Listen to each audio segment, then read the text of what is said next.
Alright, good evening everybody. How are we doing?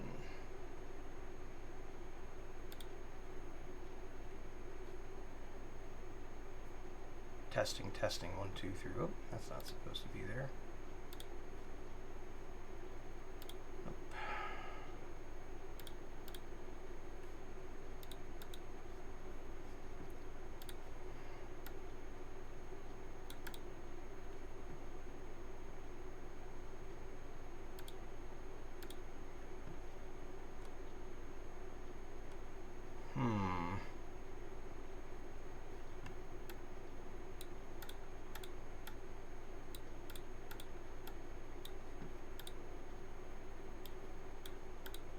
I don't know why that was freaking out, but there we go.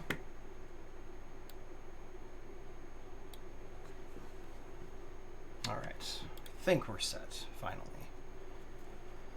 Finally. Alright.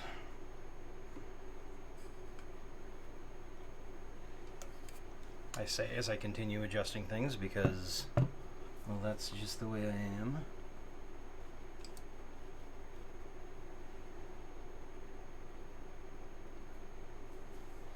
Alright, so, couple little adjustments from last time. Nothing major, but should help me out a little bit with keeping track of stuff. So, first big change is that I've put something here to hide the screen on my laptop, but I've also decided to go ahead and turn it into a little bit of a display spot for the minis that I've finished painting. What I'm hoping is that this will allow me to display a mini. Already got stuff on my fingers.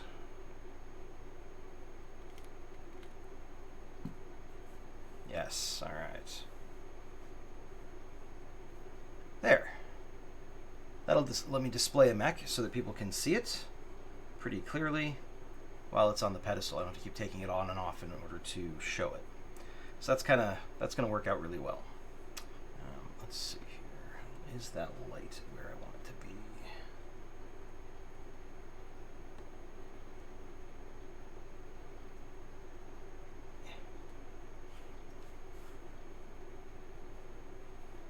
I think we're going to call it good.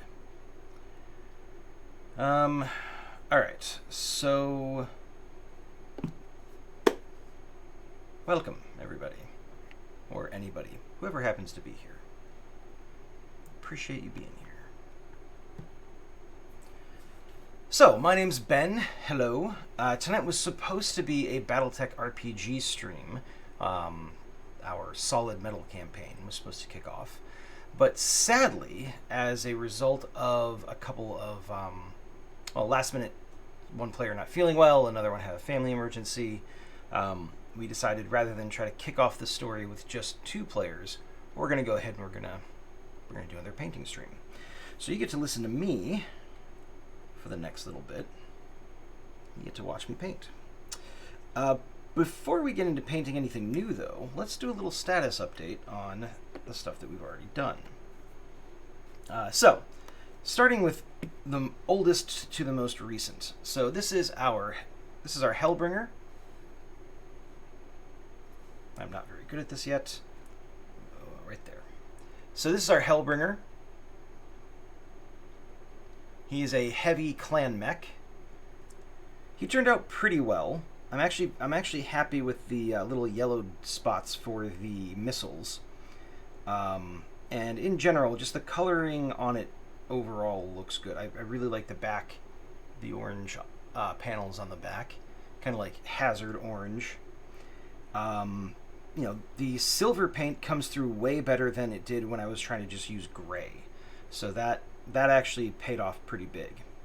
But yeah, in general, I am happy with that mech, considering how it started off.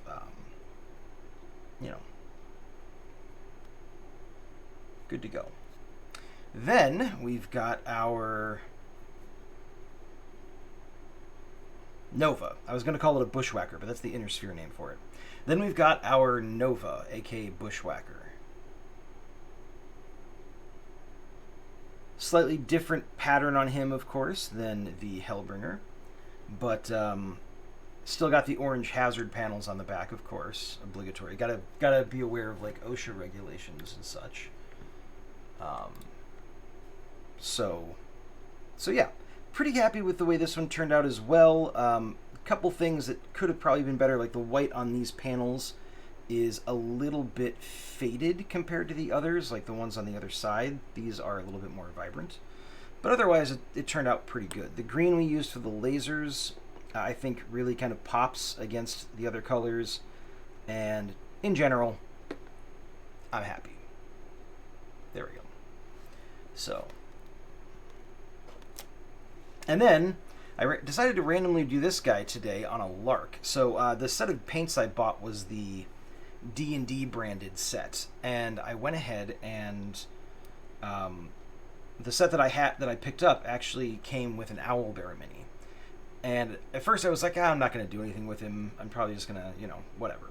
But then I was sitting here today trying to figure out what I wanted to do with some free time that I suddenly found myself with. And I realized that I could very easily... Why has this guy got stuff on his claws? Like, look, man. You're not supposed to actually be clawing stuff up. I figured, you know what? What the heck? Let's give him a paint, do a little bit of practice, and see how we like the results. And in general, I'm actually pretty happy with him. So the base coat was just brown. I think the official color is the official color is Owlbear brown, so that makes sense. So I just a layer of that, basically. Pretty much the entire mini was blocked out in that brown color. Once that dried, I applied a wash just to kind of sink into some of the crevices and add some shadow. And then I went through and I did my dry brushing. And what I did to dry brush this guy was I basically took, started off with this one. This is the Owlbear brown. So I started off with that one. Then I dry brushed this. This is Minotaur hide. It's a lighter brown. And then from there, I airbrushed some of this, some ruddy skin, which is more of a tan color. Hey, Lemon Drop. Welcome. How are you? Thanks for joining. So yeah, I was just talking about the process for my Owlbear. Hello, friend. I am really bad at knowing how to keep this guy in frame. There we go. I'm just going to do that. So yeah, basically the process with him was block out basically the whole figure in brown. And, oh, thank you. I'm pretty happy with the way it turned out, if I'm honest. So block out the whole thing in brown. I did a dry brush with... So this was the base brown that I used. And then I dry brushed a couple different layers with lighter colors. I even used a little bit of this kind of like pale yellow and then a bit of the white that I have. And I basically dry brushed over that in layers to kind of add a little bit more variation in color to the fur and the feathers. And then once all that was done, I did one more wash to kind of, bring out some of those fine details, those nooks and crannies a little bit better. A couple things that I wish had turned out better. The white on the feathers didn't come through as much as I wanted to. Like I wanted that to be a little bit more vibrant, like on the arm feathers here. And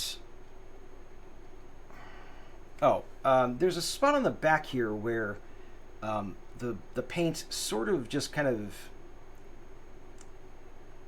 I don't know, maybe it's the sculpt or the mini itself, but I don't think so. I think I just applied a little bit too much paint there, so that was heavier than it could be. Multiple dry brushes definitely helps with depth. Yeah. I decided, because this thing didn't cost me anything, because it came with the set of paints I bought, I figured, you know what, I can do a little bit of experimentation with it. And then, so after I had all that done, I went ahead and I did the claws. I kind of did the claws just a straight black. I figured it's kind of intimidating that way. Except for this set of claws, which I went ahead and I did a little bit of red to make them seem like they're kind of bloody. Specifically what I did is, so I've got this glistening blood color that came with the set, but this is actually a little bit too bright for a blood effect, the blood effect that I was going for. So what I did is I mixed a little bit of this with a little bit of black to darken it up, and I painted the tips of the claws that color. Then I dry brushed a little bit of the straight glistening blood over that to kind of make it seem a little bit deeper in color. So, and I think it worked out pretty well. I think it looks good. And then of course I did the eyes. I did them in troll skin, or no, I did the eyes in Feywild Emerald. I actually don't remember. I think it was Feywild Emerald. But I decided to go green for the eyes, and then of course the beak I went yellow and a little bit of red for the tongue. Which, I'll be honest, the tongue actually, there we go. The tongue actually turned out better than I expected. I expected to get a bunch of red in there or paint over the tongue with yellow or whatever, but it worked out.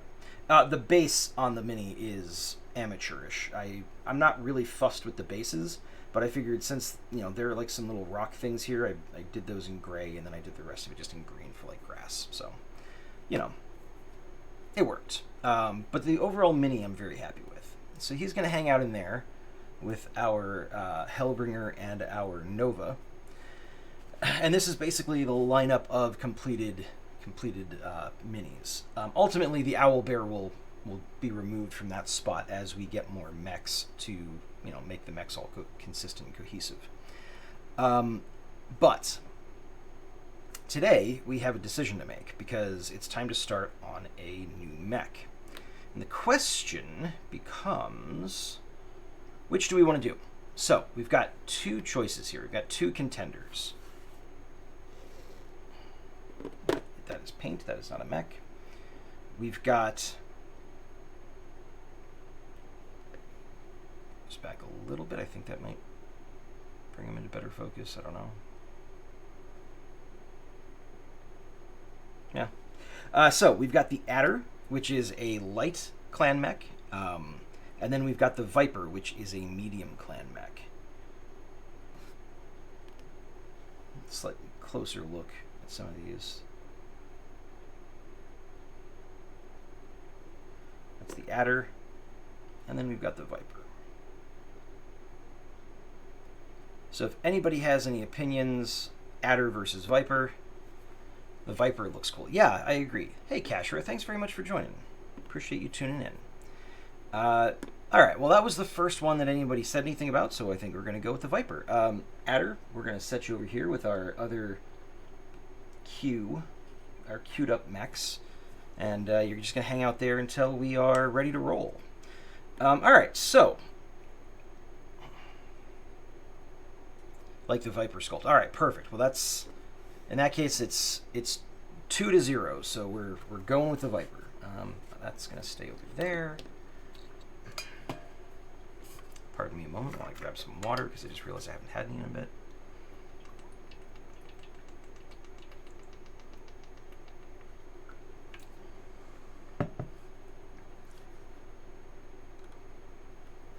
Sorry, one sec. I gotta check something. Okay, good. Hello. Can chill for a bit before my meeting. Oh, well, thank you very much for choosing to spend it with me, or with us. That's very kind of you. I'm assuming you have a cat in your lap, by the way. I would be shocked if you didn't. Oh, you know what?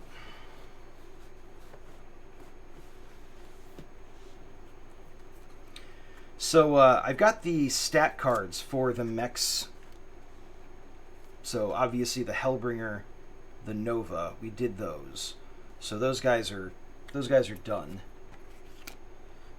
And then of course I've got the stat cards for the Adder and the Viper as well. So I'm gonna set the Adder aside, and we just got the Viper. Not any particular reason to have them. They're not necessarily going to help me with what I'm going for, but figure it's a good idea for me to have the cards here to reference, because I can't always tell the clan mechs apart. So I figured rather than embarrass myself, I'll bring the cards as a cue thing. Nobody saw anything. All right. Let's get our palette open here. And so let's talk a little bit about what we want to do. You know what? Actually, I've got to do... Yeah, I have a cat plastered in my lap and another snoring in my ear perched... Aw, that's adorable.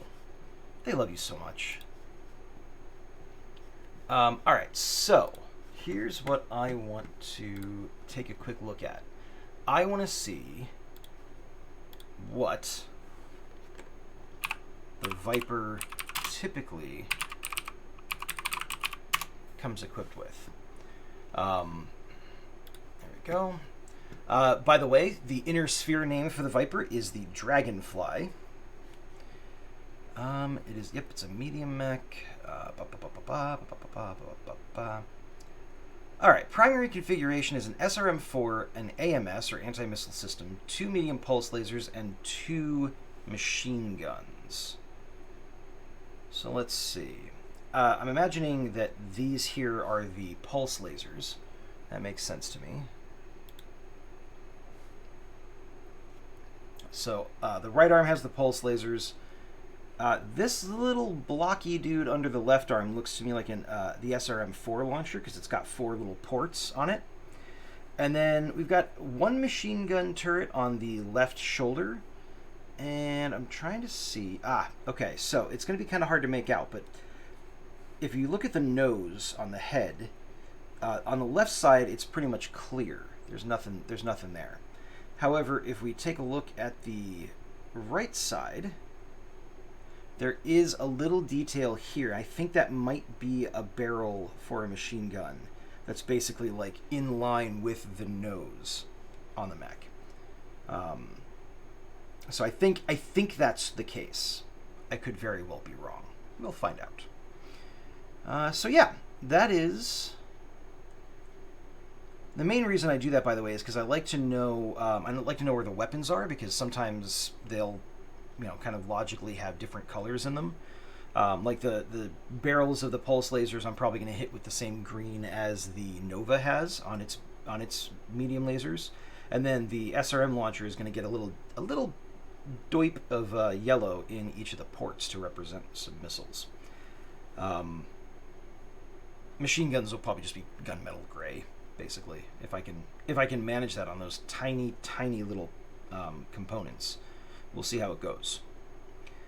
All right, well, we're going to do our standard color scheme for our clan mechs. So we're going to go with the blue, the silver, the black, and the white. Now, I'm going to try something a little bit different from what I've done with the previous two. The previous two, I started with the darker colors, and I blocked those out. I think what I'm going to do this time is I'm actually going to start with the lighter colors, because they're easier to cover up than they're easier to cover up with dark colors than dark colors are to cover up with light colors, is what I've been told. So we're going to try that. Now let's talk a little bit about how we want to do this mech. It's got the same chicken walker leg design as the Nova. So I think what I'm probably going to do to differentiate it from the Nova is I'm probably going to do the legs on this all in white. Basically, I think the lower body is going to be all in white, and then it's going to have silver and blue highlights on the different panels and things like that. I think I might do that. Actually, yeah. So I'm going to do lower body in white.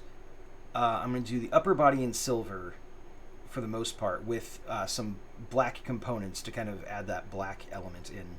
And then I'll do highlights in blue. So this is going to be primarily silver and white, I think is the plan. That's the plan we're going to go with.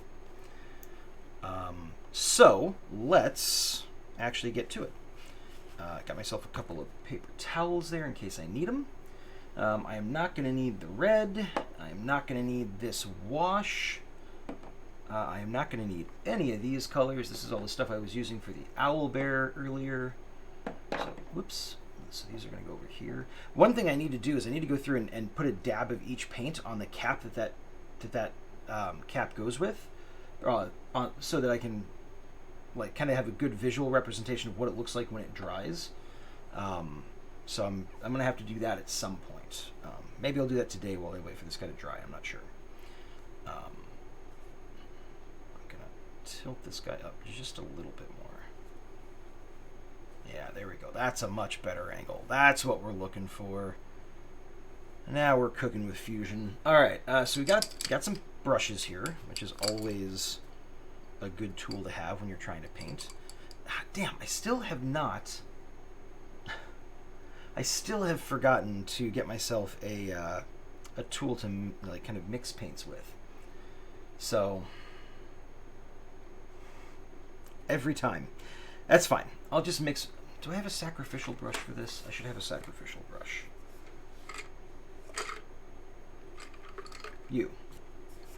You're our paint mixing brush. All right, this is gonna go over there. This is gonna go back there so that I can have it when I'm mixing.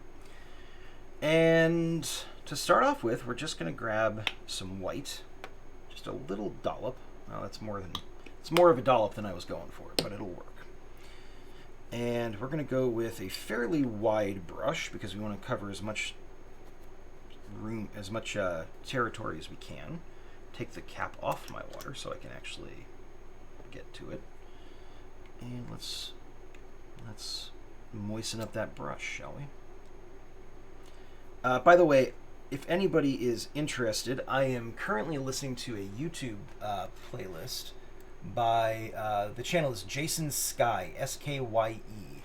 He actually has a number of synth music like playlists that are a lot of which are dedicated to Mech Warrior. Like the one I'm listening to now is Solaris 7, which is the sort of the blood sport planet in Mech Warrior. They have a bunch of gladiatorial combat in that people get, you know, mangled and killed and whatnot in, but they do it for the lulz and the Seabills.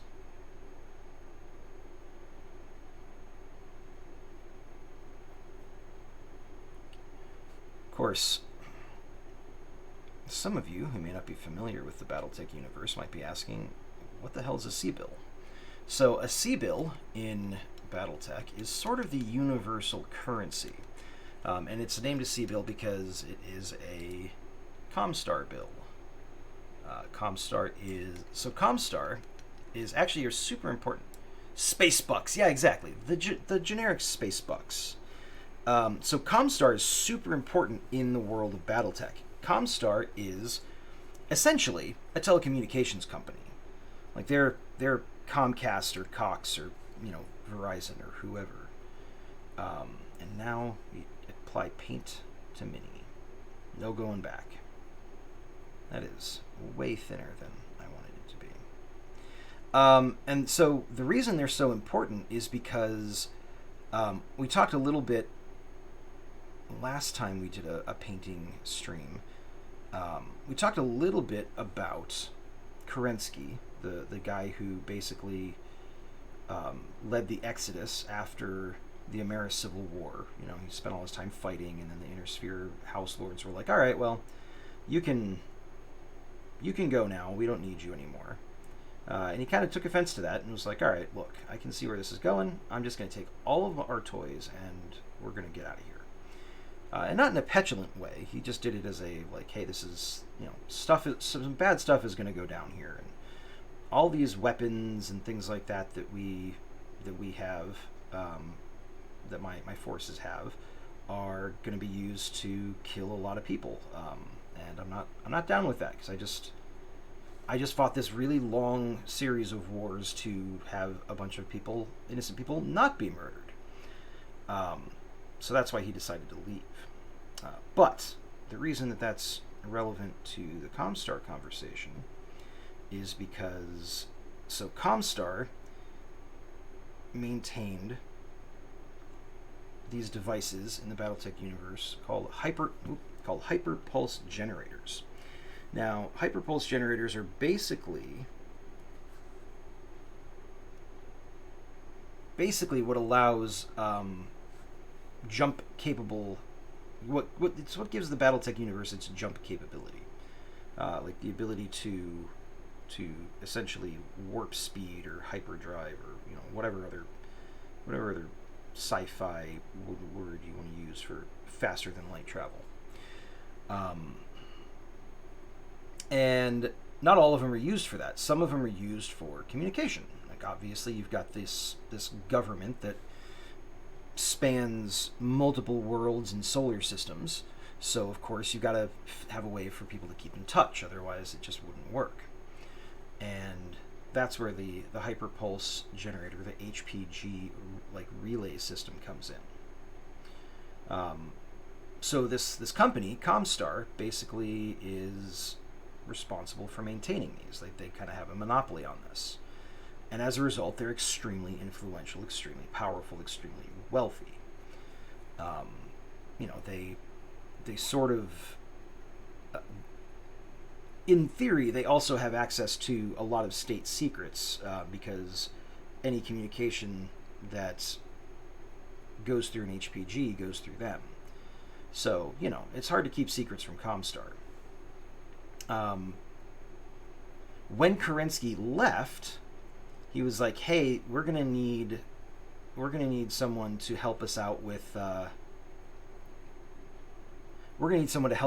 kind of keeping this whole thing a secret and hiding the route we take and all these other things." Like, Kerensky was a thorough dude. So he accounted for this whole, like, well, they're going to be pissed and they're going to want to come after us. So he enlisted the assistance of someone that he knew in Comstar, and basically they decided to cover for him. This allowed Kerensky to GTFO with all of the stuff that would ultimately, the personnel and equipment that would eventually give rise to the clans. One of the clan mechs is what I'm painting right now. Now you fast forward a couple hundred years after the Succession Wars. The Succession Wars are basically a series of campaigns that the various first lords in the different houses wage against each other in order to take over. Like, they want to be the first lord after the fall of Star League and after the murder of the last ruling member of the Cameron bloodline. Why they want to do that after they see what happened to the last guy, I don't know, but everybody thinks they can handle it, right?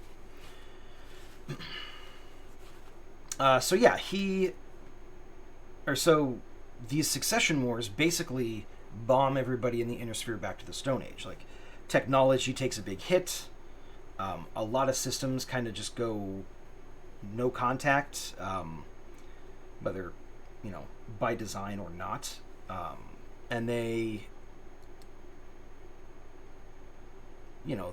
at risk of basically literally bombing themselves into the Stone Age. Comstar, seeing all this, they're still in charge of the HPG network, basically say, "Hey, all of our stuff is off limits. We are our own thing. We're gonna continue to maintain these. We're gonna stay neutral, and we're gonna do our thing, and we will defend that which is ours with a lot of violence if we have to."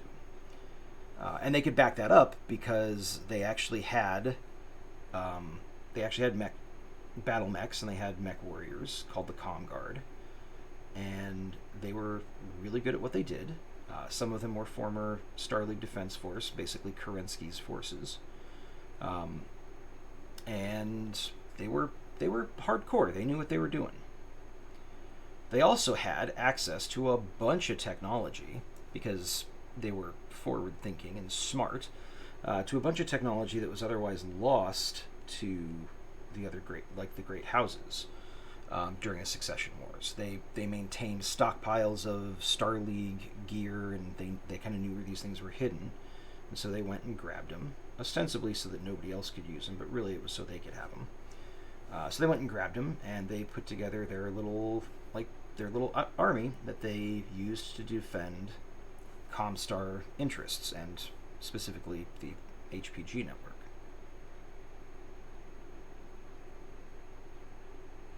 So yeah. And again, because they're so powerful, so influential, so rich, and because they've got their fingers in all the pies by nature of what they do, Comstar is sort of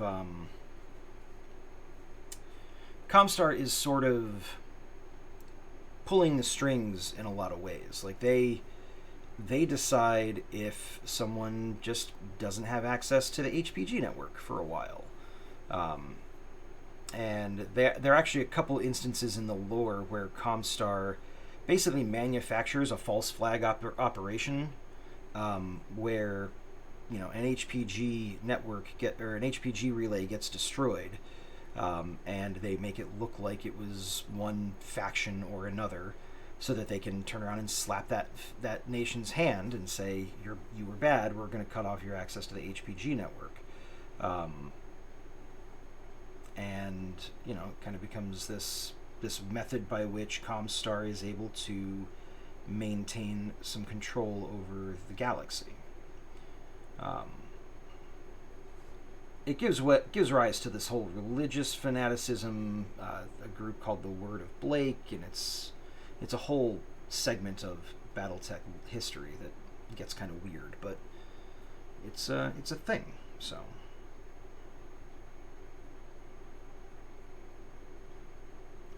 But anyways, because Comstar is essentially the telecommunications company and, in charge of all this technology, they sort of get to set the gold standard for currencies in the universe. So that's why the C bill, or the Comstar bill, is the kind of universal currency. It's not to say that the great houses and such don't have their own currencies. They're just they're not going to be widely accepted outside of that particular faction's segment of control, or like a sphere of control. So everybody just deals in the C-bills because it's easier. C-bills spend anywhere. The other stuff, there's a high chance it just collects dust.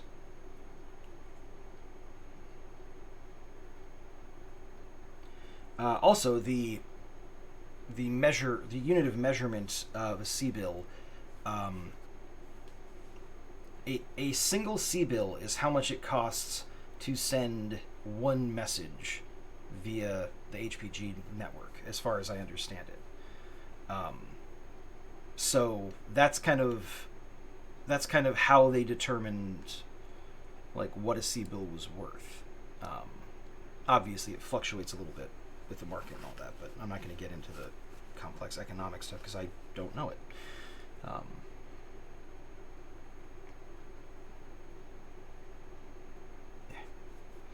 So yeah, just me offering random Battletech lore to the extent that I understand it and know it, because I gotta have something to talk about.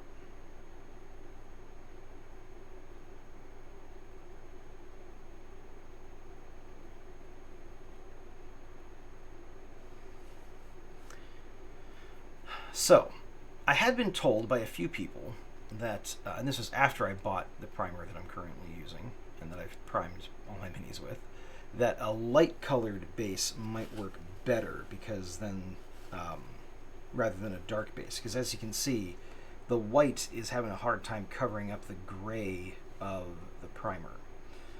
So that's going to be kind of a pain in the butt. But it's fine. We're just going to do a couple of thin coats. Once we do a couple thin coats, we'll let it dry. We'll let it dry fully. We'll hit it with a wash, so that it brings out some of the details and shadows. And then once we do that, we'll hit it with a dry brush of the white. Once that's dry, and the dry brush of the white should help bring back the vibrancy of the white paint that we want to go with. So while that's doing that, let's grab some silver. We're going to start blocking out all the silver. Ow, that was my elbow. We're going to start blocking out some of the silver components on the mech.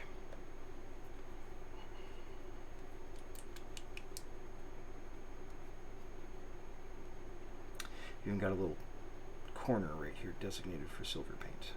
So we're going to a little bit of that. I'm going to set that over there because I'll probably come back to that. And I'll probably need some more.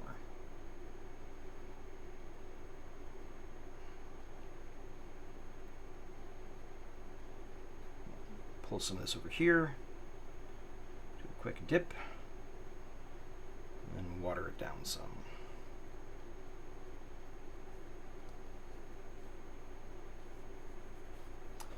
Alright, now we're going to start applying some silver.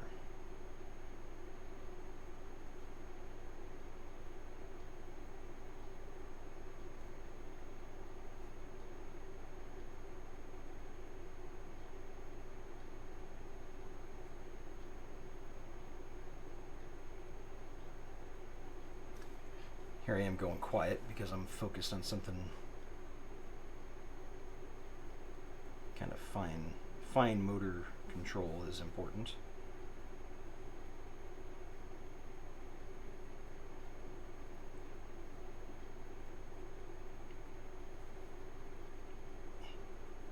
So how's everybody's day today? Anybody do anything cool? Have any interesting news to share? Mine was just that I painted the owl bear, and I've already shown that off. So, although I guess if anybody is showing up late, they might not have seen it. So, I'm always happy to show it off again if need be.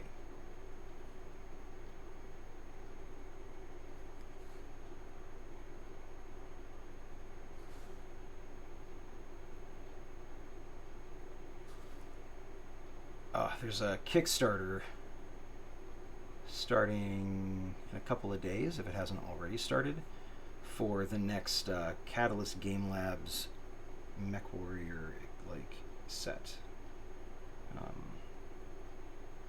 And I am very, very tempted.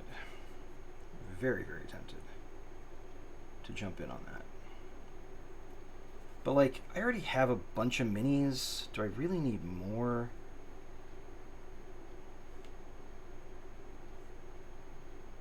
It's one of those things that I'm sure there are a lot of people who'd be like, yes, without hesitating. Just, instinctually they would say, yes, you need more mechs. So you have to get on. My day was good, but long. It's not over yet. Oh, I'm sorry to hear that. Yeah, those late night meetings can be rough. I'm sorry you have to... You've had a lot of them lately, actually.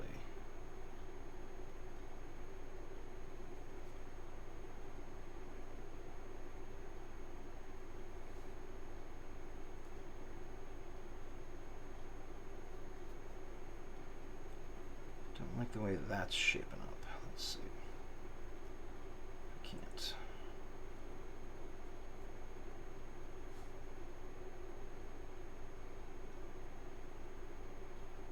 I applied a little bit too much paint there. Are they cool minis? Yes, they are cool minis. I need to look at what's going to be coming out in the set again, because there might just be some that I'm not particularly interested in. I don't know. Also, I may have responded to someone's ad in one of the Facebook groups that I'm in, that they were selling some specific minis that I would have to kind of poke around in order to find if I wanted them specifically. I may have bought a couple. But I know you've got to get on your meeting, so I love you. Have a good one. Don't worry about what I just said. Everything's fine. But technically, I have now told my wife about it, so I can only hope that she was not actually listening to the stream at that point, so that I can get away with it. Oh, dang it. Okay, she was still here.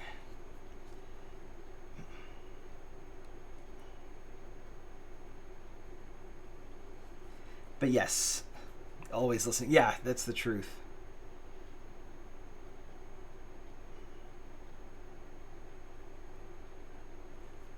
But yeah, it was, I think it was like $35 or something like that, and I had some money in my PayPal account, so I said that's what I used to pay for it.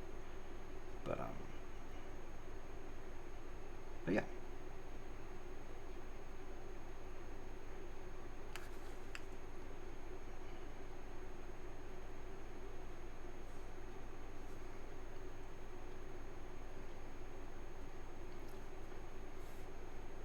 Gotta go. All right.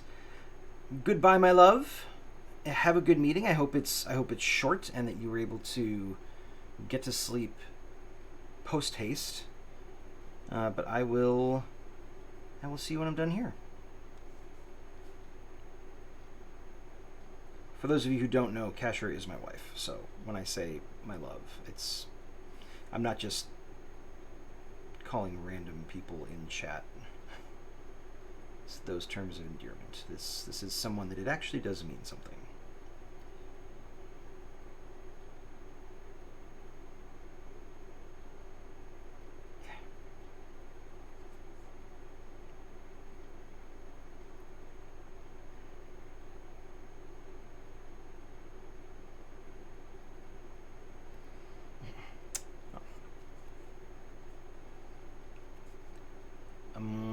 Have a good meeting, Kashra.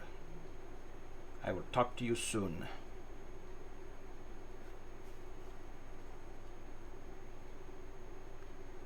Oh. See, I always have to double check all the different spots on these mechs, because they've got little nooks and crannies all over the place that you have to be careful of. Otherwise, they've got some weird gray, like bald spots, basically.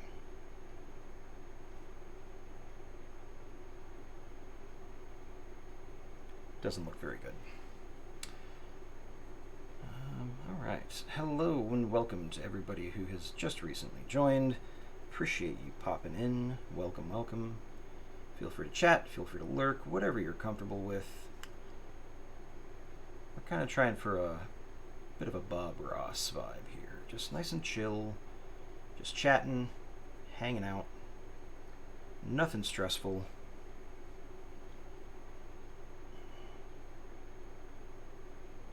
I am learning to paint minis, by the way. This is only my third mech that I've done. It's only like my 5th mini in total. So, you know, I'm gonna make some boneheaded moves, and anybody who's done a lot of painting in their day is probably gonna be like, oh my god, what are you doing? You know, so just making you aware, giving you a heads up. If you're looking for like a painting tutorial stream, this is not that stream. Do not follow what I'm doing.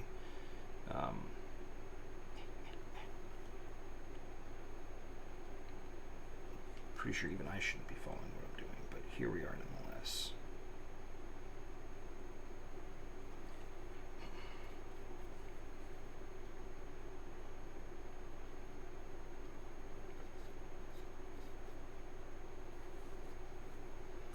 Yeah, what about everybody else? Anybody else have anything interesting going on today?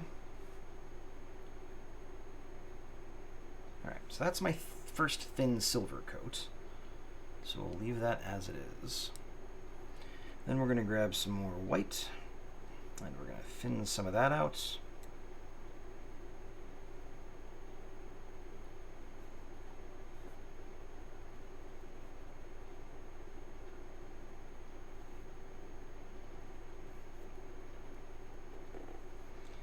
Maybe a little bit more white in that brush than I wanted. Let's fix that. So I've got a D&D game tomorrow that I've got to prep for.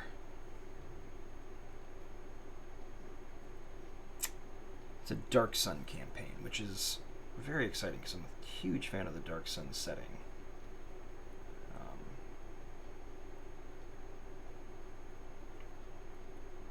Got a bit of a story already kind of crafted and ready to go. This is like the 3rd session with this group, so, you know, still a relatively new campaign.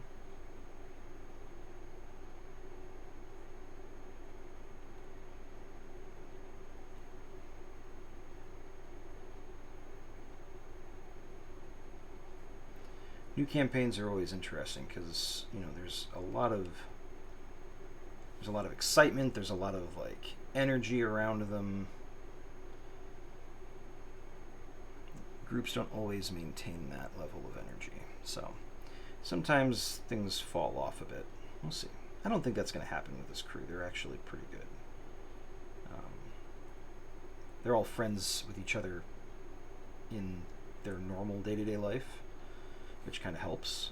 A lot of the groups that I run for are basically just meeting each other for the first time when they sit down at one of my tables. Oops. There's a bit of an errant brush stroke, but that's okay. And that can lead to some interesting dynamics and complications and things like that, but generally speaking, it's worked out pretty well for me so far.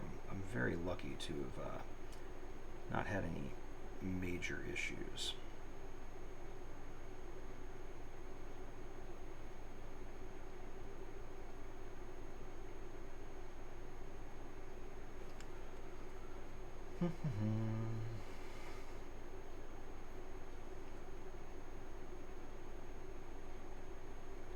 So I think before I prime any more of my mechs, I am going to go out and pick up a light primer color to see if I like how that works a little bit better.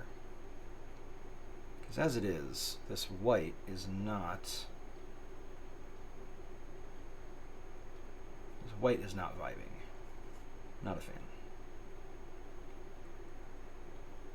I'd give it 1 star if I could. Which, but Lemon Drop, if you are listening, you're going to have to remind me what the name of that podcast is. I listened to it for a bit and then kind of forgot about it, but it was brilliant.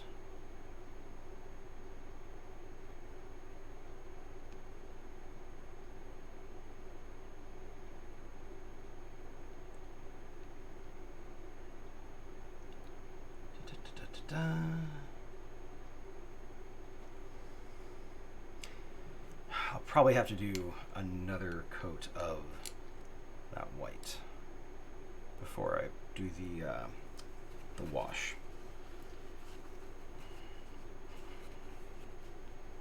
I'm not super happy with the way it turned out. Maybe I should have done the whole thing in silver and then painted white over the silver. It's another option. When we do the adder, we'll try that. We'll see if that works out. But in the meantime, let's. I think we're gonna need a little bit more silver.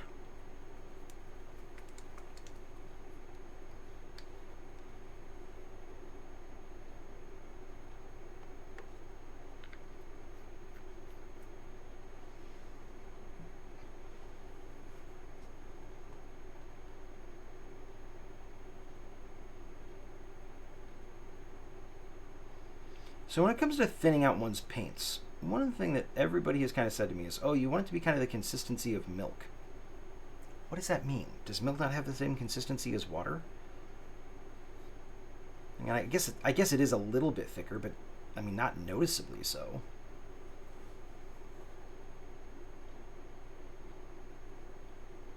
I just find it weird.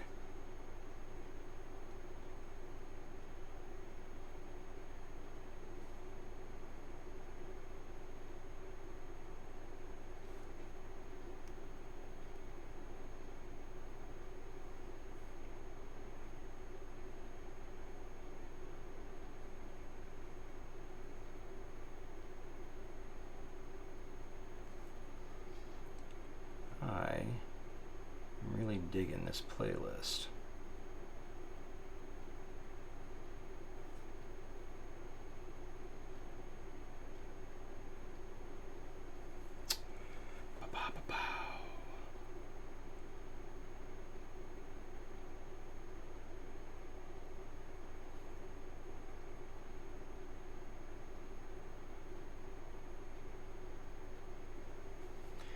Sorry, folks. Getting quiet on the fine nooks and crannies work again.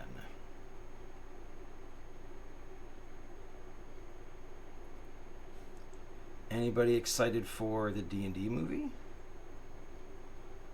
I know there's a that kerfuffle with the OGL not too long ago, where they kind of shot themselves in the foot, let's say. Wizards of the Coast, that is. The D&D peeps.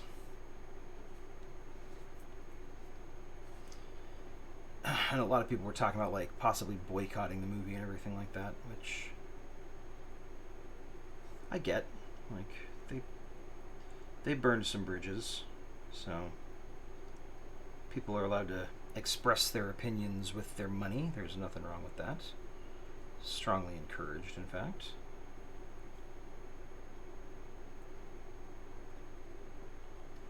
I, for one, am going to go see it.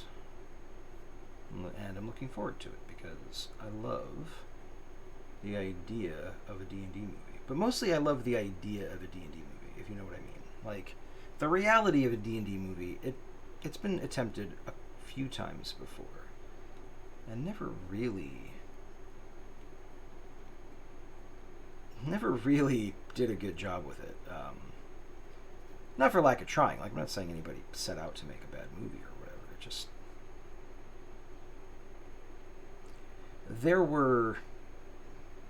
I had notes. Let's say that. So this one looks like it's going to be a lot more fun. Also, I feel like they are taking it a little bit more...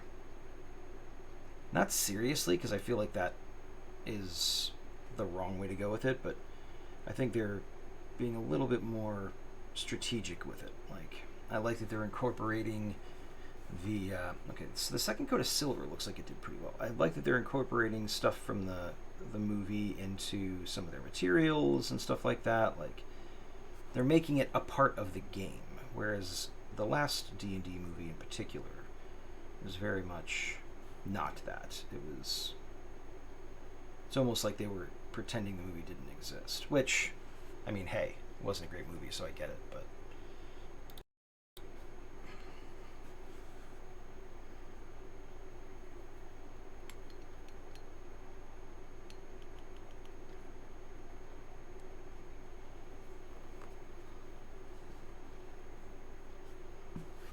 In case anybody's curious, I am bebopping along to Jason Skye, Skye, on YouTube. I'm currently listening to his Solaris 7 mix of synth music, which is really cool. And it's sort of dedicated to the MechWarrior IP and universe. It's probably a little bit too thick. I'm going to go a little bit thinner than that.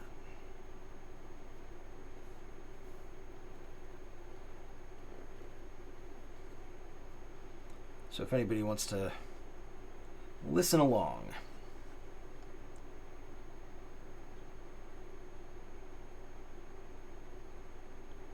Solaris 7 by Jason Skye.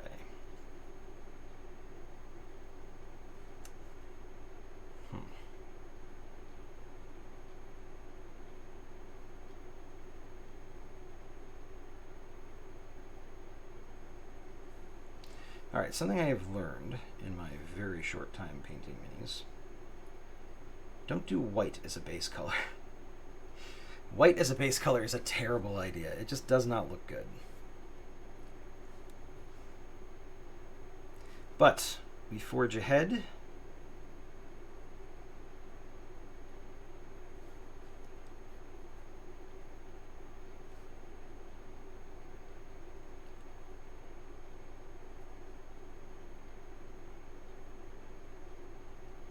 Keep trying to get the job done, because we've got some mechs that we need to paint, and we don't want two mechs to be a completely different color scheme than the rest. Although I might abandon this color scheme after I finish my first 5 mechs, the first clan star in my collection. I might just be like, oh, that's their color scheme, and come up with a different one for the rest of them. I think that's their trainee unit or something like that. Uh-oh, I think my music is over. Gonna have to find some more here in a second.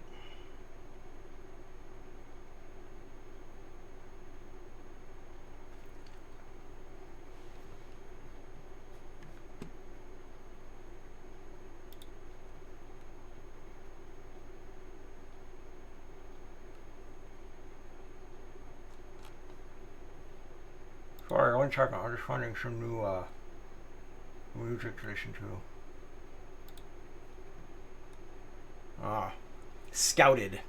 This is a Steiner dedicated playlist, it seems.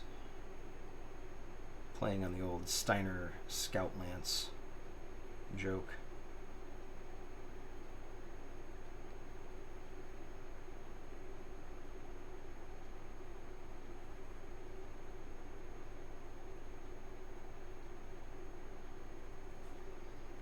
So yeah. Let's see, what else is going on in the world of geeky stuff? Mentioned the Battletech Kickstarter already. Touched on the D&D movie.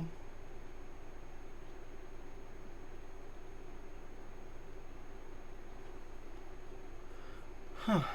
Quiet tonight. Not necessarily a bad thing, though.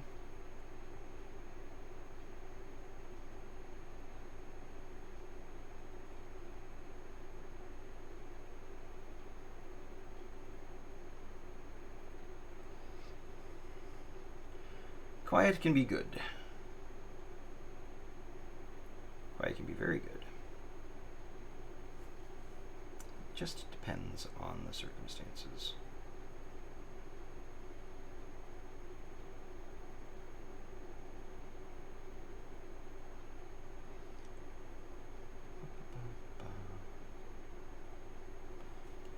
The major threat, or risk I should say, with Quiet is me just prattling on about random topics. So, you know, be prepared for that, lacking or barring any other conversation.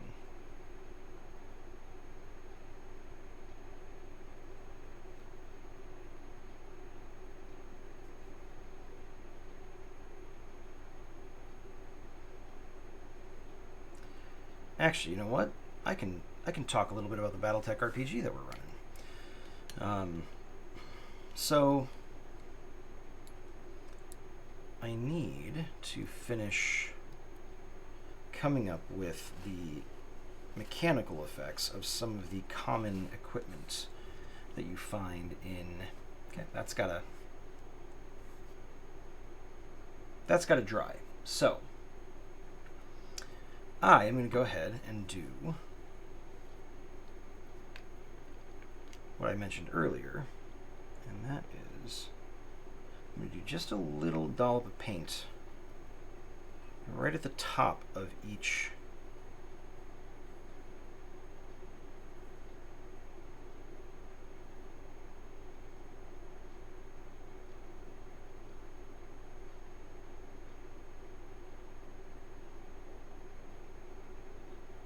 there we go. That's the silver done.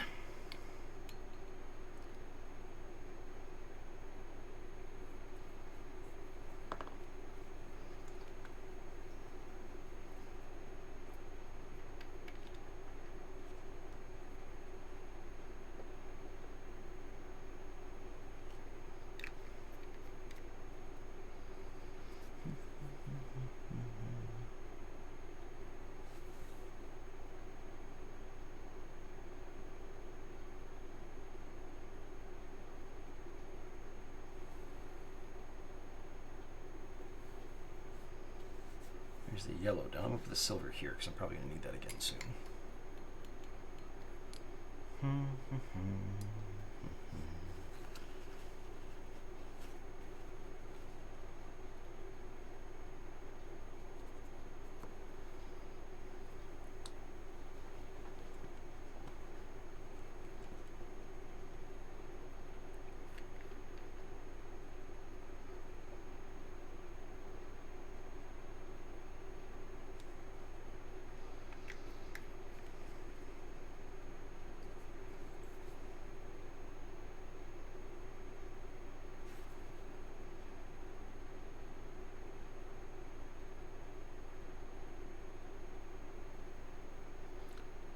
as I often do, I started a train of thought and then got distracted.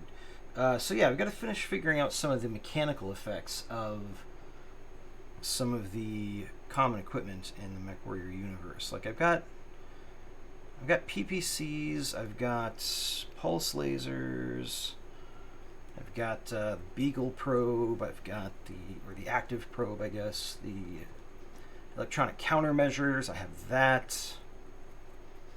I have the C3 command units.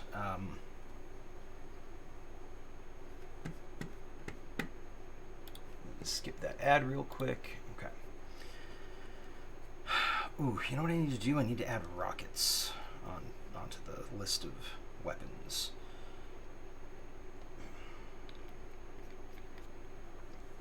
I don't have rockets.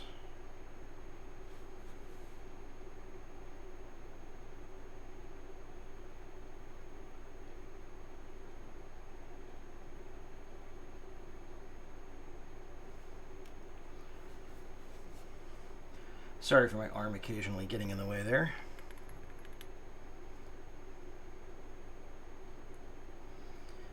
Welcome to anybody who has joined in the last few minutes. My name is Ben, and we're just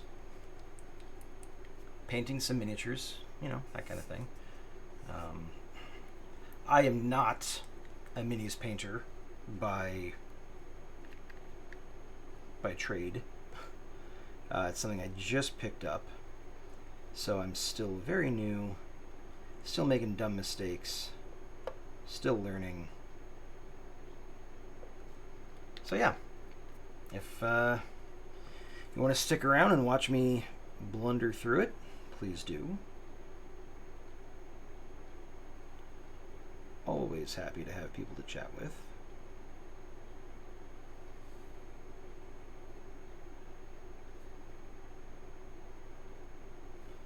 Or just gives people something to listen to if they don't have anything particular they want to chat about. They just want to hang out.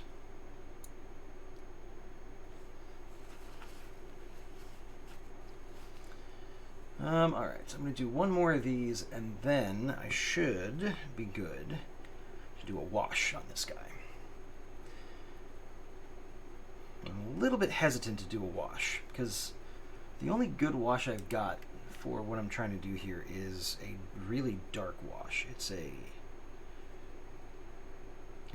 called a shadow wash, so it's meant to highlight shadow. I mean, that's what all washes do, but this one's really meant to kind of highlight shadows and stuff like that. I would prefer it if I had like a light wash or something like that. That is much more white than I was expecting. It's called Gelatinous Cube Blue. You know what? That might actually have solved the problem I was having with my Inner Sphere mechs. I was going to paint an Awesome today in my chosen color scheme, but I couldn't quite get the white that I wanted. And that is, I think, perfect. So I'm gonna set that one aside for future use. All right, so we did some base colors with the white and the silver. I'm still not happy with the way that white looks, but I don't know what else I can do. Everybody's saying not to use like super thick paint to thin it out, not to go too heavy on the paint. But otherwise, how do you get it to cover this stuff? I'm gonna listen to people who have given me the advice. I am not going to succumb to my own hubris. You know, if it doesn't work out on the Viper, it doesn't work out on the Viper. Maybe the Viper just looks like garbage. That's fine. If it turns out to be the case, then hey, cool. All right, so what's this? Let's let that dry a little bit more.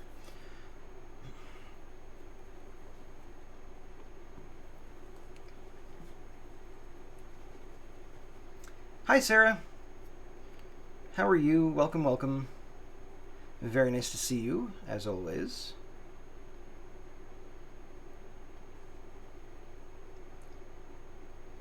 Doing that thing where it smudges about? Yeah, it's, the white just isn't really covering very well.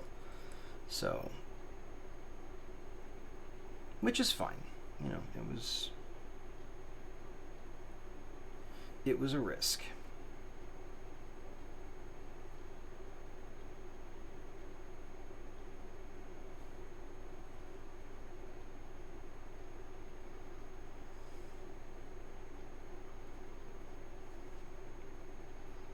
Why is that so thin?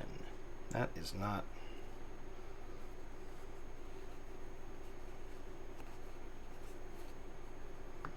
I'm good, working some digital image stuff. Oh, that's cool. Don't have advice. That's alright. You don't have to necessarily give advice. You can just hang out.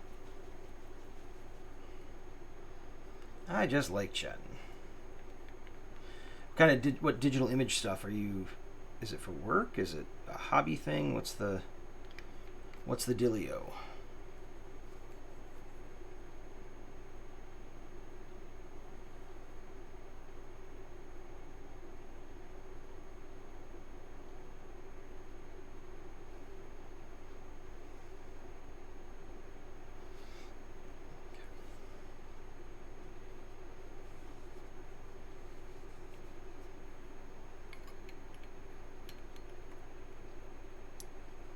While I'm waiting for the base coats to dry on this, I'm just, for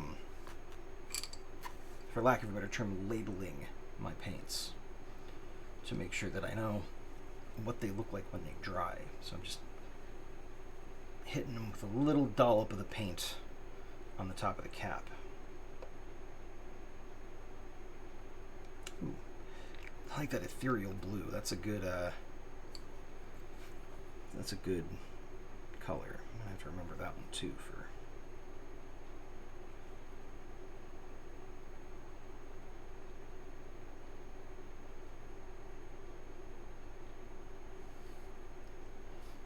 Okay, that's gonna go there. For your game, you can never find what you want, so I have to kind of make it. Oh yeah, I get that. I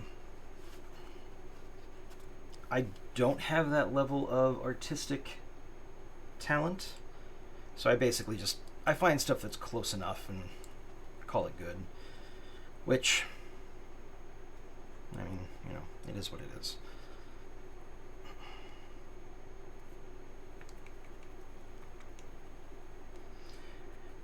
It's kind of the cheaty way out, I suppose, but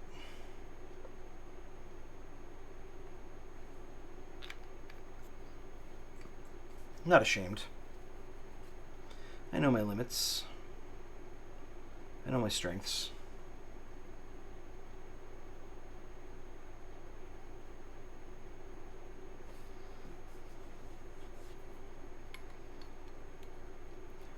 Done that too. Just found a cool online toy the other day. Oh, that's cool.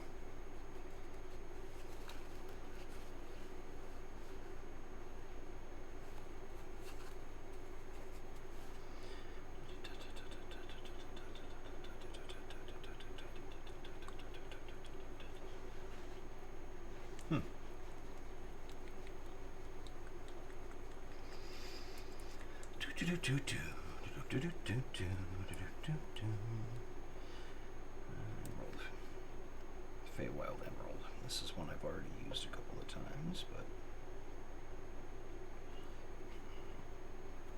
I want to wipe that down a little bit. So I've been told you have to be really careful with some of the paints because the bottles and the caps are not necessarily well made. So if you have a little bit of paint left in them, it can actually cause the cap to not sit right and cause the paints to dry out. It's a very common problem with, I think, the Citadel paints, I think is what my friend was telling me, which, you know, that's kind of annoying when you get right down to it. You would think that if it's that well known an issue, the manufacturer would do something about it, but I guess you know, it's one way of making money. Everybody's paints dry out prematurely, so they have to come back and buy more.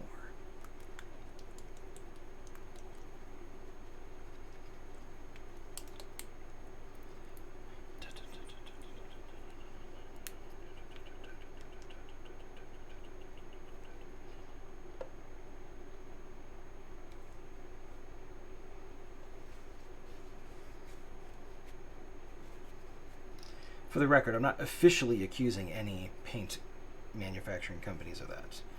I just wouldn't be surprised if it turned out that's what the deal was.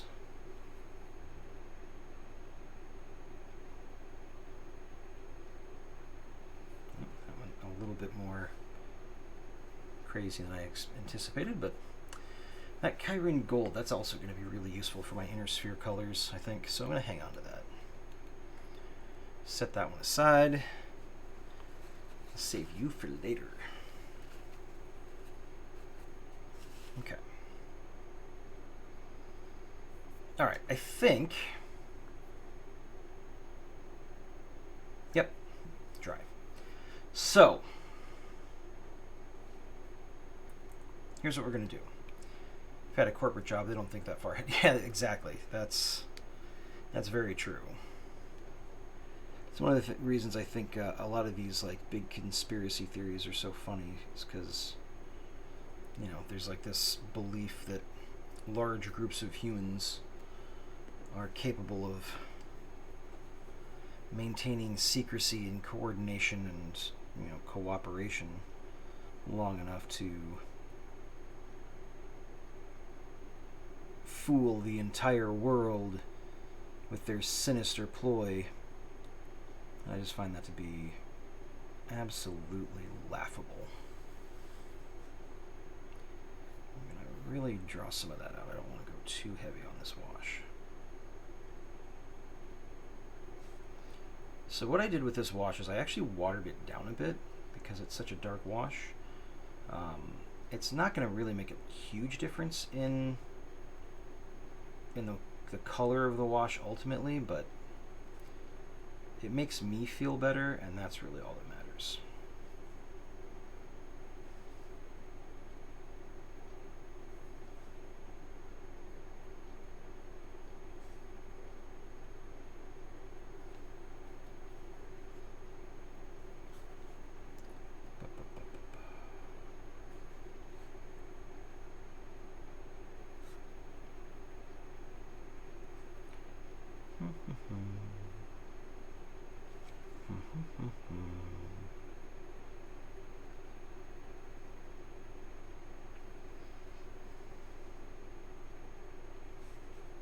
So, chat. Anybody got any big plans for the weekend?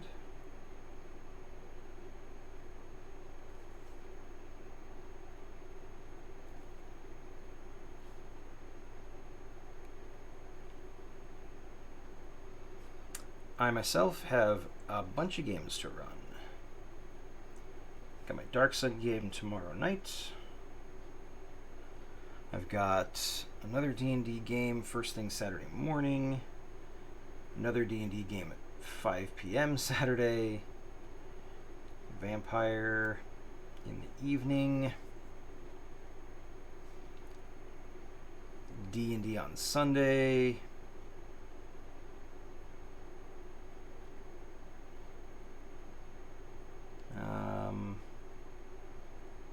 Actually, 2 D&D games in a row on Sunday, and then a werewolf game. All of which I'm running. So, this is one of my, as I call them, busy weekends.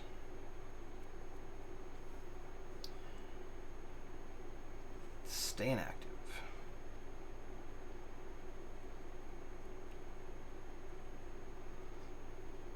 Hustling, I think is what they call it. Right? Got that side hustle. Well, except in this case it's my main hustle, but that's beside the point.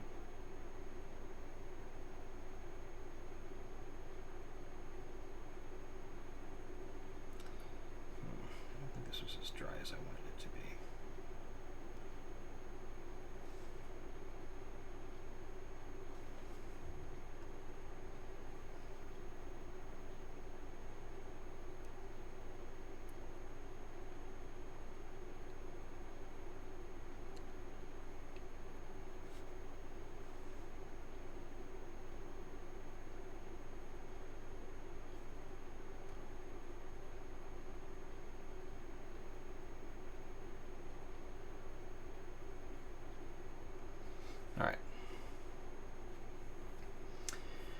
All right, I've hit that with the wash. We're gonna let that dry. So that's what I'm doing, working to make this a side hustle so I can afford your games.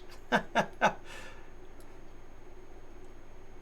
don't think they're too expensive, are they? I think they're on the lower side of what most people charge.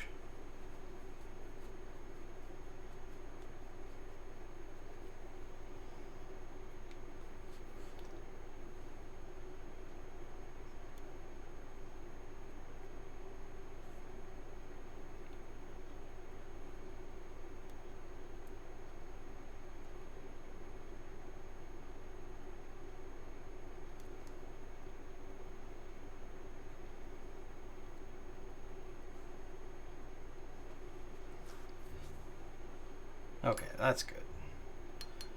Don't want anybody to feel like I'm gouging them, you know?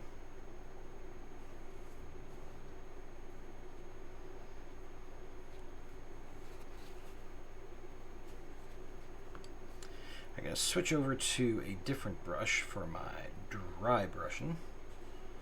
But we're going to let that dry. So, while that's drying,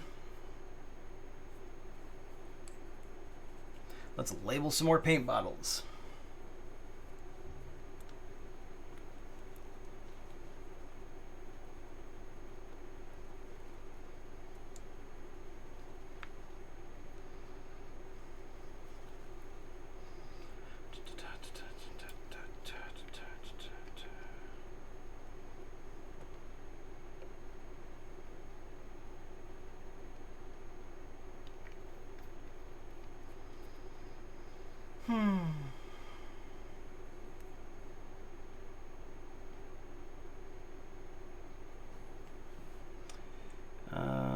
Is it next weekend or is it the weekend after?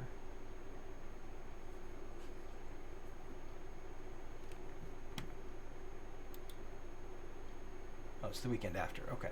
So not this Friday, but the following Friday, I have tickets with my wife to go see one of our favorite comedians in New York City. So that's going to be a lot of fun.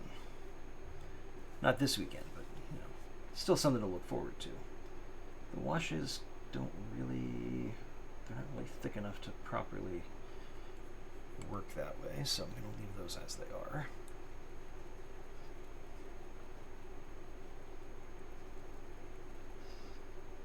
If any Battletech fans out there want to chat Battletech, feel free to hit me up, ask questions, all that stuff. I can just randomly kind of ramble about it, but feels a little bit weird.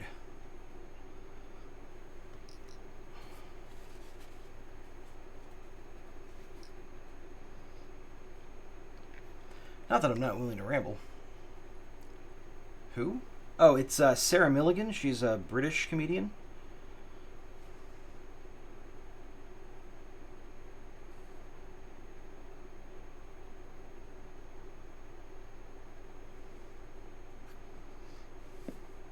Ah.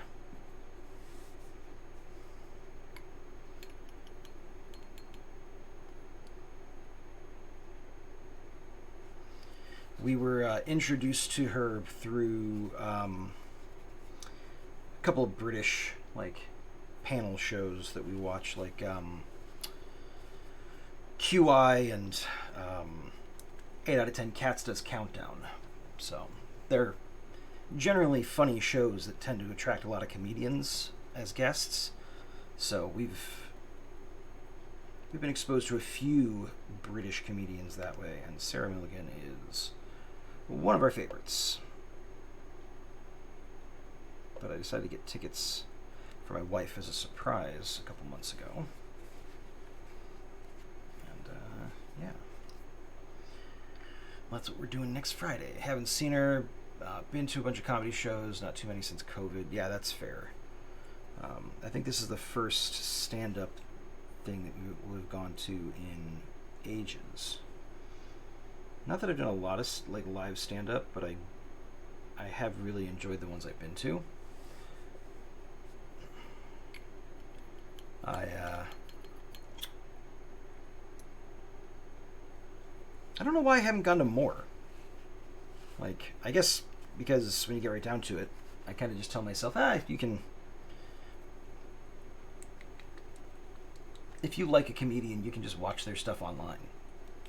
But I guess that's kind of the wrong way to think about it. Like, should be supporting these people by going to see their live shows because they get more of a cut that way, and so they're able to make more of a living that way.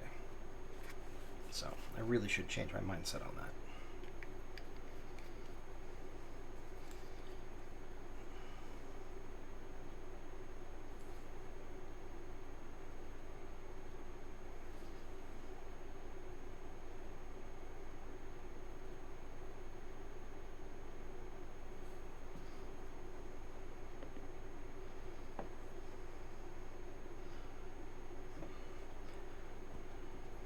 What are some of the best ones that you've seen? Like, have you been to big name comedians or shows, or do you go to like smaller, like kind of local comedy bars? Both. Okay. You have a few of the improv clubs around us, and whatever that other one in LA is called. Oh, that's fair. Yeah. Ooh, that one's very messy inside. That's what she said? No.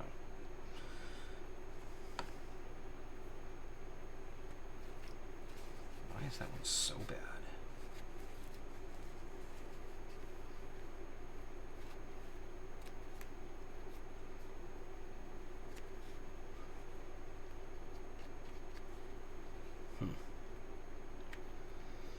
Looks like a bloody mess. The Laugh Factory. Okay. He?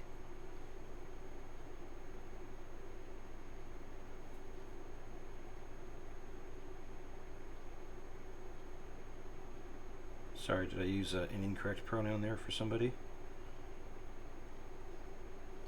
Oh, that's what he said. Yes. Thank you. Oh, okay, I gotcha. Yes, that would have actually made more sense given the context there. But, you know, I was focused. That's my excuse. All right, I've got some more paints still in the case, but since I haven't broken those out yet, I'm not sure I'm going to need them just yet. We're gonna stick with this.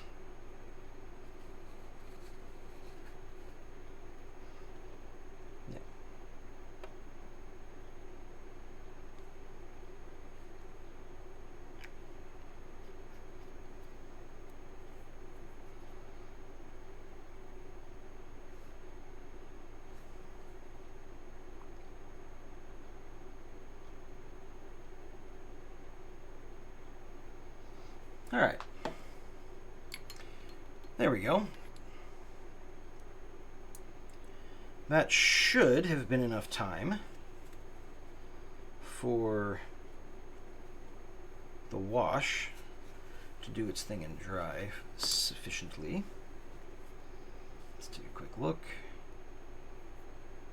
Yeah, see, some of this white washed, like, kind of wiped away. So I'm not sure what the deal is with that. All right. Well, here's what we're going to do. We're going to do our dry brush now. Hey, Creative Play, how's it going? Thanks for joining. Nice to see you.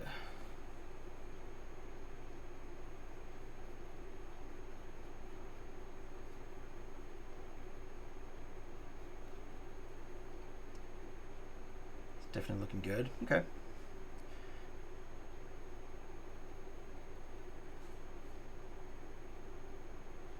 Well, that's good. Looking good is what we're going for, you know? Ideally, don't want things to look bad if we can help it.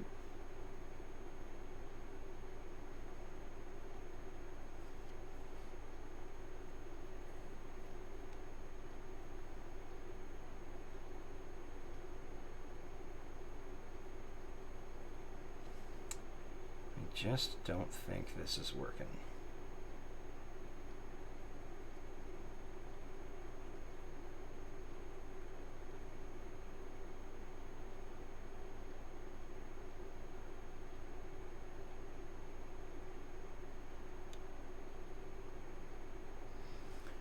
Let's see. Saw Lewis Black and Joe Rogan before he got weird. Chris Hardwick at the Improv. Craig Ferguson. I know I've seen a lot more, but I'm blanking. We're like, let's go see a show. What's going on? Find the best one. That's fair enough. So I wish I had the patience and time to paint minis with more than a shading and quick dry brush. You know, honestly, that's probably what I should be doing. Because these are amateur jobs, if I'm completely honest. Like, I'm not representing the hobby well here. But I am trying to learn, so, you know, I guess that counts for something. At least that's what people tell me.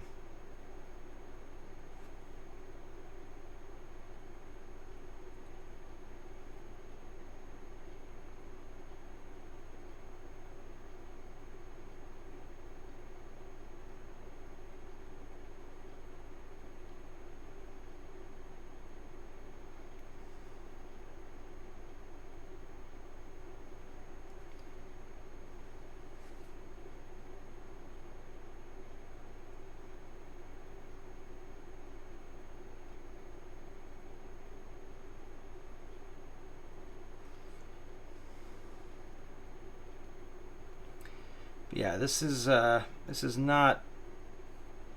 outside of my comfort zone, if I'm being honest. Careful.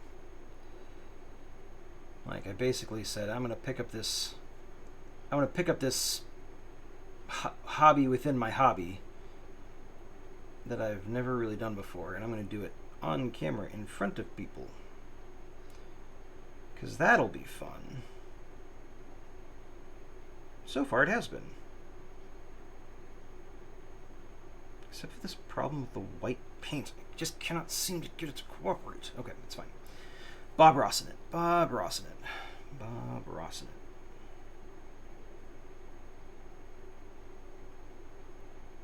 Do you remember Bob Ross never swore at his landscapes? He just painted over something or incorporated it in. Happy little accidents.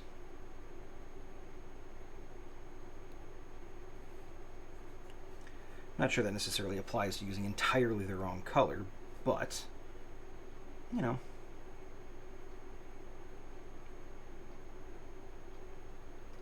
Not everybody is the same. And that's okay. I'm not going to be exactly Bob Ross. It's just a matter of aiming for Bob Rossian in general. You know?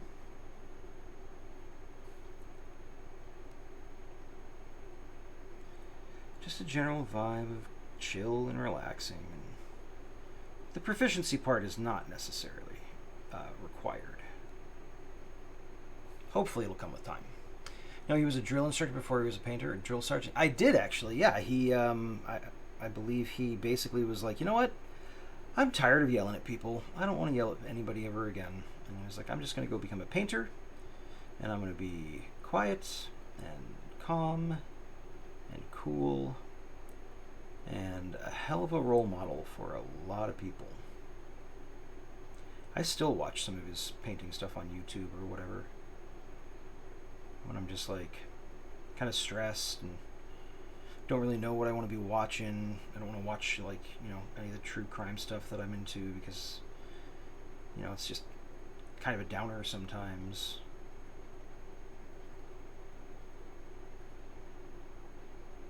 You know, toss on a Bob Ross and sit back, let him considerably elevate your level of chill.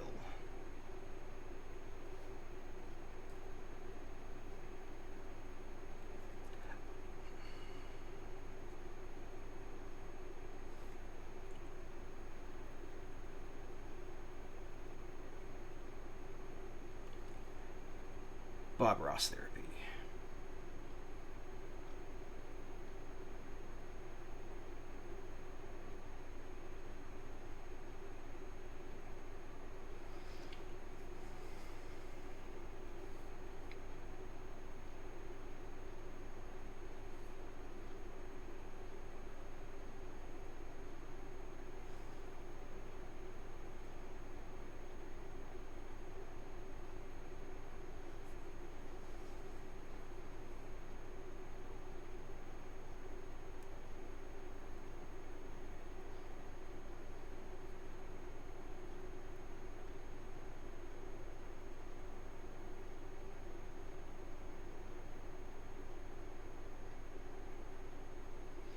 remember there was a stretch there where there was a rumor going around that Mr. Rogers was like former special forces or something before he, became the Mr. Rogers we know, which is not accurate in the slightest, so far as I'm aware.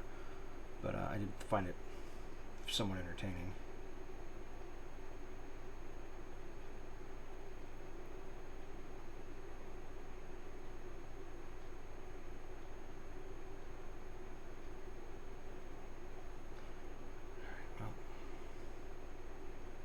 We're just going to have to do a couple coats of this white, I think, in order to get it to stick. That's fine. I can do that. I'm stubborn. I mean patient. Both. We'll just keep working at it. But it's slowly getting there, I think. I think we're going to end up losing some of the detail in the legs as a result of all this, but what are you going to do? You ever see the speech he gave to Congress to fund public television? Yeah, it was... It's pretty good. He was another good role model.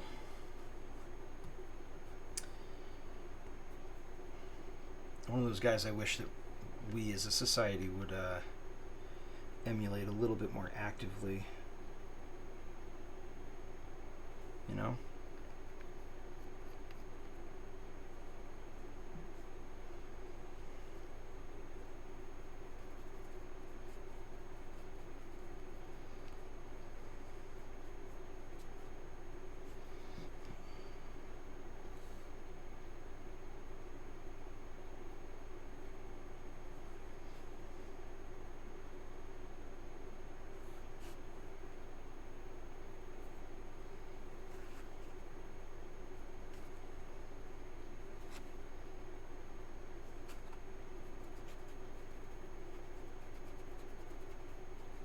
Sorry, I want to make sure my brush is as dry as I can possibly get it before I do this next bit. And dry brushing the Silva. I want to live up to its name.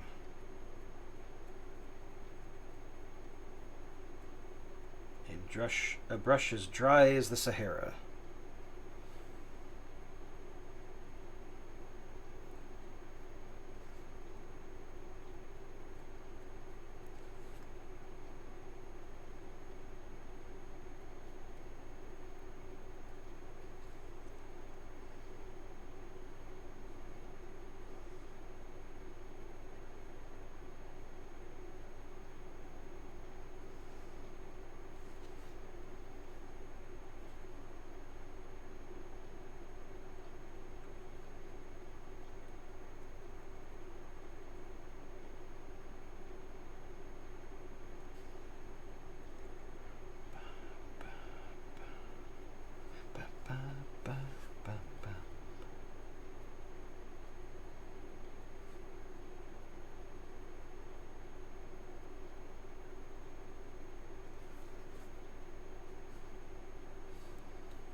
Well, in order to keep things moving along here, I want to talk some Battletech stuff.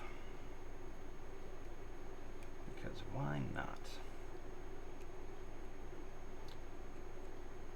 That is ostensibly the purpose of the stream. So let's get to it. Alright, so anybody have any topics they would like to cover? Any questions? Anything you're curious about?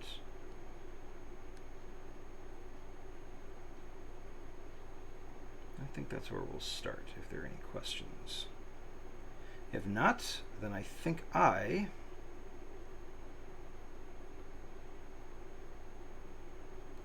I can't talk about the game's story at this point because Creative Play is here. And don't take that as a cue to leave Creative Play. Stick around, but it's just a bit of the reality of the situation. Can't be giving away any important secrets. So let's see.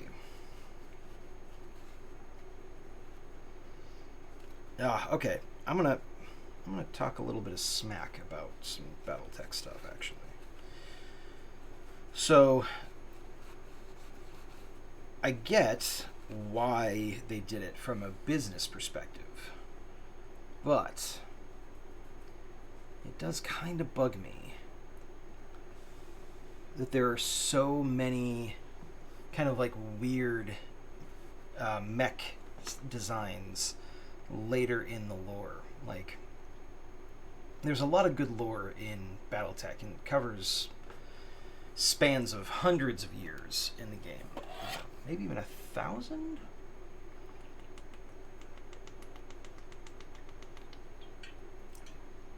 There are a bunch of different eras, basically, that you can play in. There's the Star League era, kind of the wars against the periphery. That's something that you can do if you want to, and as your campaign setting. You can do the American Civil War, the fall of Star League. You can do Succession Wars 1 through 4. You can just do general border skirmishes and things like that. You can do the clan invasion, the Jihad, the Dark Ages, after the Jihad. Like, there's a bunch of different eras, which is great. Lets people play in, basically the setting that they want to play in, like the version of the setting they want to play it. And then the problem that comes with it is, obviously, they want to sell more mech designs. They want to sell more models. So they come out with a new mech. They come out with new technology. They come out with a new trend,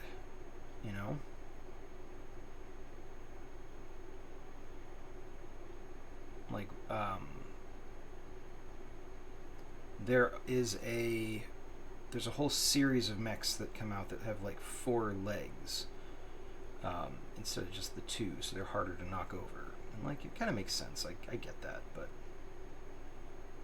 it also just becomes a bit much. Like, especially when you start getting into like, oh well, they've got this weapon that does this, and it's like, it's just too much to keep track of. Like, if you're playing against people on a regular basis, that turns into this whole oh, there's a meta to it. There's, oh well, you gotta play this strategy or this way in order to account for the newest stuff that's going on in the game. And that's one thing I'm not a fan of. But then again, I'm not a fan of that in any other game. Like, Magic was very similar to that. Still is. But when I got out of Magic, that's why. It's because it was really heavy on that like, oh, you're still playing with those cards? Man, you are behind the times. It's like, well, but this was the stuff that was in a week ago. It's like, yep, well, something else came out, so here you go. It just becomes this like rat race to try to keep up with stuff. So that's one thing. One little gripe I have with the Mech Warrior thing, and just kind of collectible games or things like that in general. Not hating on it. I really do love Battletech, but that's one component to it that I can do without.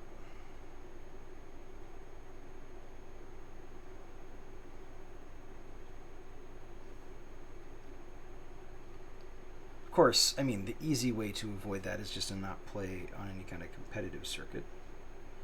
Just play with friends, which kind of is what I'm going to end up doing. So that should solve that. But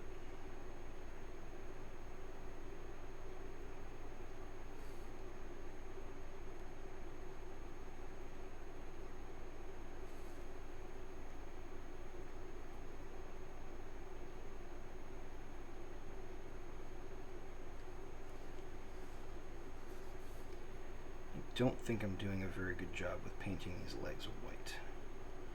They're turning white, but I don't necessarily know that they're turning white in a way that looks good. Oh well. We'll just roll with it. If we need to scrap it, we scrap it. That can happen. Happened with you in Hearthstone. Oh yeah, I remember playing Hearthstone a little bit, and then it was just like, well, in order to really have any chance of winning, you gotta buy the packs where you are gonna get the really cool cards. And at that point, I was like, nope, it's Magic. It already kind of felt like Magic to start off with, but then once that phase of the game hit, I was just like, okay, I'm not doing this.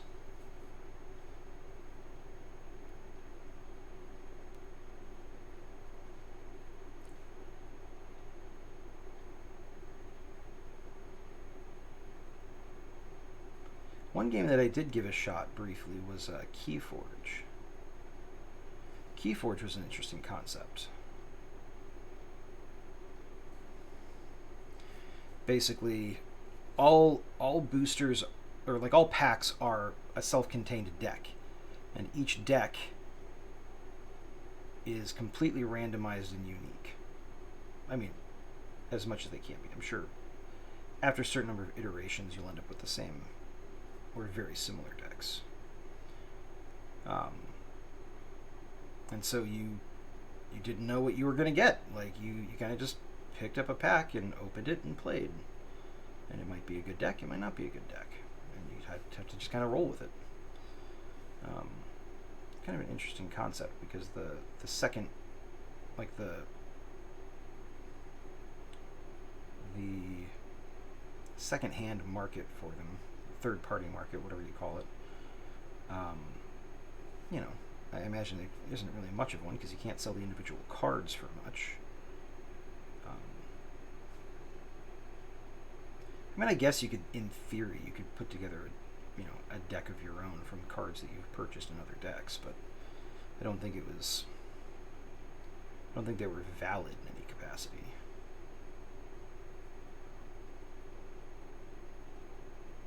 So that was an interesting concept.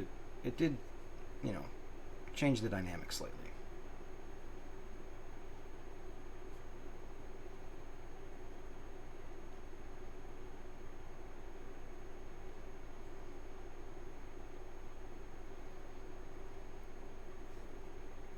All right.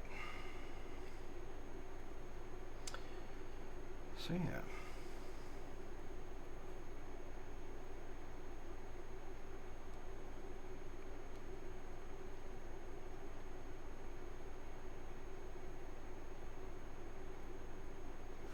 All right, well, I've certainly been cursed for my hubris.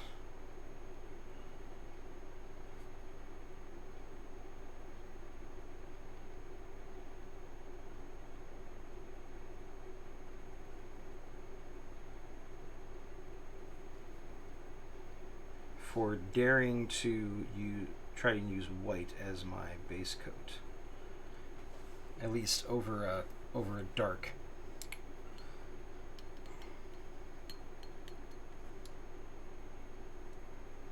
Over a dark primer. Because them legs, they ain't looking so good. But it's fine. We'll let it do its thing. Alright, while that's doing that, we're going to go ahead and take a look at the upper body, which looks much better in this silver. Can I...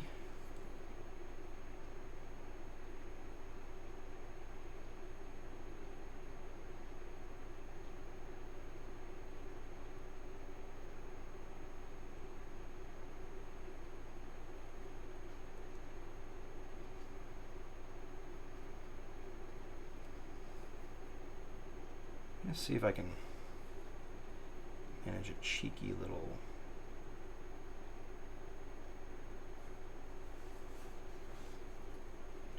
dab here on the cockpit. Get the canopy color down.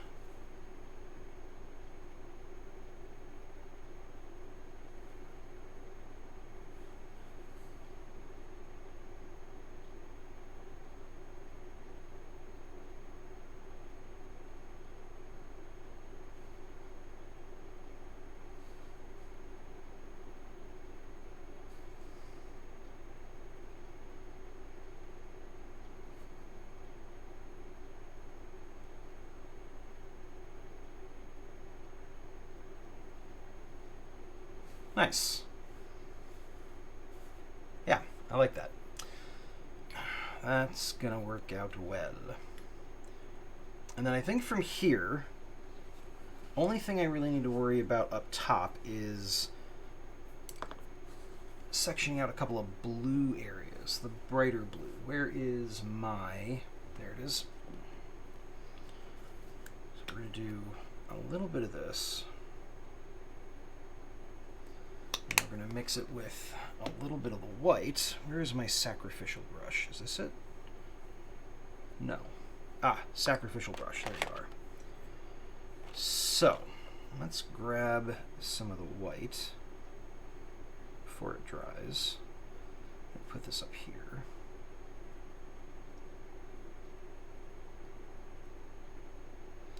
Then we're going to grab a dollop of the old blue.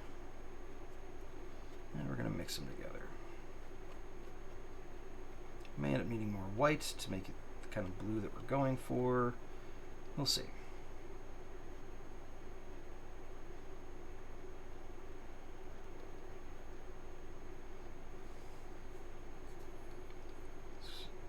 Some more of that white, and we're going to put it right there. That is not our sacrificial brush, so we're not going to get that one all messy. We're going to clean that one up, actually. There we go.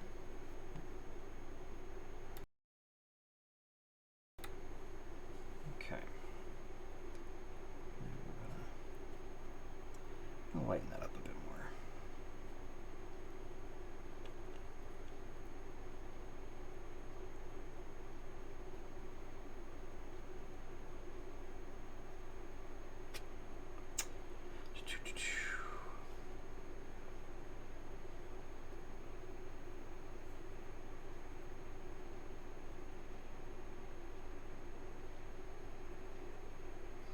All right. Now that we've got that all mixed up, let's figure out what the hell we're going to do with it. Because that is not something I have really strategized for our Viper here. I have not figured out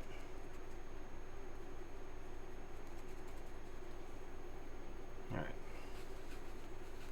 Thank you, Mixer Brush. You can go over there until I need you again. I haven't really figured out what I want to do with it. So I think I like these little panels here, like the shoulders. I think I want those in this blue. So let's...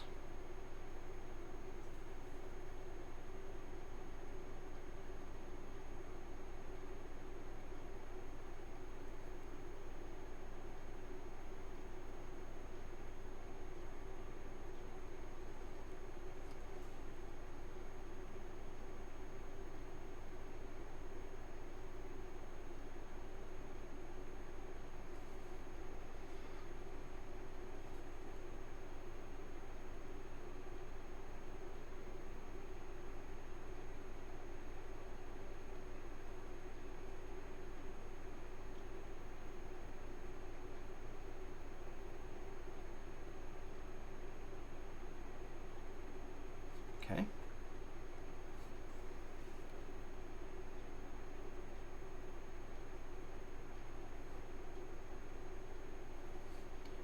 This little guy is going to get painted blue for now, but he's ultimately going to get painted black. Or gunmetal, I should say, because that's the other machine gun barrel there.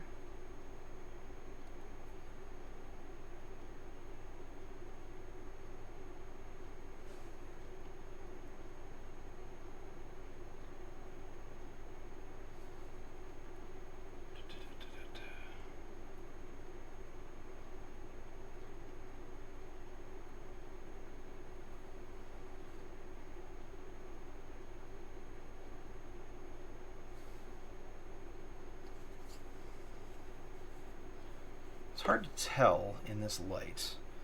It's a little bit glary. It's there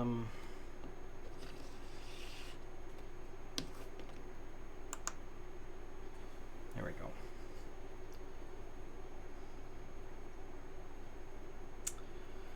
You know, that blue is actually a little bit too light compared to the blue on these guys, so I think I need to darken that up a bit. Let's grab some more of this bad boy blue here. Actually, we're going to get a lot more of the bad boy blue there. We're going to mix all that into it. Overlightened for sure. But you know, it happens. Not exactly a professional here, so every once in a while, the mix that I do isn't going to match up. And that's okay. Always buy more paint. I mean, in theory.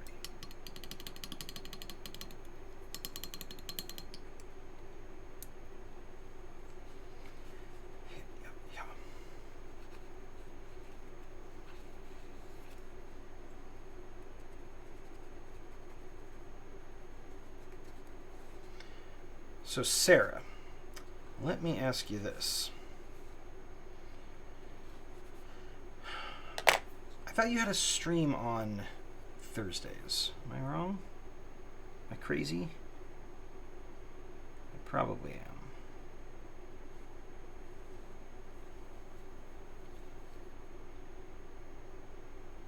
Canceled. I see.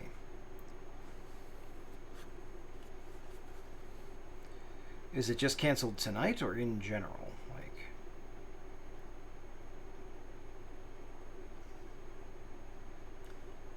it's not much darker.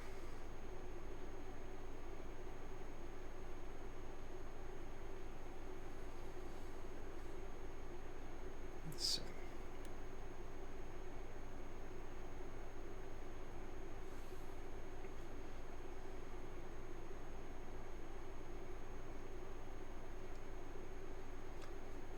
Just tonight for now. Feeling bleak.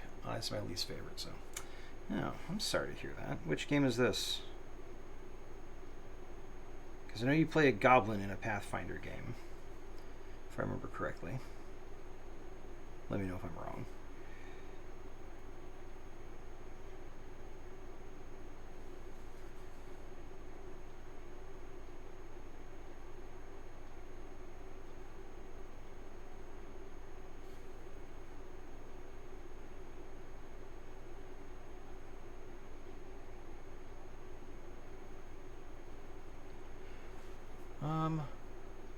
Do you play a lot of games?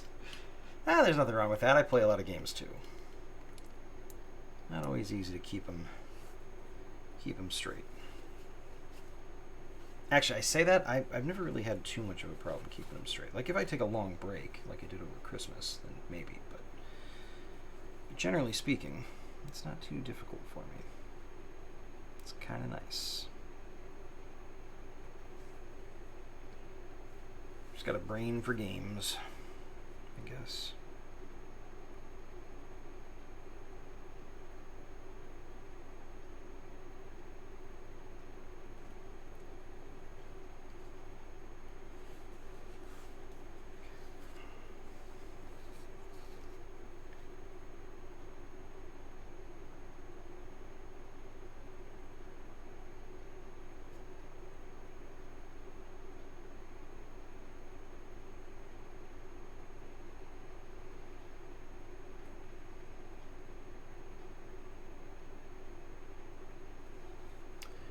VTM.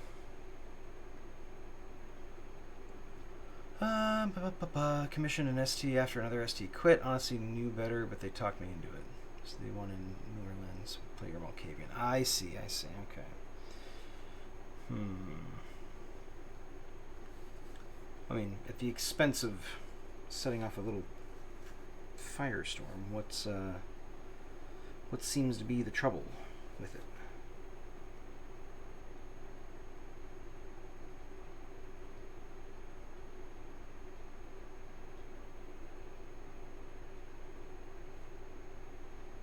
Assuming you want to talk about it, of course. You don't have to.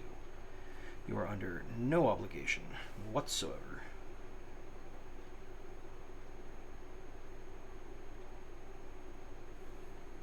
You just feel free to let me know, and I will talk about something else.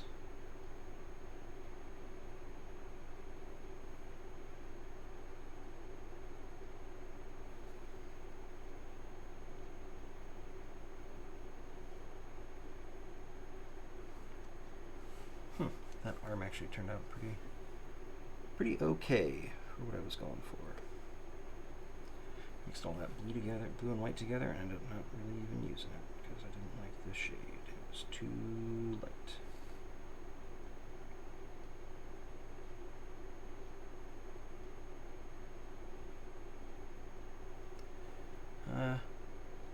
Long story short, just a lot of problem players. Okay, maybe not problem. Okay, well, I mean,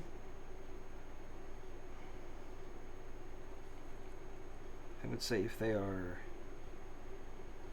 contributing to it not being fun in some capacity, then they might be problem players.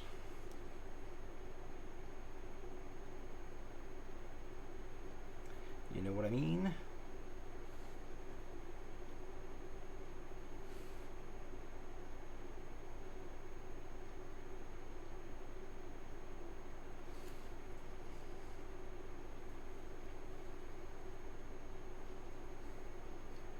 Strong and differing opinions. Okay, that I get. That I get. That's actually very common with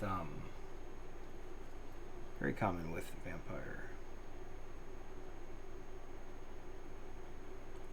We've run into a bit of that in the Cleveland game, in fact. Very different opinions on what Vampire is. What it's supposed to be, you know?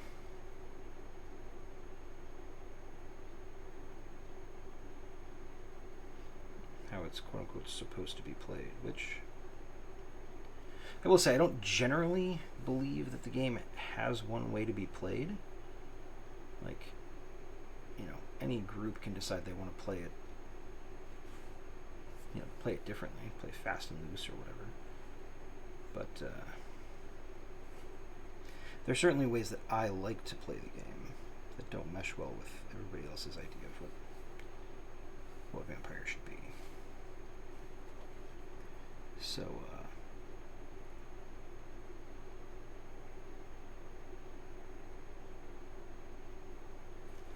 you know.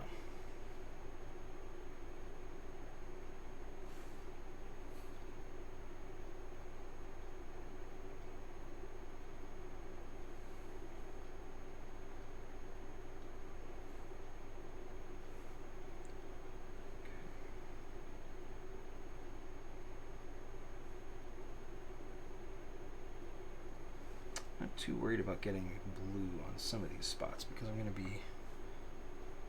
be hitting it with some black. Let's see. SC doesn't leave room to RP all the time, or really ever. I have to go like, wait, I wanted to do something. I'm learning how I like to run my game. I do a lot of sprinkling things all about and seeing what people like to chase after. Ah, yeah, that's a good way to do it, at least in the early days. Kind of a I don't know, a mistake, but kind of something I did that I wish I'd done differently with Cleveland is I put too much out there, and as a result, people were a little bit freaked out, like didn't know what to go after. No matter how many times I said, go after whatever you want, whatever sounds interesting. If this thing appeals to you, do it. You know, I think a lot of people really struggled with that idea. For a lot of them, it's, you know, their first time playing Vampire, so they were coming off games like D&D, where they're generally given like a quest, like here, go do this thing, go accomplish this specific task. And like Vampire can be played that way, but I tend not to look at it that way. You know, it's more one of those things where it's like, hey, there are opportunities in the city. Sometimes the prince will mention these opportunities to you. Other times, you're going to find out about it on your own, or someone else will mention it. If you want to try to deal with it, go for it.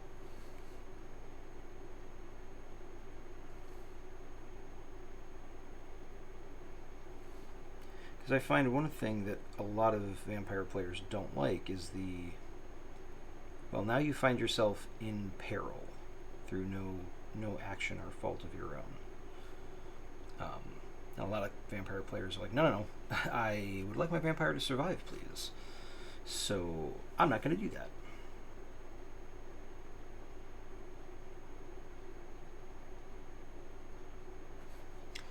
All right, let's see. Had D&D players. yeah, I did. Still do have a couple.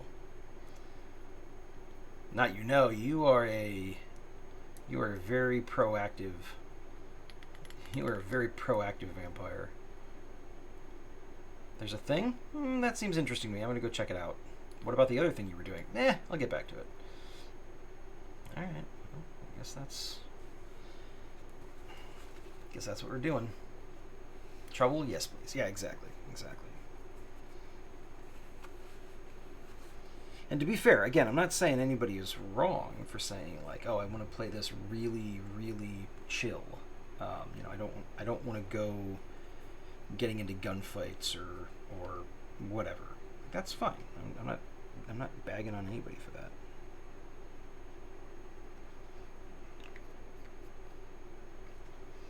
As long as you're enjoying the game, I can happily let people sit in RP talking about going to the zoo in the middle of the night as a vampire if that's what they want to do. And yes, I did have a session where the players spent basically the entire time discussing whether or not they should go to the zoo in the middle of the night as vampires.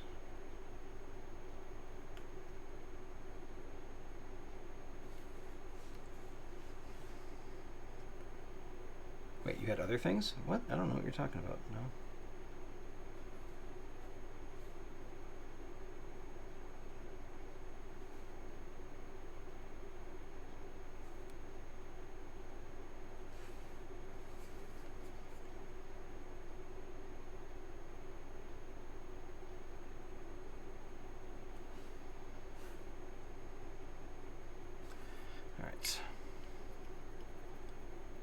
First character lived in a zoo in Toledo. Oh, interesting.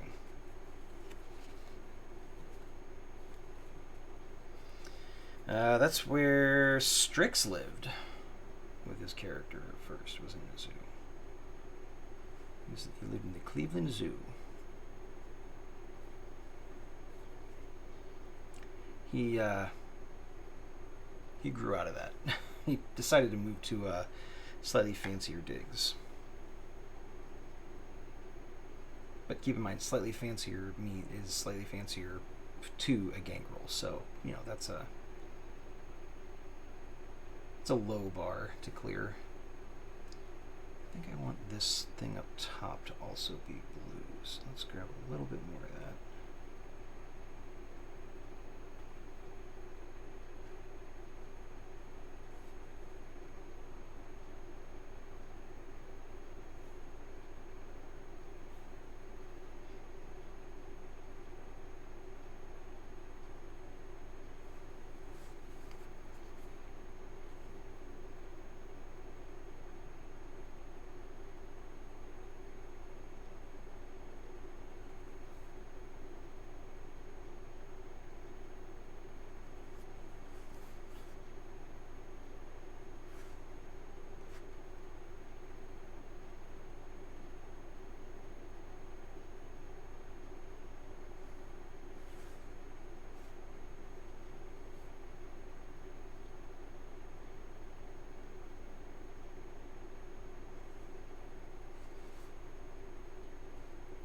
Sorry I've gone quiet again. Give me just a second to finish up some of this little panels that I want to paint. And I will be back and raring to chat.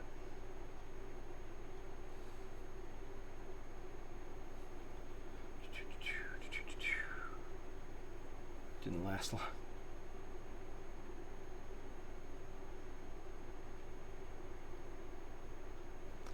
I mean, the zoo's an interesting choice of havens, if we're being honest. I think the book uses it as an example at one point, but it's just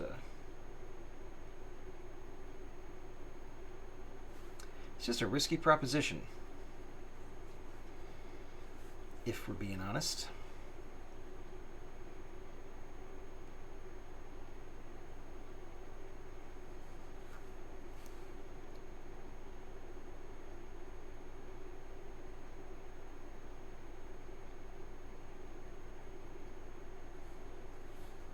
Although I realize that would just make it more appealing to some people.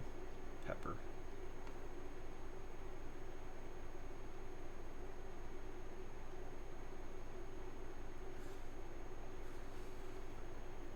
Okay, there we go. There we go. I think that's okay. Alright. Took her RV. I did not take her RV. You lost her RV. Thank you very much. Where's she going to stay now? I don't know. There's a fancy boat that she has an open invitation to. She could go to that. Oh, the white. Damn you, white.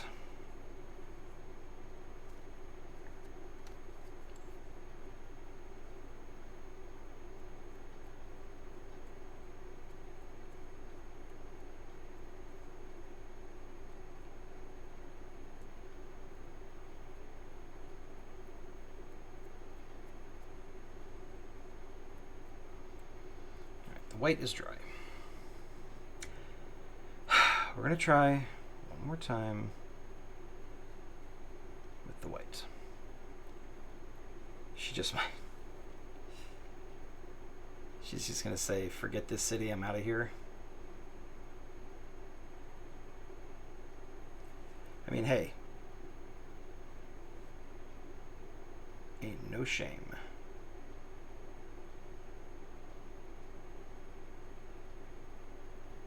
Honestly, if I were Pepper, that's probably what I would do. Fancy boat, lap of luxury. Yeah, sure. Let's kick around doing that for a while.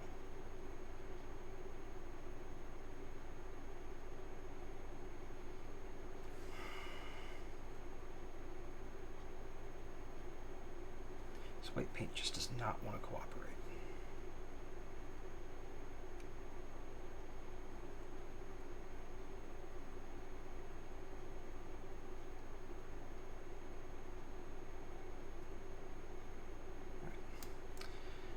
All right, abort. We're gonna not keep beating a dead horse.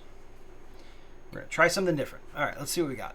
Let's see. That's the plan for when you shut this game down. If they're both still alive, that's how they make it to Orange County. Like the blue. Oh, good. I'm glad. It's still a little bit off from the blue that I painted the other two with. Just a little bit off, but not bad. Not bad at all.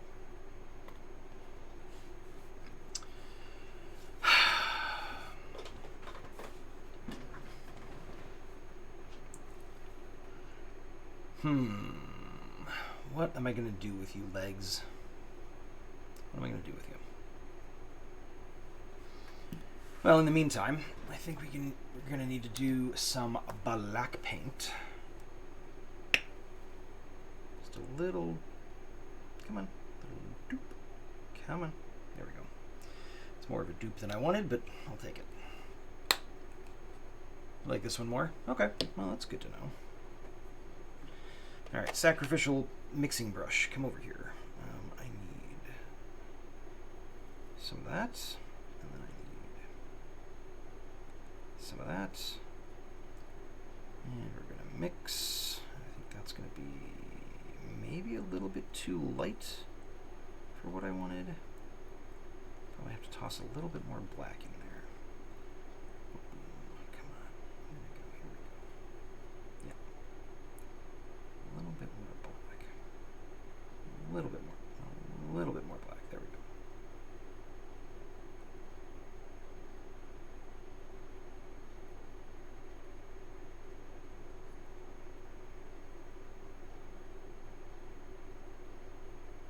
Still more black.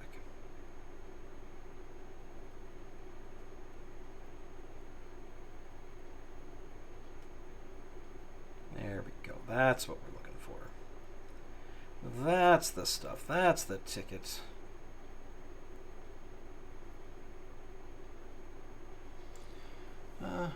Dupe technical term. Yes, exactly.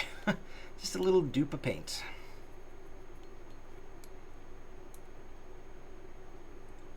Dupe is somewhere between a drop and a dollop, you know?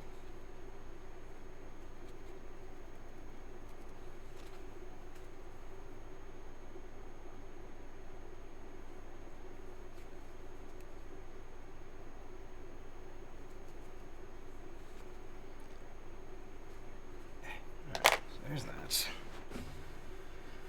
All right, so what are we doing with this dark gray / black, you might ask? Like, where's this going to go? What's the deal with it? How are we going to make use of it? Well, I'll tell you. We are going to apply it to the weapons.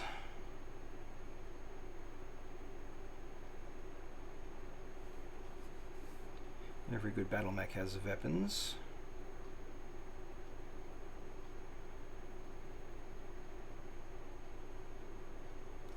And I want this guy's weapons to be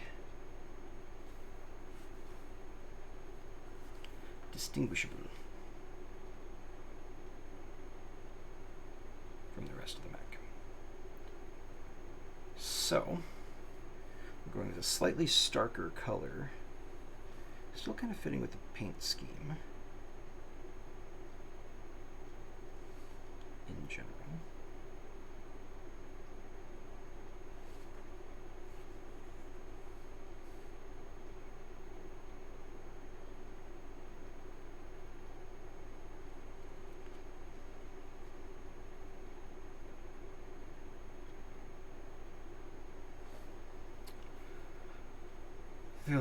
There's a big gap between a drop and a dollop. Yeah, it's a dupe.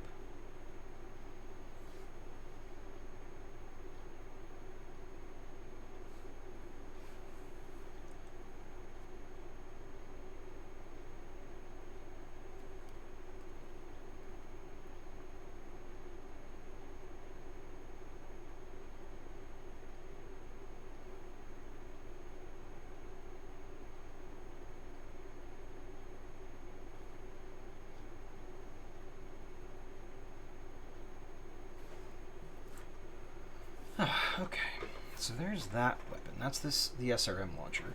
We're going to have to give a little tiny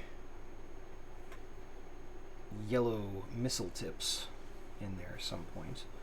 But for now, we'll leave it. We'll come back to that later. Whoop, a little bit of shaky hands there.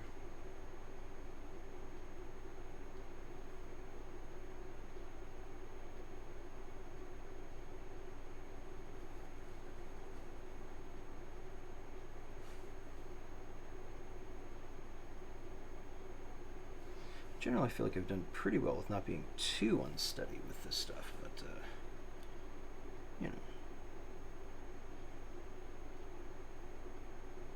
Not as young as I used to be.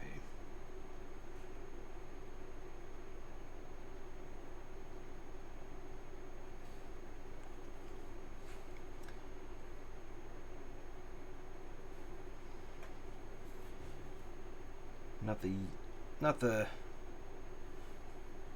bright-eyed, bushy-tailed young kid that was learning how to stitch people up and whatnot. I'm old. 40. How the hell did that happen? You know? Like...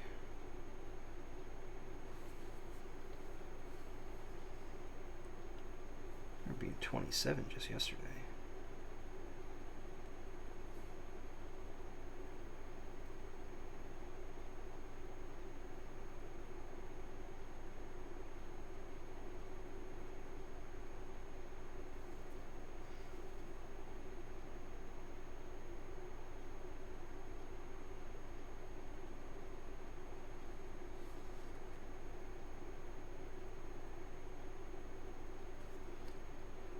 Soon people are going to be calling me Grandpa, wondering which care home I wandered out of.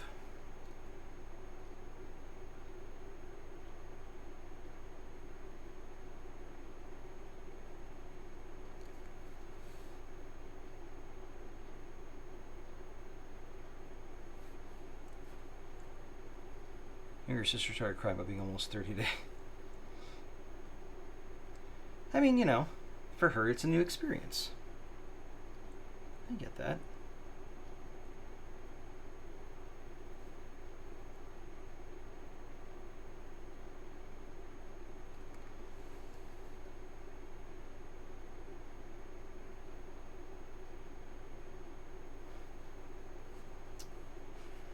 Not quite sure if I like the way that turned out, but I like the general idea.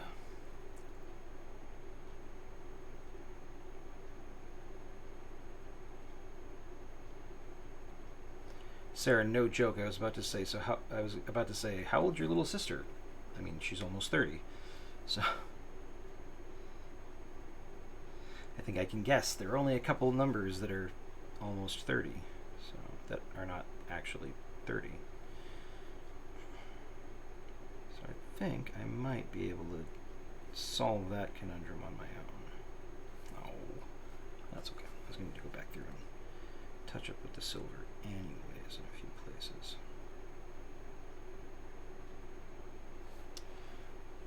28 in April. Yeah, that's not that bad. And one that's 24, big gap between them and me. Same two parents though. Yeah, I know some people who have pretty big gaps. Actually, there's a 6-year gap between me and my younger sister. My older sister is 2 years older than me, so.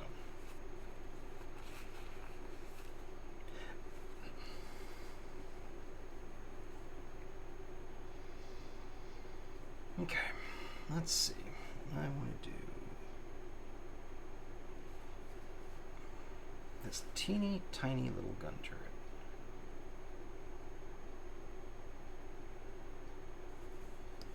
Which, by the way, I just have to say, F you to whoever decided to toss that up there. Like, it's such a small little detail. Why?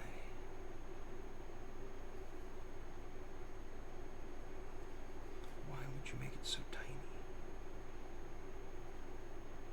I recognize that it's a machine gun. It's much smaller than all the other weapons, but this is still obnoxious. Pretty sure it was just done to annoy people that were trying to paint their minis like me.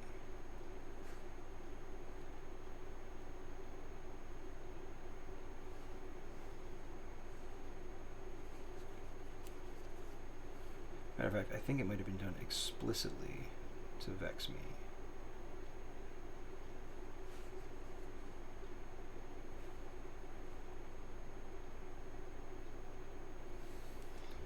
Quite sure that that's the case. You know, I actually don't know. Is that where is that the I don't know where that other machine gun goes. There's a couple little places that could be a machine gun. A couple little details. See, this is where a real Battletech aficionado and a real you know, a real painter would break out the technical manuals to figure out where the other machine gun was. I, however, am not going to do that.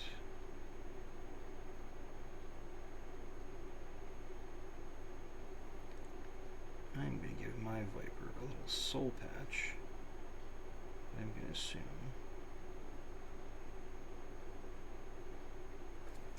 the machine gun is that little spot under the nose.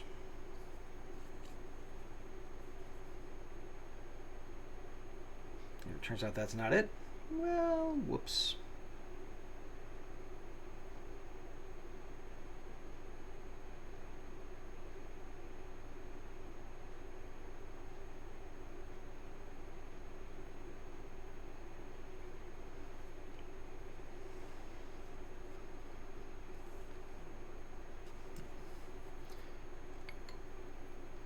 Someone. Well, you got, yeah, exactly.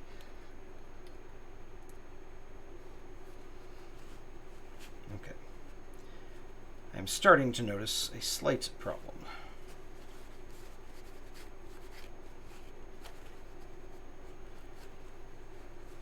A rapid proliferation of small blops of black paint. So,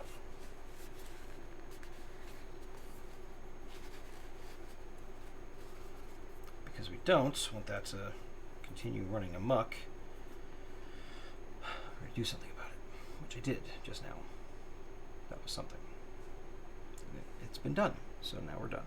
It's all good.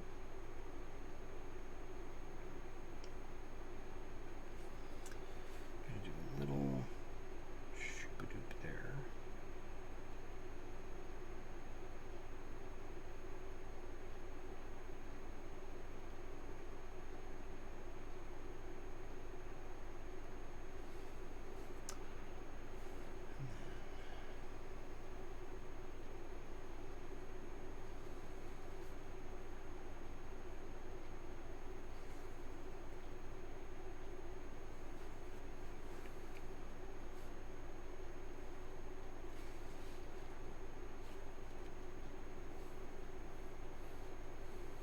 Why did I choose to do this? I can still back out. I haven't actually touched paint to model yet. You're not committed. Nobody else even knows what you're thinking. You can just back out. You don't have to do it.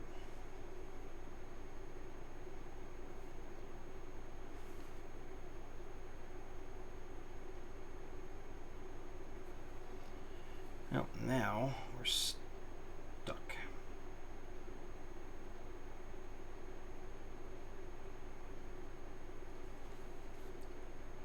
Onward and upward is the only way.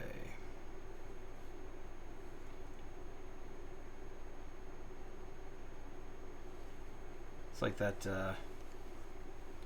old school general who's like, you know, we land the boats.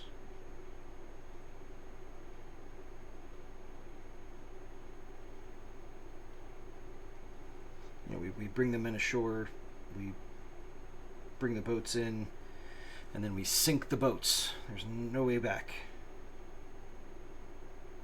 So now, all you can do is commit and make it work.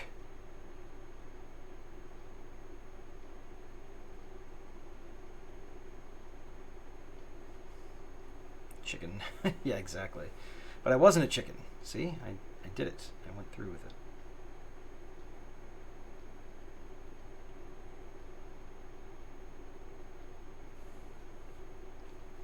Oh, I got so many little cleanup spots to do for this silver paint. It's going to be a mess. Oh well. You live, you learn, you laugh, you love.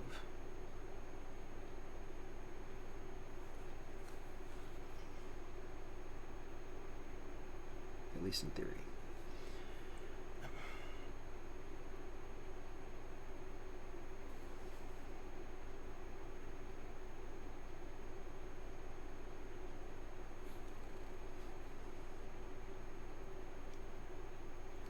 Good job. Well, thank you. I appreciate that.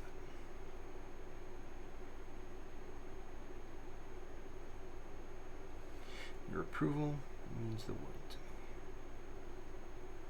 That's only slightly sarcastic. I actually really do appreciate the kind words.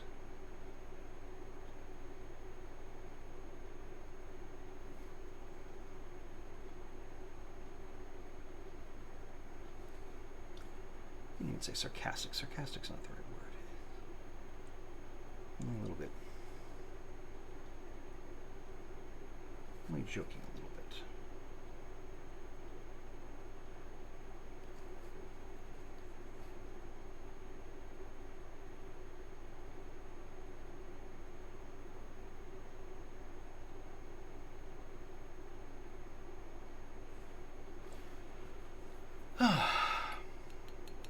Definitely a quieter stream tonight than the last time.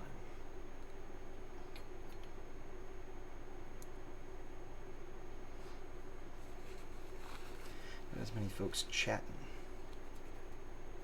But then again, a lot of the folks that were chatting last time were up rather late compared to their usual routine. So, you know, that's kind of to be expected that they're not going to be here every time.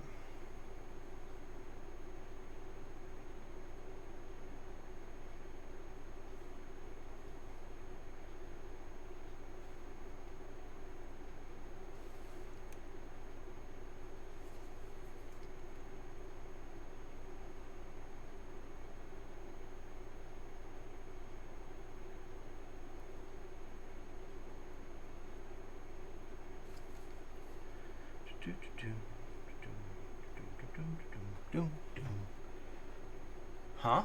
Huh, what? What's huh?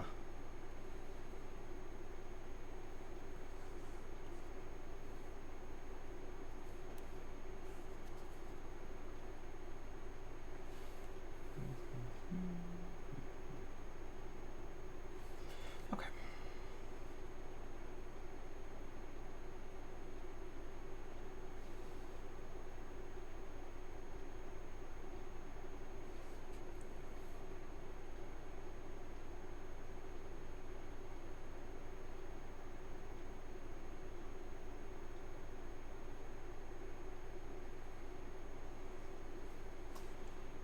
Never mind. Okay.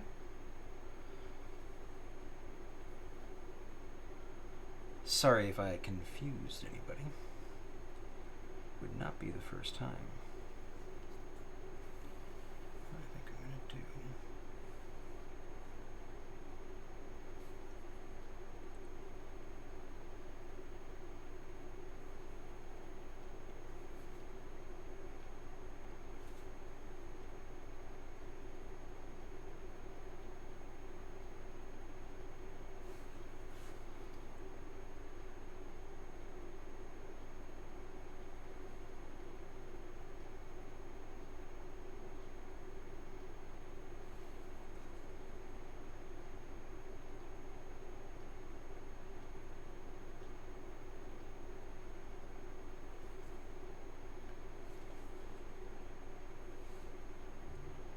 Did a lap around the house and thought I came back to you saying something about you can't expect him to be here the whole time. Like maybe you were saying something to me.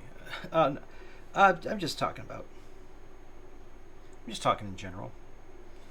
Saying it was a little bit quieter tonight than last time, but it's because a lot of the people who were here last time chatting were up well past their bedtime.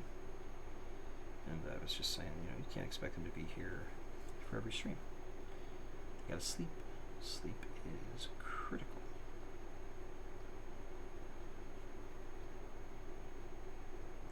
Or so people keep trying to tell me, and yet somehow, here I am, at midnight.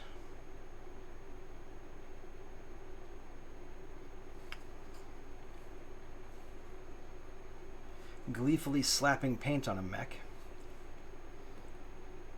And, not having a care in the world. So yeah, that's a whole thing. Okay. So let's see. Let's do this. And it was your channel, if that matters. Yeah, that's a good point. I mean, it was.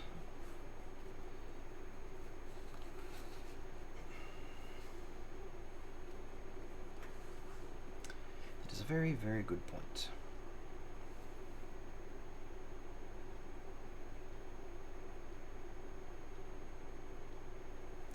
Although this Stolen Fires channel is actually pretty popular. They stream regularly, so they've got a bit of a crowd,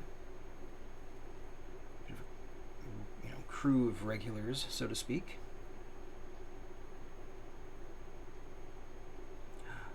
What's that? Oh, wait, what? Oh, shh, we don't want to scare it. I think we might have gotten the white paint to cooperate with us finally, but let's not.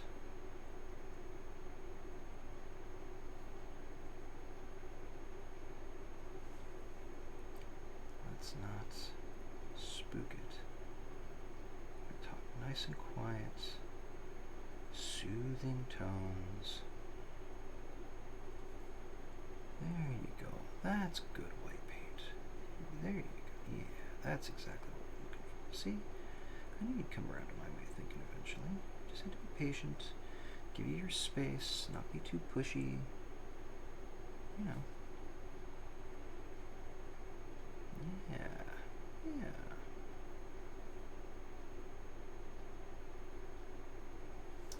I won't quite say we're looking good, but we're looking better than we were a minute ago.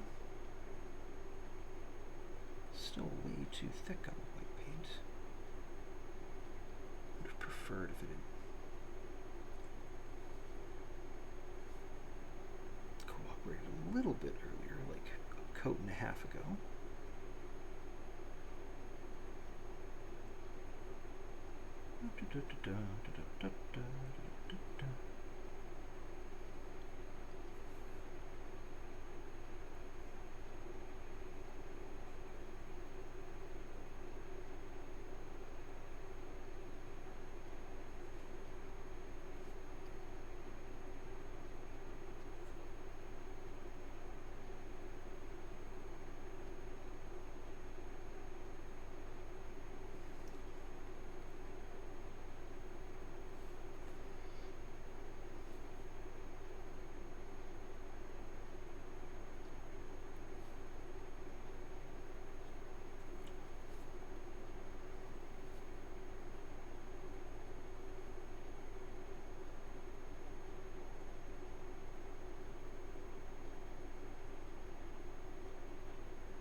So how's your digital image manipulation going, Sarah?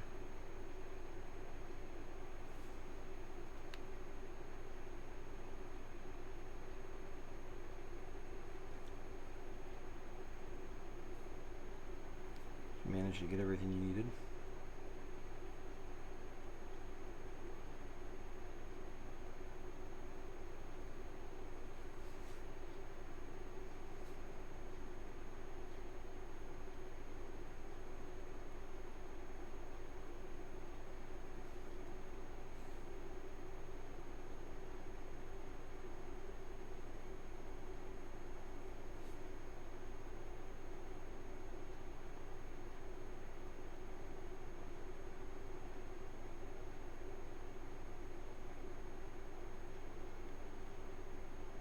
I saw the chat update. Give me just 1 second, Sarah, and I'll take a look at what you said and respond. Just focusing for just a second more, right down here.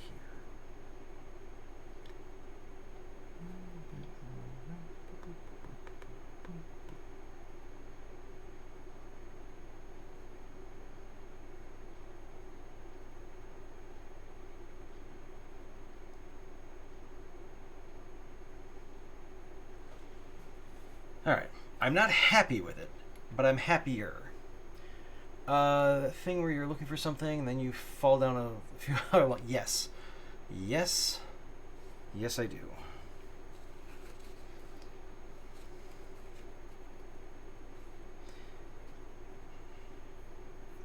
I actually did something like that with Cleveland a while back. I was looking for a particular thing. I found something else that wasn't what I was looking for, but was still really cool. And then I kind of fell down a rabbit hole, and then I never found the thing that I found that was cool because I stupidly closed the tab on accident.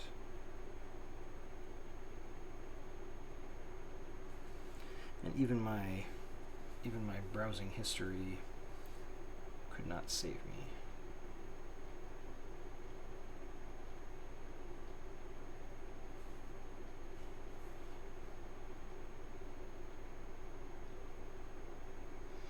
It was most distressing.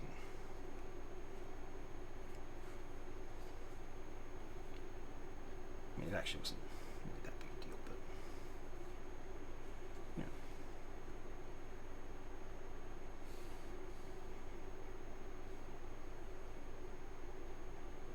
The thing I found was pretty cool. Yeah, that's how that's going. I have like 50 tabs open. Yeah. I mean,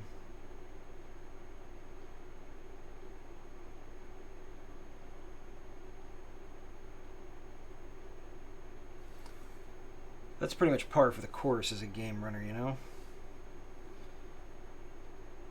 I'm like, okay, well, I need to look up how this thing works. Well, but okay. So it seems like that thing is really dependent on this other thing. So I guess I'm going to have to go check out this other thing real quick to see if I can figure out how that works. Okay, well, that's interesting. Well, but if that works like that, then that means this other thing that I was working on, well, that, okay, I'm going to need to do a little, and then, lo and behold, 3 hours later,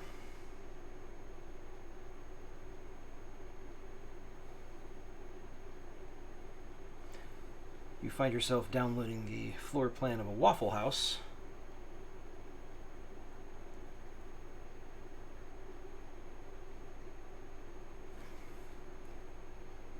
And making notes like, note to self, blow up Waffle House, which is not in the slightest, not suspicious in the slightest.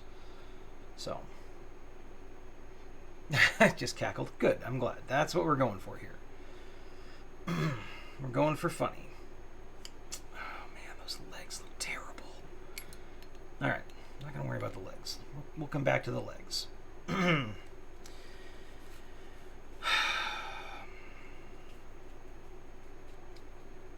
I think I know what I'm going to do with the legs. So what I'm basically going to do at this point is I'm going to let everything dry. I'm going to hit it with a wash. I'm going to let that dry. Then I'm going to go back over the legs with another color that will hopefully save them because they look horrible. But in the meantime, I have to hit something with orange on the back of this guy so that it stays in keeping with our other ones. A dark wash? Yeah, it's going to be a dark wash. I don't really have any other washes, sadly. Where is this? Is that it? Yeah, that's it. Don't hit a lot. There we go. Also, why is this so messy?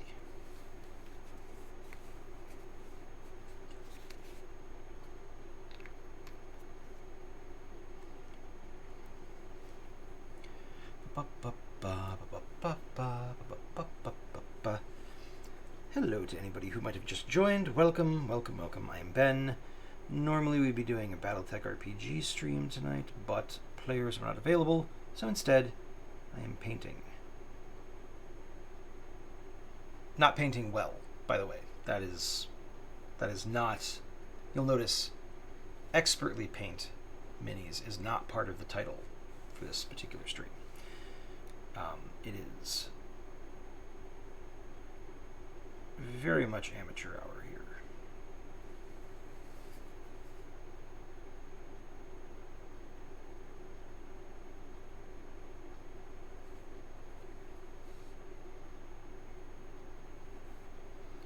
So anybody who's coming here looking for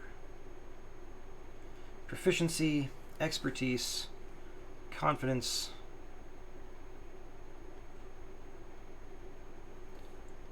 I hate to inform you that you were in the wrong place.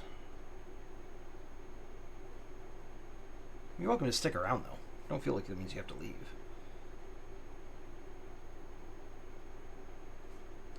I just like to make sure people know what they're getting into.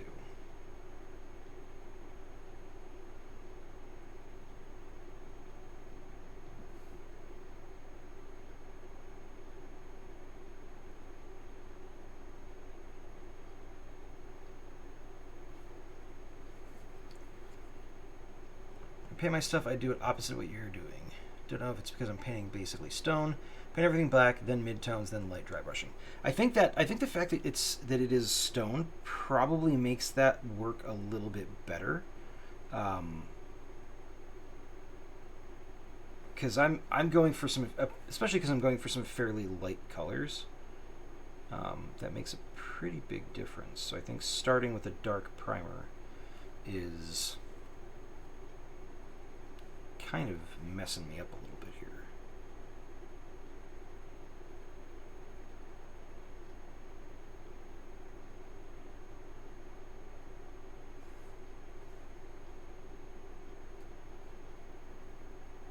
Okay.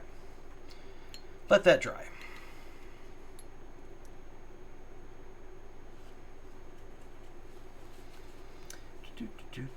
And then we wash. And then we try to salvage those legs in some capacity. But I think, I was going to say, I think the upper torso is done. Except for, where was it? There was a little bit of silver touch-up that I need to do, right?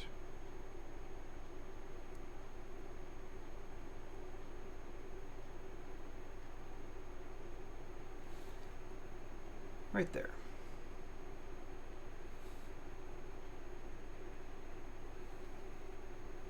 There we go. All right, I need to do a little silver touch-up on that. Actually, yeah, a little bit. Little tiny bit, little tiny bit.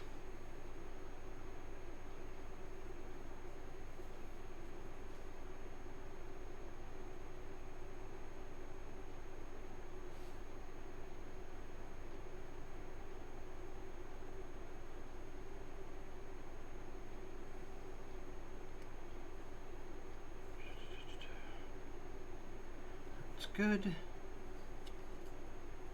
Oh.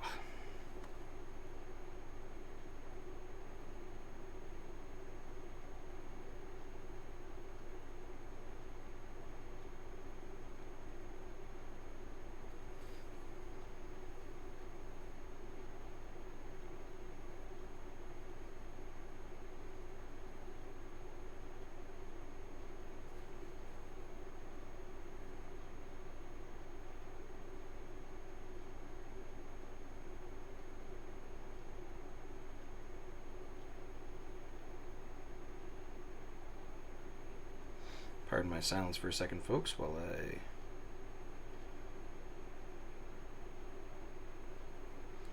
try to restore my family's honor with these tiny little adjustments.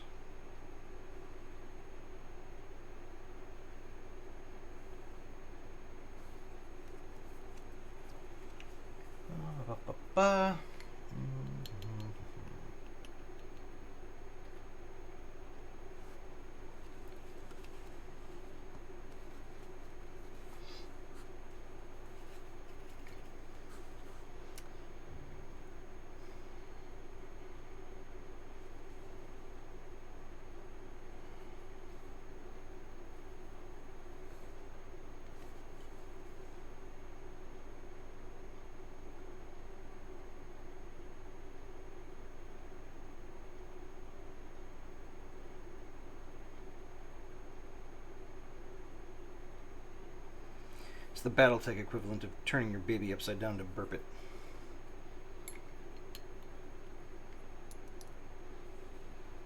Which I know is not how you burp a baby. that's the joke. But yeah, don't try to burp your babies by turning them upside down. Now, if you're trying to Heimlich maneuver your baby, then you want to turn it upside down and put it over your knee.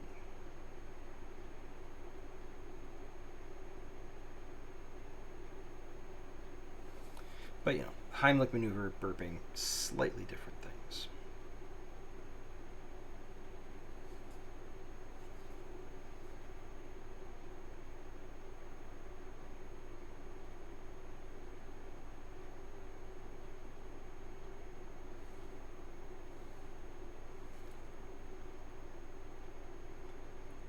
That, as they say, will do.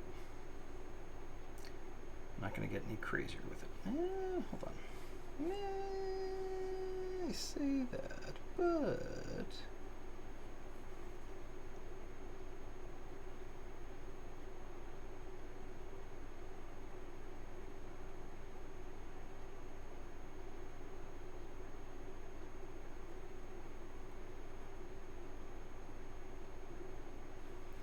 these little vents on the back that, for some reason, are just screaming at me that they need to be done in a dark color on this Mac.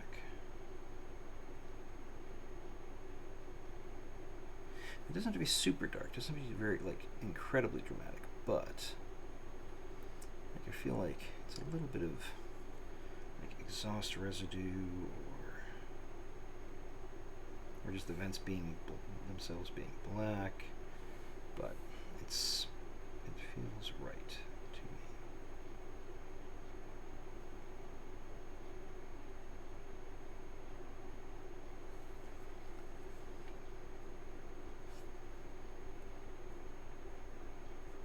Yeah, there we go. Hey, Mr. Swetch and Lemon Drop. Hi. You know infant CPR? That's good, actually. Infant CPR is a super important skill to have because it's very different from adult CPR. I tell you, I had a Heimlich maneuver. Yeah, you did. You saved a dude's life.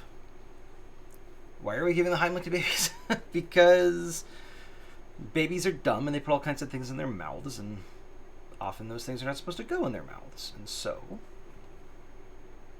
you want to know how to save that baby's life so that it owes you an eternal debt from that day forward. Because let's be honest, if you're gonna end up accruing a life debt from someone, accrue it from a baby. It may not pay off in the moment, but long term, they'll be around a lot longer.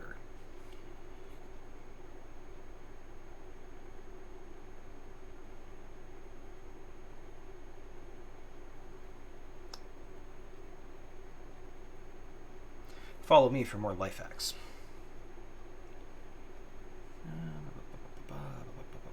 Okay.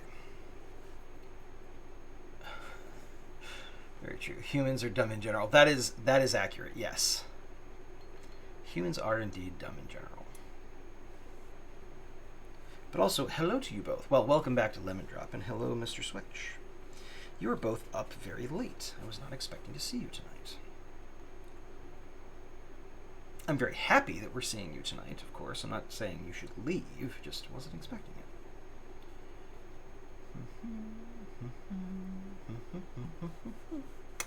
Alright, so this guy, this cut the I can't seem to figure out the right lighting to prevent this from like really glaring badly. Does that help at all? Maybe a little. So this is a Viper. It's another clan mech. It's going with the rest of my little buddies over here. Same color scheme, different obviously design because it's a different body style. I decided to try making the base color on the legs white, which didn't work very well against a dark primer. And so we are holding on to our butts to see how that's going to pan out. Let's see. Do you know you're not supposed to sweep the mouth in child infant choking because you could inadvertently push the child? That is correct, yes. However, you should do it in for adults. You should generally do a little hook if possible. Only if you can see it and reasonably retrieve the thing, of course. Another late rehearsal, winding down. It's become our evening wind down. It's very well. Aw, that's very kind of you. Thank you very much. I'm glad to hear that. Had to take child infant CPR for work even though I don't actually work with the kiddos. Yeah, that's fair. Hello, Adventures of Tony. How are you? How are you? Welcome. Nice to see you regardless of the time.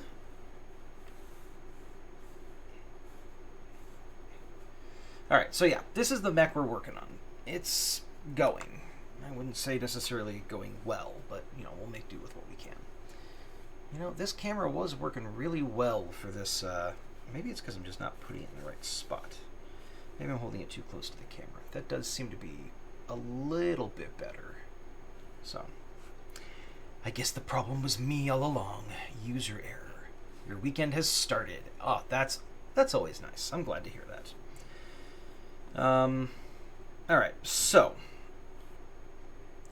I think generally speaking, I have all of the minor details that I want. Do I need to, is that? No, we're good. Okay. So, here's what we're going to do. Wash, wash, wash, wash, wash, wash, wash, wash, wash, wash, wash. Washy, washy, washy. Sorry for disappearing earlier as watching Critical. Oh, I see. You left me for Critical Role. Okay. You abandoned me for the more popular mainstream thing. I gotcha. I gotcha. Okay. Well, I'll remember this. Taking a dance show. It's on Saturday. Oh yeah.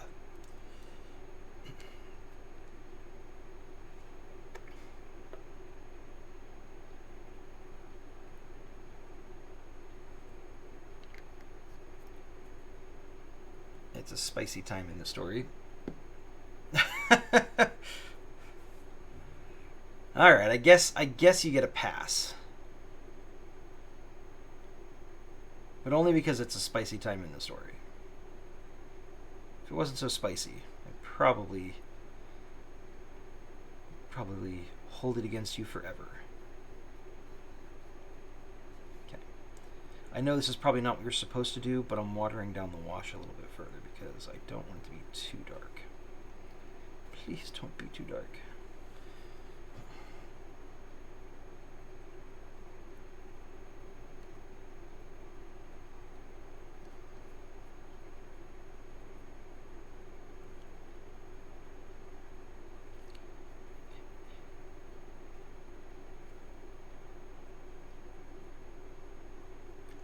I don't know why, but the wash is the part that always stresses me out the most.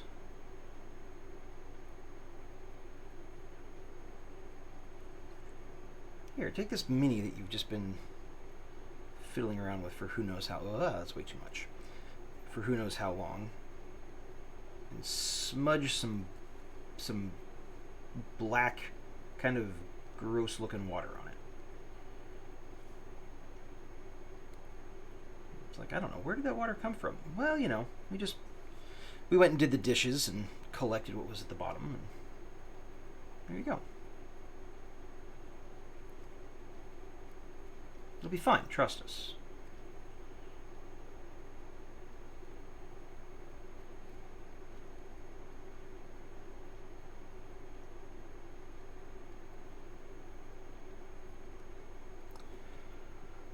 Let's see.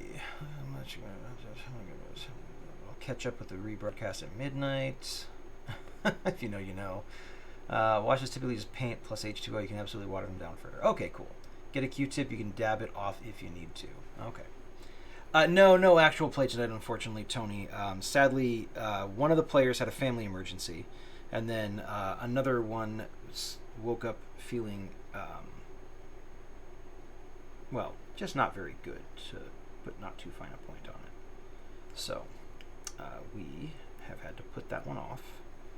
The actual campaign will start on the 30th. So this week and next week are going to be painting streams, because we only do the actual play every other Thursday.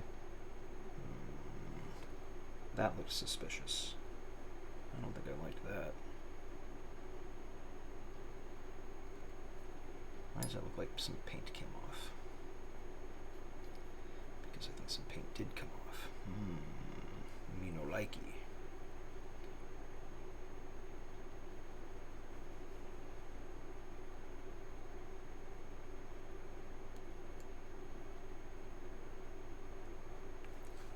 Oh, okay. So note to self, from here on out,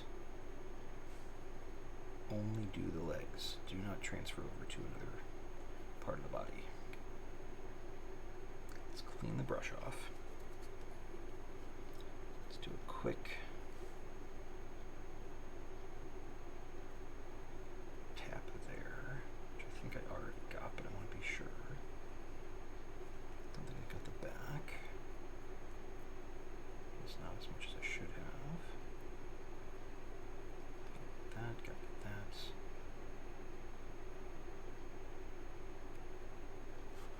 Is that white or silver in there on that elbow? I think it's white, but I'll leave it for the moment. It's gonna have to be okay.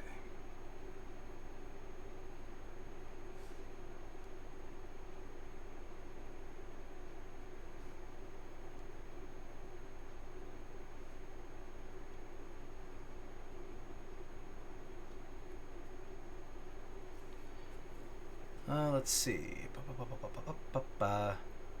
Hope everything turns out okay for me. I appreciate that, and I'm sure they do too. I have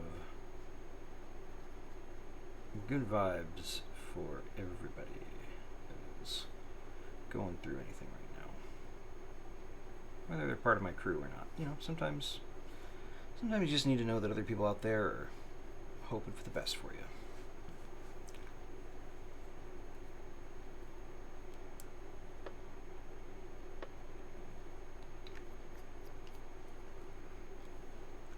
Also, my wife just sent me a smoochy goodnight text, so give me 1 second to respond to that.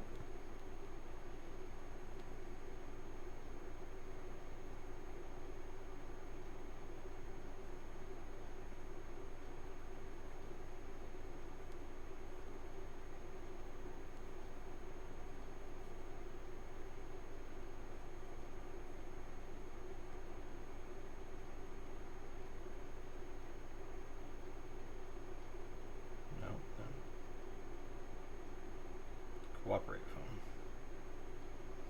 Do my bidding. There we go.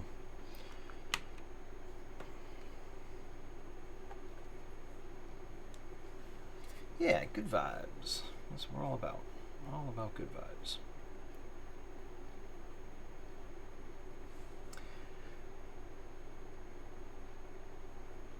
Also, I would just like to point out that there are people out there, certainly people out there, who don't deserve good vibes. I'm not naive. I'm not one of those people who's like, oh, everybody deserves this. No, some people are just monsters in people clothing. But in general, that is not the case. I don't believe that to be the case in general. So.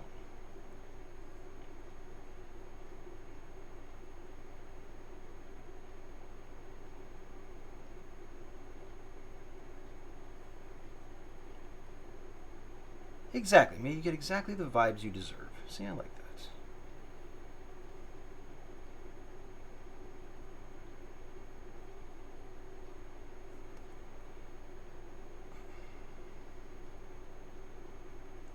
Hey guys, I'm starting to suspect that these white legs are going to end up a different color in the end.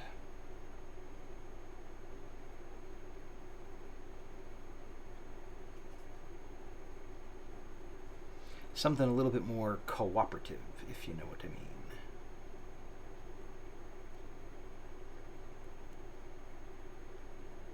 I say if you know what I mean, like I know what I mean, but if I'm honest, I don't really.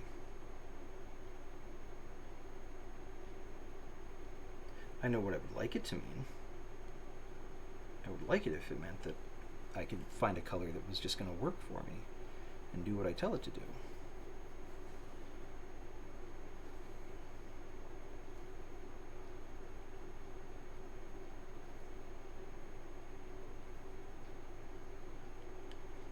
But I don't know that's going to happen.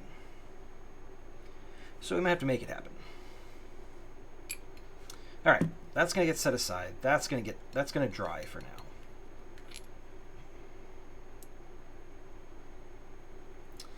Let's see. It's a lot of white. Yeah, I know. Look, I tried it. It was an experiment. It didn't work. I acknowledge this. Just remembered when a friend played the Battletech video game, they loved calling mech stompies. Yes, exactly. Stompies. Big stompy robots. That's actually the way I refer to Battletech a lot when I'm talking about it to my friends. It's the big stompy robot game. Dry faster!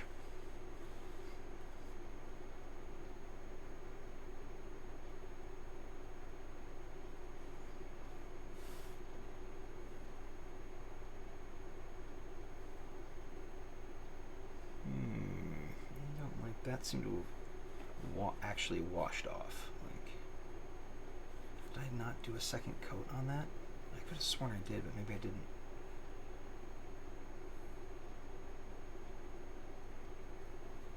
It looks like it's okay on the rest of it.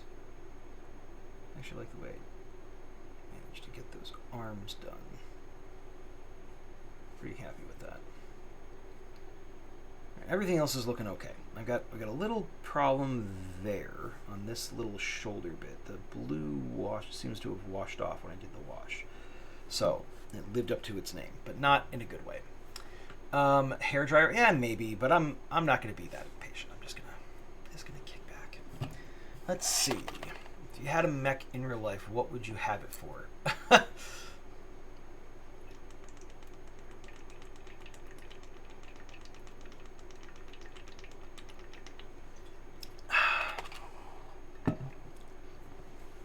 Mine would absolutely be for day-to-day getting around. Just a big mech, step over cars, much easier. No rush hour for me. No, don't do it. Don't do it. Don't be tempted. Don't be. You know what? I'm gonna take the glasses off for a few minutes. This also seems. Oh, I was trying to figure out why it was so much darker in here. It's because I turned off one of my lights.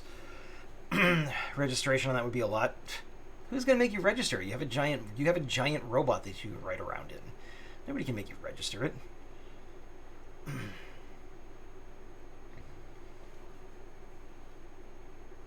The government? Nah. I'm assuming this is a scenario in which nobody else has a mech.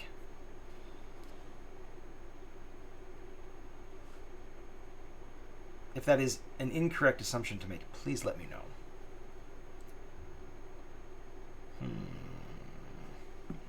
Yeah. Patience. All right. Oh, we all have mechs. Oh, well, that's different. I mean, at that point, if we all have mechs, then they're pretty commonplace. So, you know, registration wouldn't be that expensive. Sarah has one for laundry. Tony has one for reaching tall things. And I have one for getting around obstacles. And those obstacles being other people.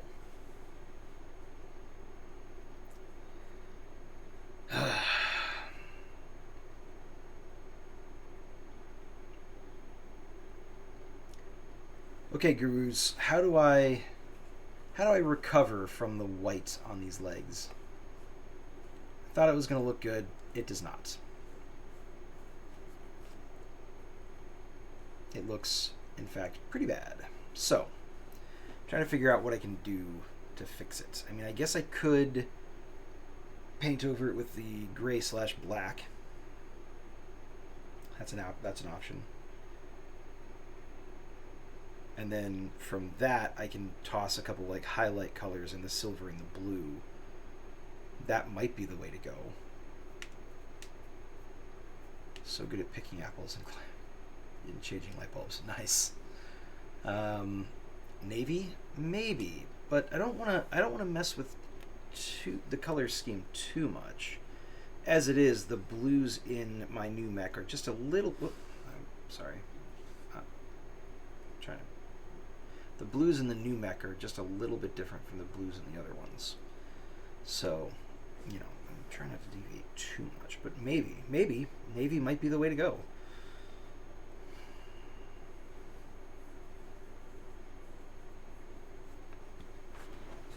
All right. Let's see. Oh, just over 3 hours. So probably gonna wrap up soon, but I want to keep doing a little bit of stuff here. All right.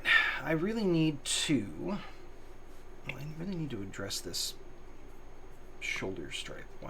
Figure out why the blue is. No, I don't really need to figure out anything. I just need to apply more blue. Let me get right down to it. Glasses.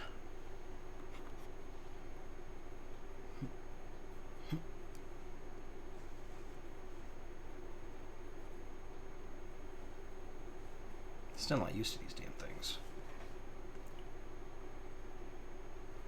Too much paint on there.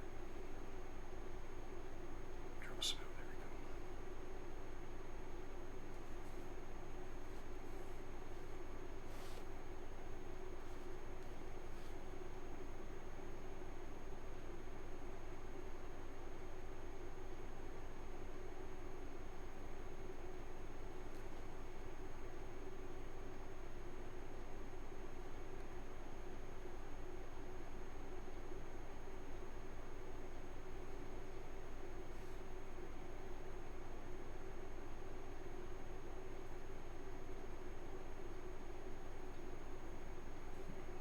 little bit errant, but that's okay.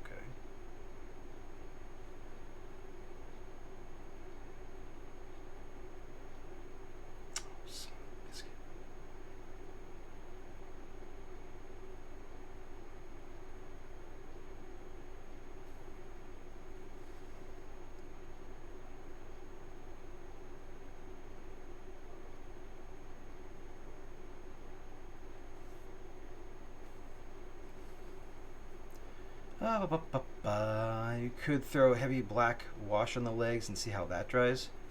Yeah, I kind of did that, but I guess I could go heavier.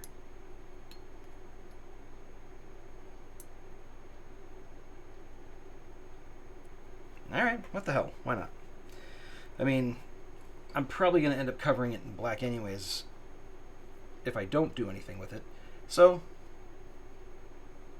you know what? Let's try it. Let's try it.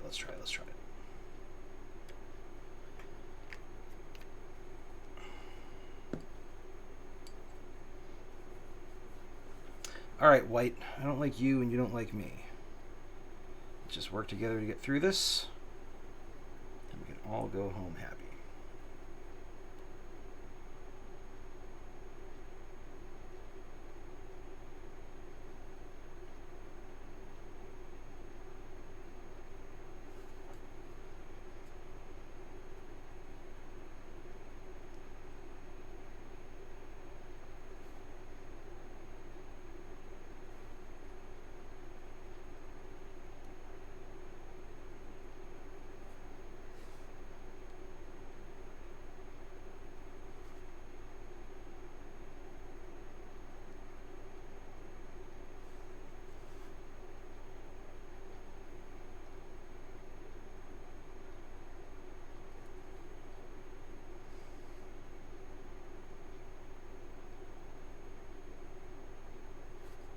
I really wanted these mechs to look like really shiny and pristine and new, and I think I was overselling my my painting ability to myself, because they are not turning out that way.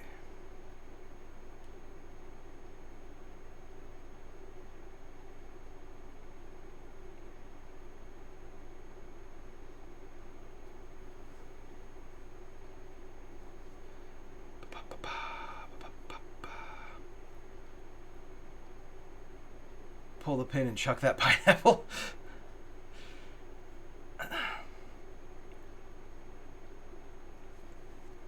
I like the general vibe of that.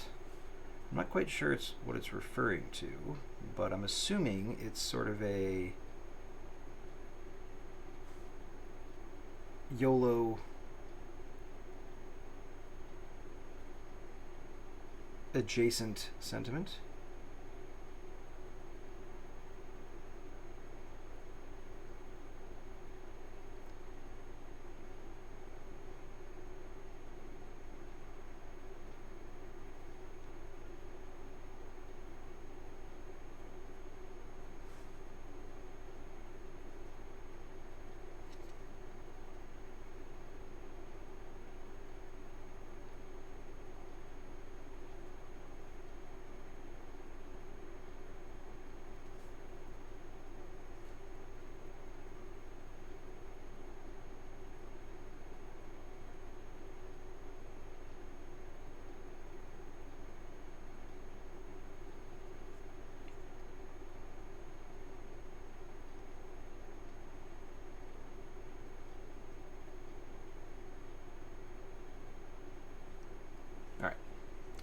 Well, that's the heavy wash on the legs. We'll see how it pans out.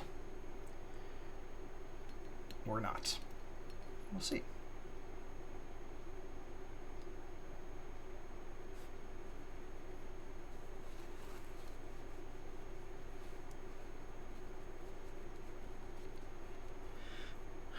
Alright. Oh, you know what? I realized my music ended. Probably a while ago. I should have turned on some more because it was really helping me kind of jam. So, there we go. For those of you who might be interested in jamming along with me, On YouTube, there is a channel by the name of Jason Skye, Skye, and he does synth, like, kind of remixes, playlists, whatever, inspired by a number of different properties, one of which happens to be Mech Warrior. I'm listening to the Canopus, Canopus, playlist at the moment.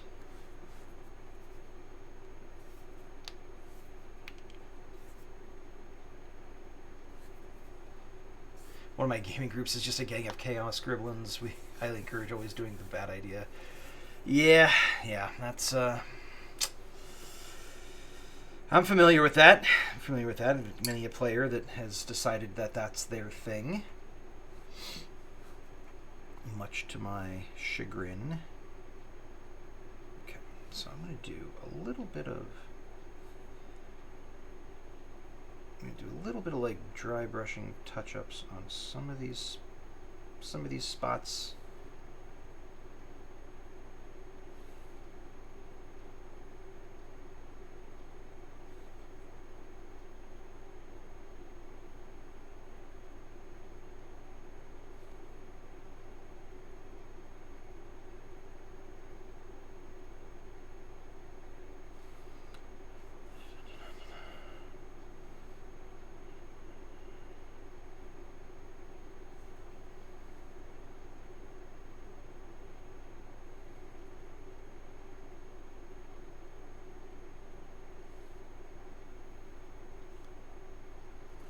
I'm not going to mess with too much on there, though. In general, I'm kind of happy with the way that's all turned out. I think I want to hit the canopy one more time, and I want to hit those panels on the back with the orange one more time. Let's see. That dark wash looks good. Chaos Gremlin, you say? Yeah, exactly. Not a bad idea after all. Yeah, it doesn't look too bad. I'm not sure that that's quite what I was going for, but that's not necessarily a bad thing. I mean, maybe what I'll do at this point on the legs is take the black and do just a dry brush like little bits and see how that pans out. Oh wait, I need more silver. Is that still? Nope, that's not.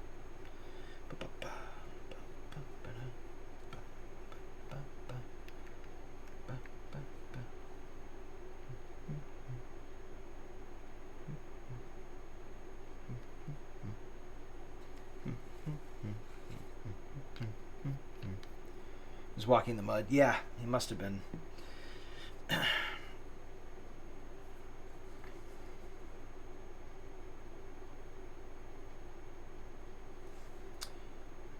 where did I need to touch up? Right there.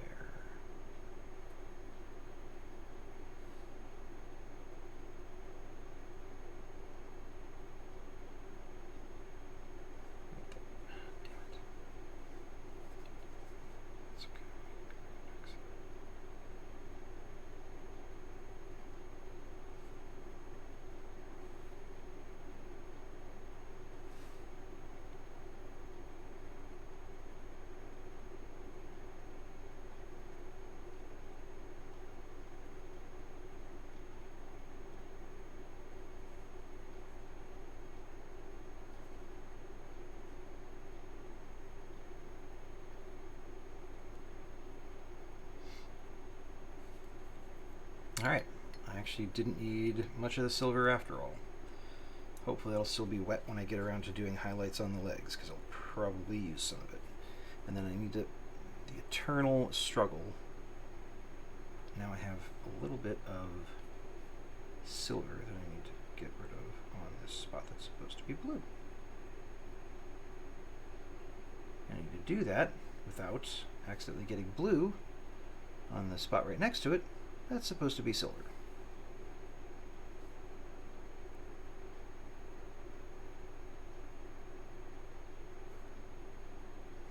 Oh yeah, that's right. In your face. Alright. Call it dry brush of silver or mix silver and black. To get more of a gunmetal metallic drive. That might actually work pretty well. Sometimes you have to let a piece be what it wants to be instead of what you had originally planned for it. That is very true.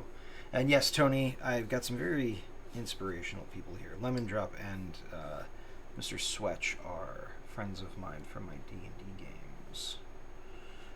So they are very, very clever, very, very talented people.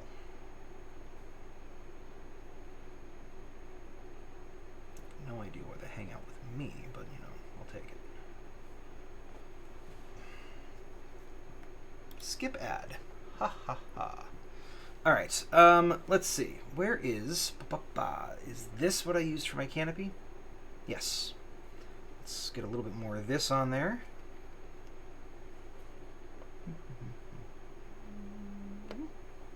Just a teeny tiny little bit.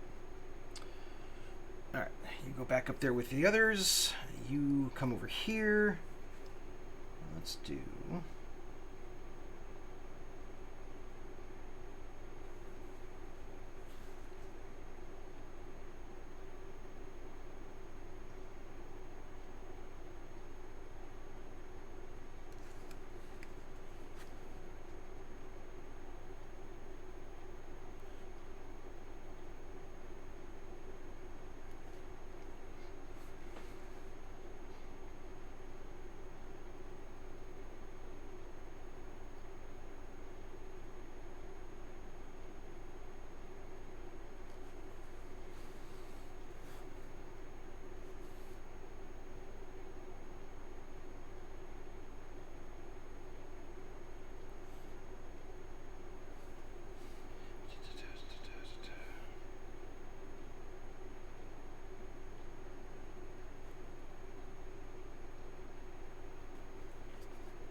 Alright. Happy with the way that canopy is turning out. It's pretty awesome.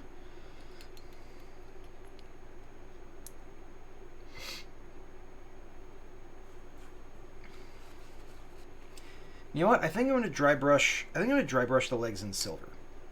Let's go fabulous, right?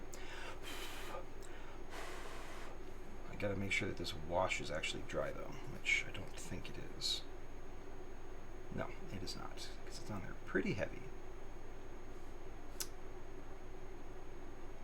But I want to paint it now. Oh, it's actually dry in most places. I think it was just that one spot that it had pooled.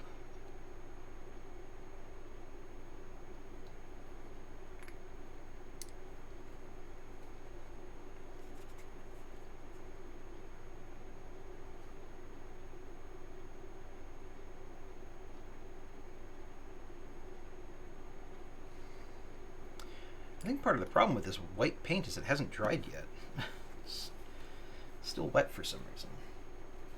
Digging the sculpt. Yeah, so this is the Viper clan mech. So I did the Hellbringer is the big guy, the Nova is the little guy. This is the Viper. I also have the next clan mech I'm going to do is the Adder, which is even smaller than that dude. So, got a few nooks and crannies in him. Man, this music is really good. I'm a big fan. I need to figure out how to do that, like, this is what I'm listening to right now thing that, you know, the really professional Twitch streamers do. Like they've got a bot that automatically like posts the info in the chat. You got a USB fan to help it dry in between steps. You can usually get them. You know what? I actually have one. I just wasn't running it because I didn't want to be obnoxious to people who are trying to listen. So let's go ahead and put him right over there in front of the fan. But yeah, I have one already. It was actually not for the painting, it was for me, but you know, what the heck.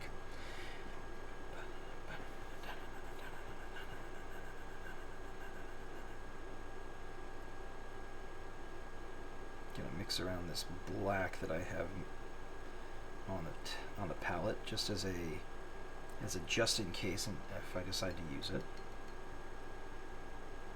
Nice. It's quiet. Okay, good. Good.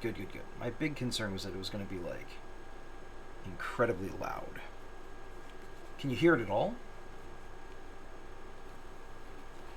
Cat loves playing with your USB fan.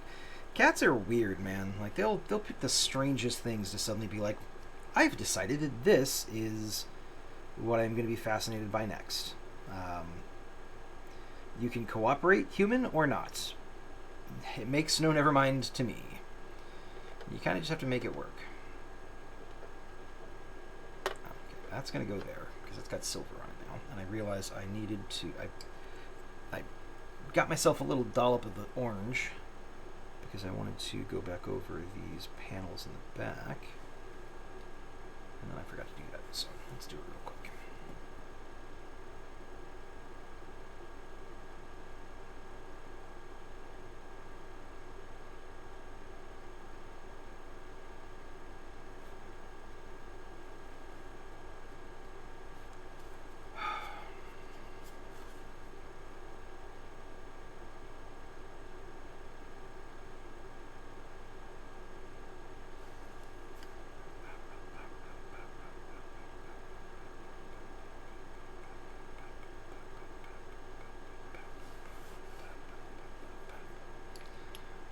Sorry, I'm digging this Canopus soundtrack.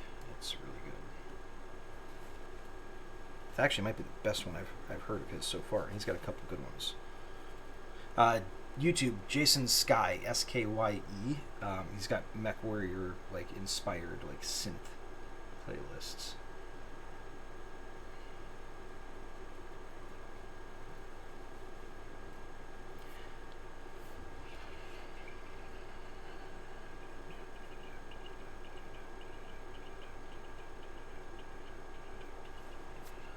Alright, that's going to go there, in front of the fan, for a little bit longer. And I'm going to... Hey, Brett, how's it going? Thanks very much for joining. Yeah, that was the next one. That's the one we decided to pick up of the clan mechs I had primed and ready. I'm trying to fix the legs. I made a mistake. White was not the color to go when I had a dark primer, so...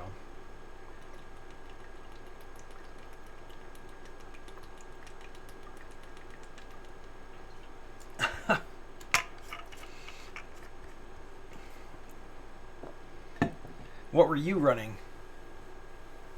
Like, what were you putting up against said Viper? Also, thank you for censoring. I appreciate that. This isn't actually my channel, it's my friend's channel. I appreciate keeping things PG-13. But yeah, this is the other one I've got available. This is an adder here, so that'll be the next one that I do. I've also got a Gargoyle and an Executioner, and a Mad Dog, a Timberwolf, a Mongrel, a Dire Wolf, I think. Yeah. Or no, is it a Dire Wolf or is it a Mad Dog? Wow, why am I getting the two of those things confused? I don't remember. Either way, I've got a couple other like clan mechs. A couple of big ones include an Ontos. Oh, I'm not familiar with the Ontos. Like, I've heard the name of it, but I can't picture it in my head. Alright, so we're going to do a dry brush here. So I want to get rid of a lot of this paint. And we're just going to go...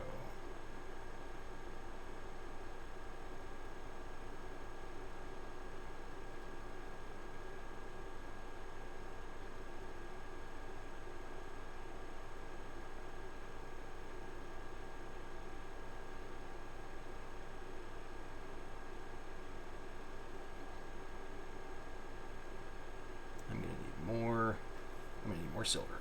Well, let's use the stuff I've got at the moment, and then we'll come back in and get more.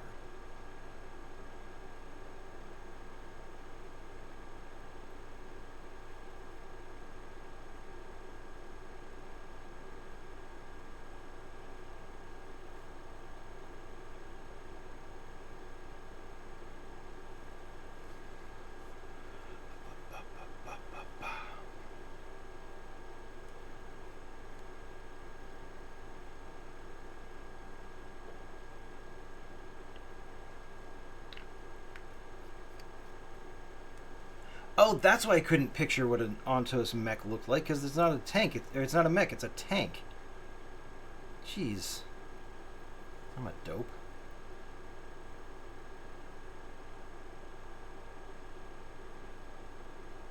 But you know, Sarah, if you've got questions about Battletech, I'm happy to talk about it.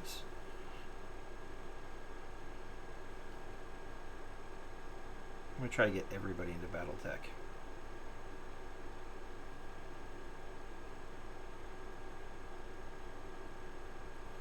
I mean, I'm going to be completely honest. This is coming from someone who's not really a George R.R. Martin fan, by the way, so take this with a grain of salt. I feel like George R.R. Martin kind of like cribbed notes from the Battletech universe when he was writing Game of Thrones. Like, Game of Thrones, or Battletech was doing Game of Thrones style intrigue and backstabbing and stuff like that way before Game of Thrones was even a thing. I'm basically just painting silver over this at this point. It was less a dry brush and more just a reboot. But I'm okay with it. I think it's going to look better this way. Oh yeah, this track really just kind of hit it. This is good.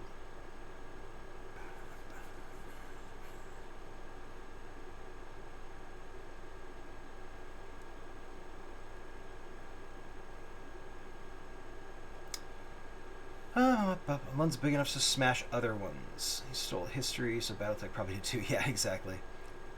It's just ultra. Yeah, exactly. Yeah, this will be a new IP for me to learn about when I watch the campaign. Battletech Game of Thrones, like that. Honestly, I would love to. Like, Battletech has such a rich lore to it. Like, there's so much there that you could very easily make an extremely compelling, like, TV show or like mini series or whatever out of it. Like, it is phenomenally good. And I mean, it's basically Game of Thrones with giant stompy robots. Like, how can you go wrong?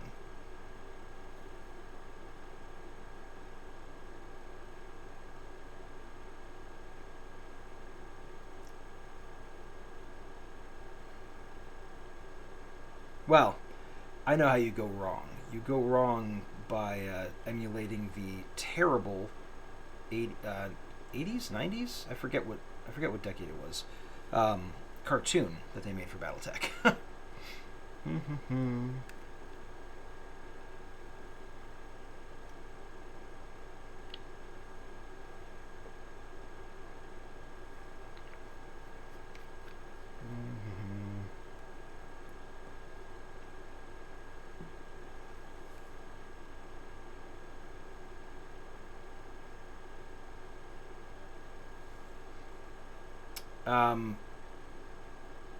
Do you have a particular show that you are lackluster about there, Brett?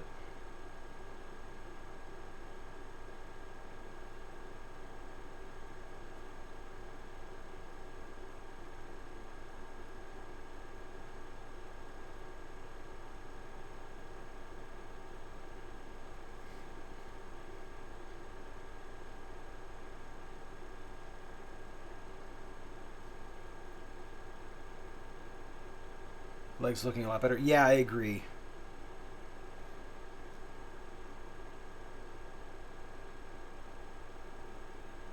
I know this is like way heavier on the silver than I think Lemon Drop was recommending when they recommended it, but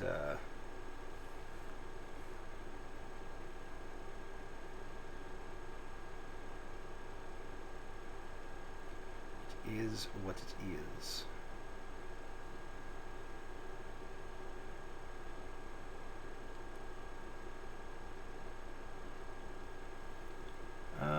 I guess I just haven't been excited to look at any video game. Yeah, that's fair. Like, I know I have heard really good things about the Last of Us adaptation. I've never played the game, and I haven't watched any of the show. So, you know, take anything I say next with a grain of salt. But I've heard really good things about it. So, I mean, it can be done. well.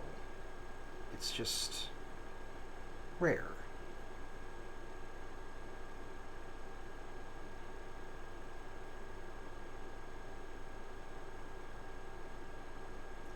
I really liked The Witcher, actually, while Henry Cavill was playing Geralt. Again, I didn't play the Witcher games, but like I've seen enough of the gameplay and everything like that to kind of have a pretty good idea as to the Geralt character. And he did a pretty good job with it.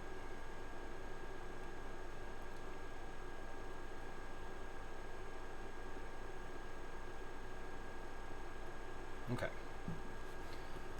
Alright, well, the legs definitely look better. They could... I wish I just started there. I should have just done the whole damn thing in silver. That actually might be what I do with the adder. I'll start the whole thing in silver, and I'll take it from there.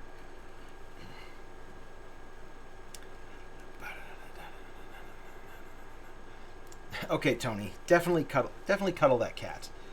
Let's see. Sexy silver legs. Yeah, exactly. You a TLOU fan? I thought the HBO adaptation was very well done. I've been a fan since the first game came out. I'm assuming Lemon Drop, you're asking Brett that, being as I just offered my opinion on it. But if I'm wrong, let me know, and I will gladly elucidate.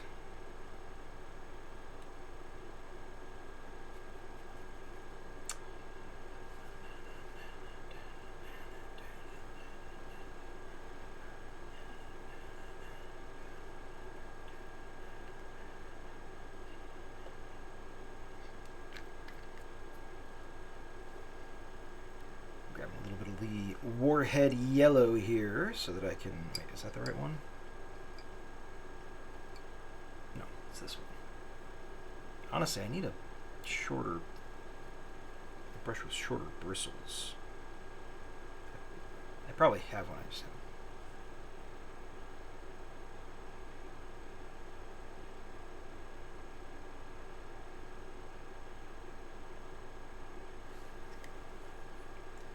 While the legs are drying, I'm going to try to do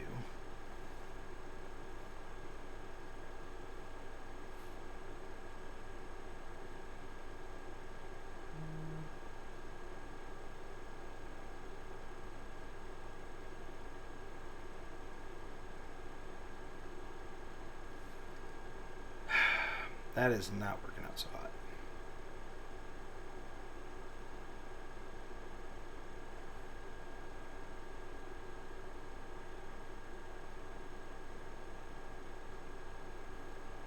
That's all right. It could look worse.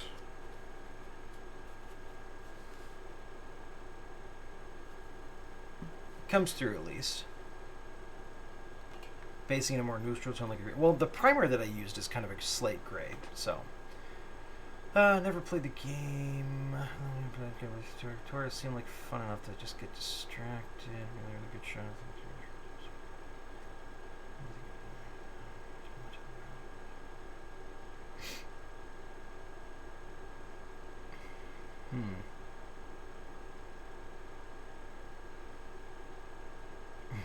Tony, he sits right on.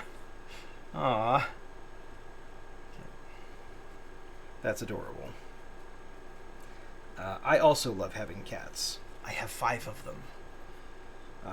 During RPG streams, I tend to let them in, or I've started to let them in a little bit more frequently, but it is not a good idea to mix cats with paints. I think that would be very, very dangerous. So many sweet. Yeah, they are very sweet. Especially our littlest one, Kismet. She is a doll. I don't remember how I mixed the green for the lasers on the other one. So we are just going to be a little bit lazy at this stage, and we're just going to use a little bit of the Feywild Emerald, and it's just going to have to do.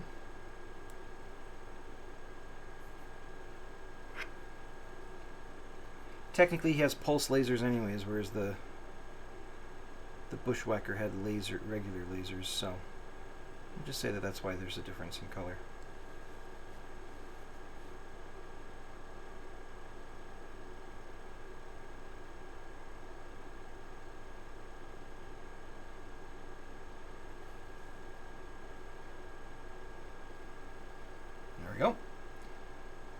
I will circle back to that at a later time to do just an extra little coat to make it a little bit more vibrant.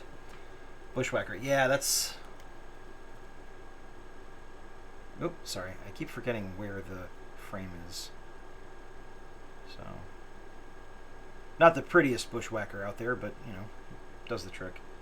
So you got the various medium lasers on the arm there.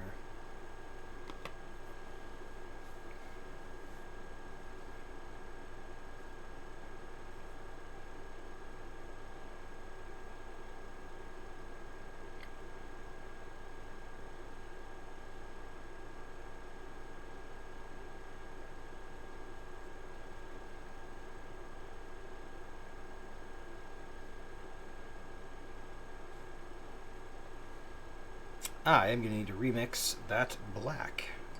Well, gray, I guess. It's a Nova, not a Bushwhacker. Oh, you're right. That is a Nova, not a Bushwhacker. What was I thinking? Nova was... Isn't the...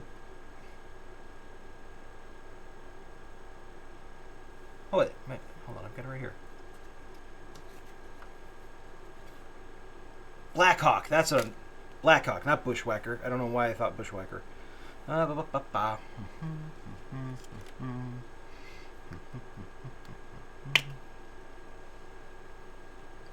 that was inconvenient.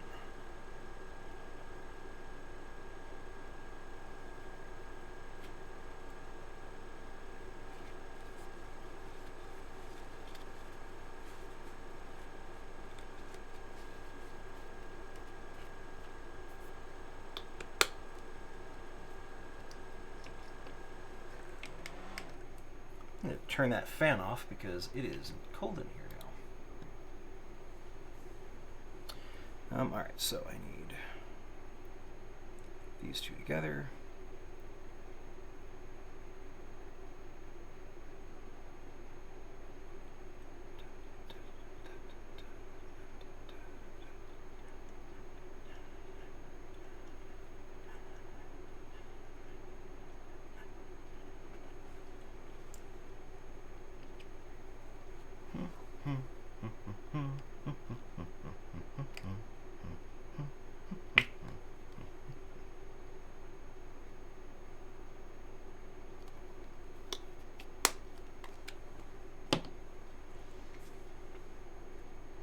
Bushwhacker's an Air Mech. Yeah, that is a good point. I don't know why I got the two confused. Moment of dumb.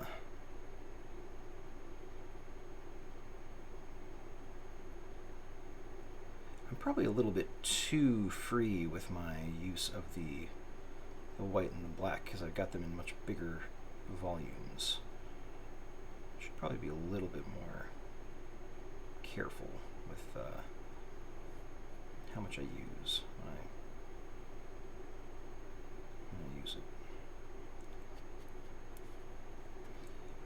But that is future Ben's problem.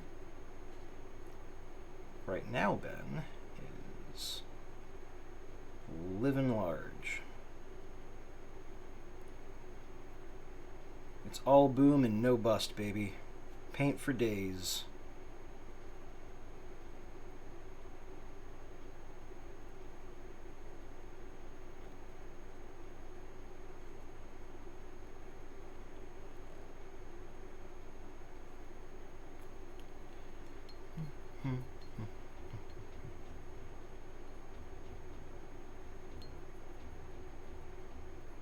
Yeah, there are a lot of mechs out there. I would be lying if I said I could even come close to keeping them all straight.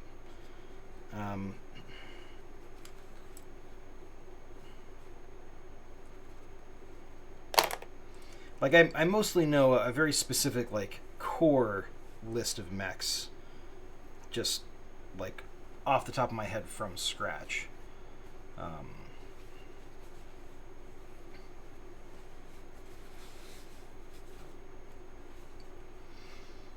Okay, Brett, I'm going to ask you a question. Get your insight, get your thoughts here. Tell me your opinion on the the Hunchback.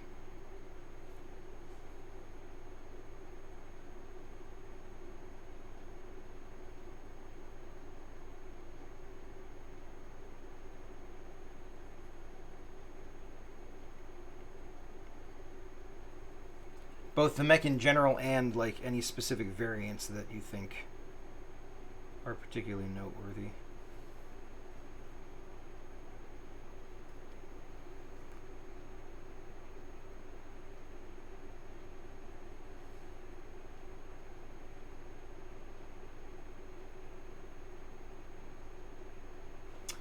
Let's see. Basically, second favorite mech of all time after the Awesome. Okay, all right, all right. So you've got opinions about it, and that's good. That's good.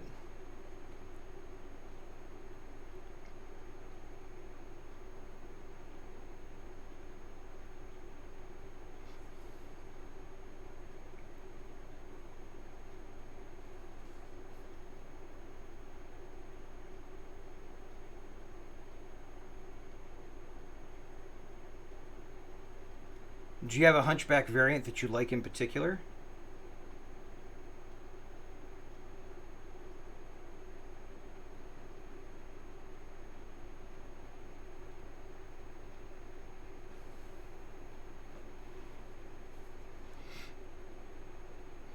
Not part. Actually, I quite like the Hunchback in general. I think it's got, you know, it's got its frailties like any mech, but overall, I'm a fan. Hmm.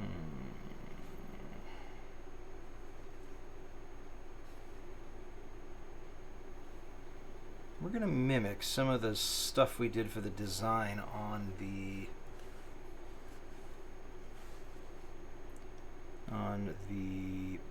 Nova.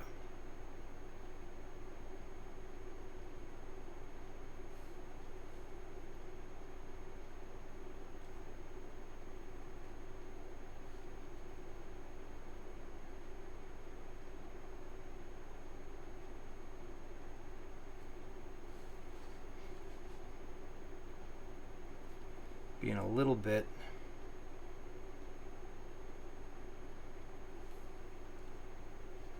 cavalier with this.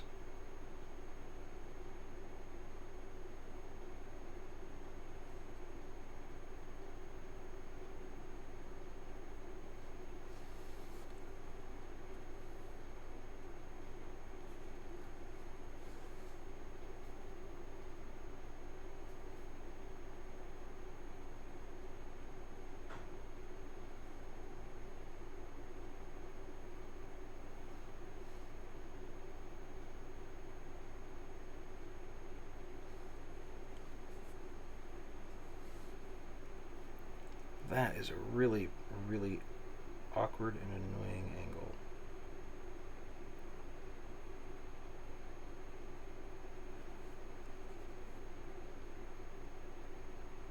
But made it work. Okay.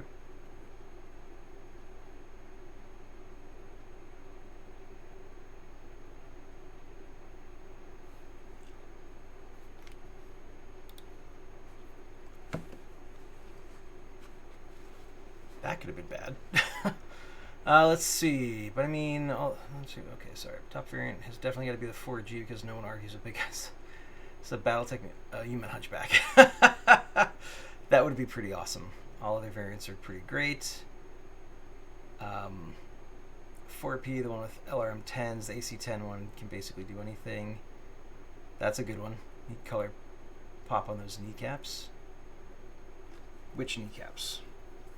Talking about here, like on the inside the bend or on the outside of the bend?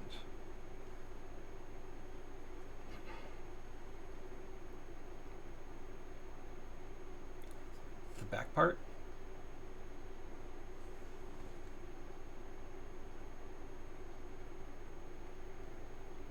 You're gonna have to explain what you mean by color pop there, partner.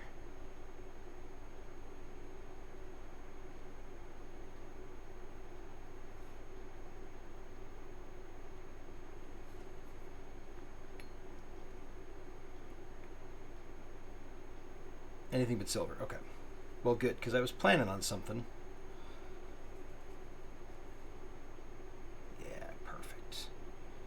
Come to me.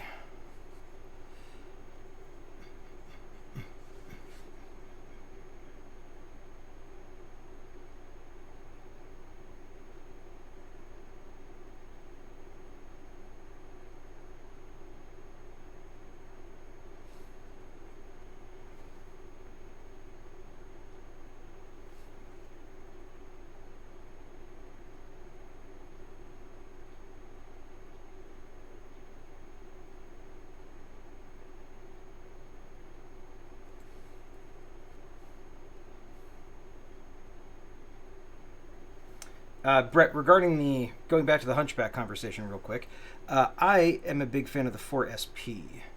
I like the two SRM launchers, one in each torso. I think it helps address one of the major vulnerabilities in the mech design. You know, the having everything in just that one torso makes it very, very, very vulnerable. Um, so the 4SP kind of balances it out a little bit. You can lose one torso, still be beneficial on the battlefield. So, but otherwise, I like the AC-10 variant versus, like, I know the AC-20 is a popular gun, but it's, I don't know.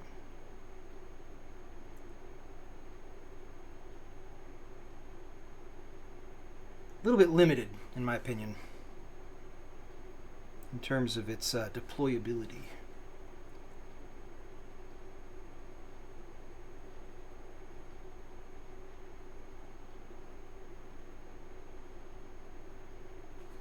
Yeah, in general, I quite like the Hunchback. I think it's a good mech.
One torso is definitely an issue. Finally, it's mostly mitigated when it's on tabletop with the various dice. Okay, that's fair. Yeah.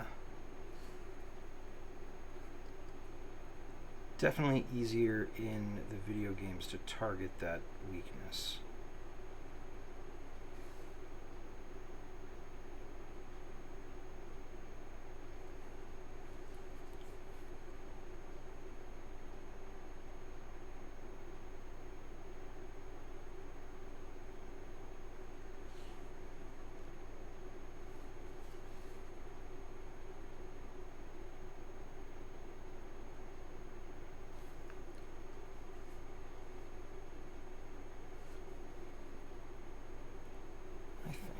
Just going to go whole hog on that. We're just going to cover the whole back of the knee in the glute.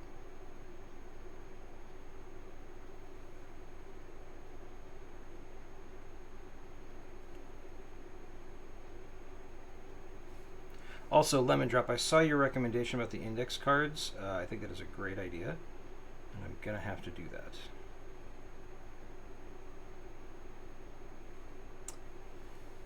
A little bit bummed that I will not have it from the beginning, but, you know, We do what we can.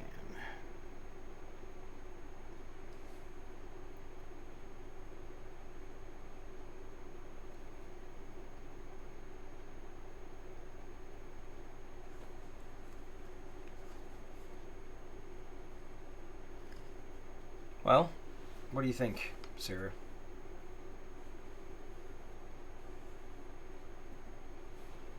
Super helpful when you need to match colors, I bet. It's a different story. Remember loving the 4G and MDO before people knew how to properly deal with it, but as time went on, it became harder and harder to protect that side torso. Yeah, I bet.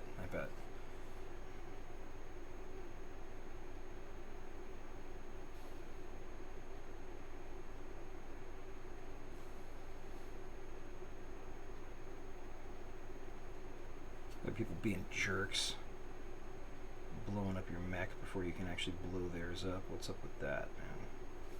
What downers? Sorry, that's me being mildly facetious, but not actually intending to make fun of you because I agree with you.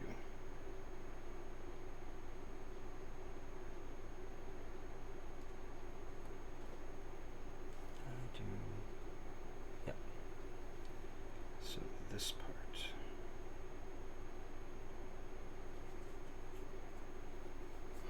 Come on.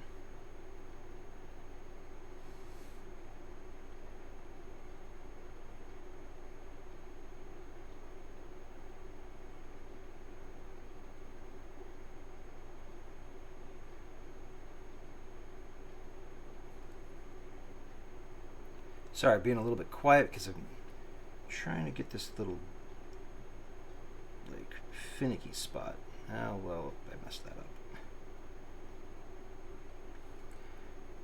That's what I get for talking. I knew I shouldn't. I did it anyways.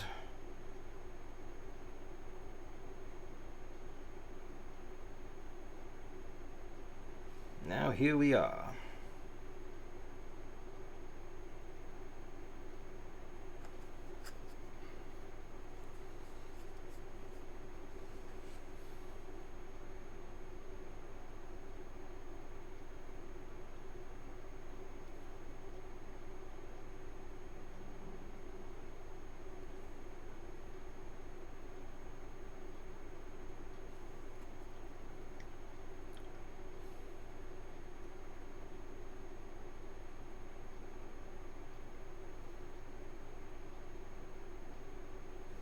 Luckily, I think that'll be an easy fix.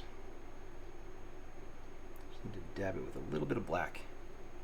And all is well. Okay. Rad. Well, thank you. I appreciate that. Good feedback. Good feedback.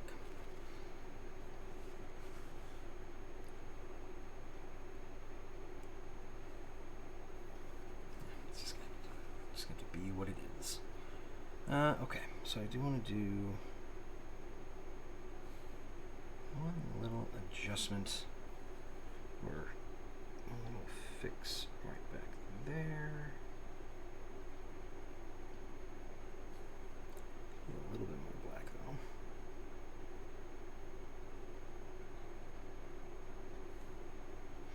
That'll work.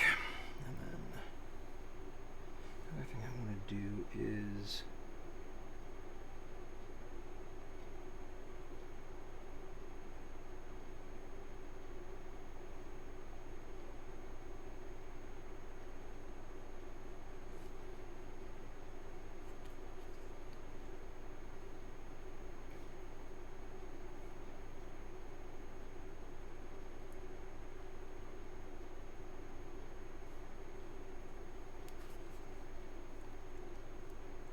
that tiny little bit of black there. Mech Commander the Hunter was super scary. Yeah, well, the 2C is already kind of scary. Correct me if I'm wrong. Doesn't the 2C rock a couple of UAC 20s? Or is it just one UAC 20? I forget.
Up to 2 UAC-20s, yeah. Plus 2 ER mediums. Yeah, exactly.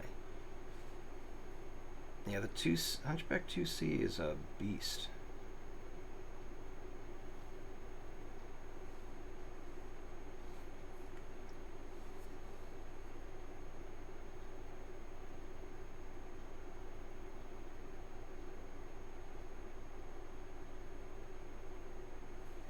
I would not consider myself to be a clan stan. However, there are a couple of mechs that they have that would convince me to change teams, if you know what I mean. Timberwolf, first and foremost among them, of course. Timberwolf is sexy, sexy, sexy mech. Oops. Be a little bit more careful about that.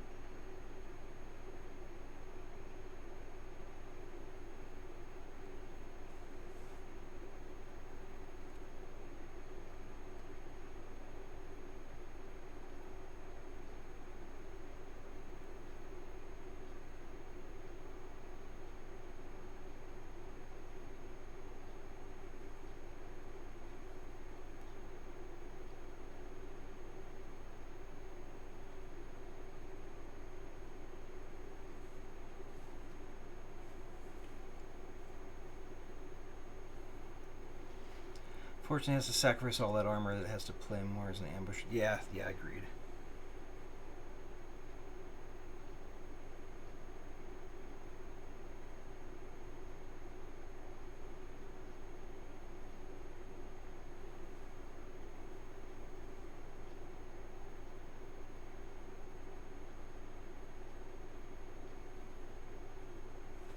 All right, let's. Good night, nerds. Night, Mr. Swetch. Thanks very much for popping in and saying hi and hanging out. I really do appreciate it. You are the bee's knees, as they say. As the kids these days say.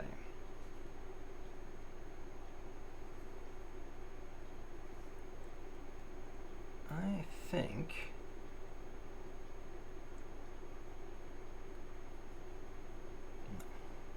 One last little thing on the legs here.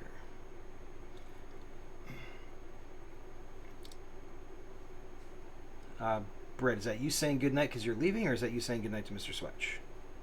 Because I have another question for you if you're sticking around.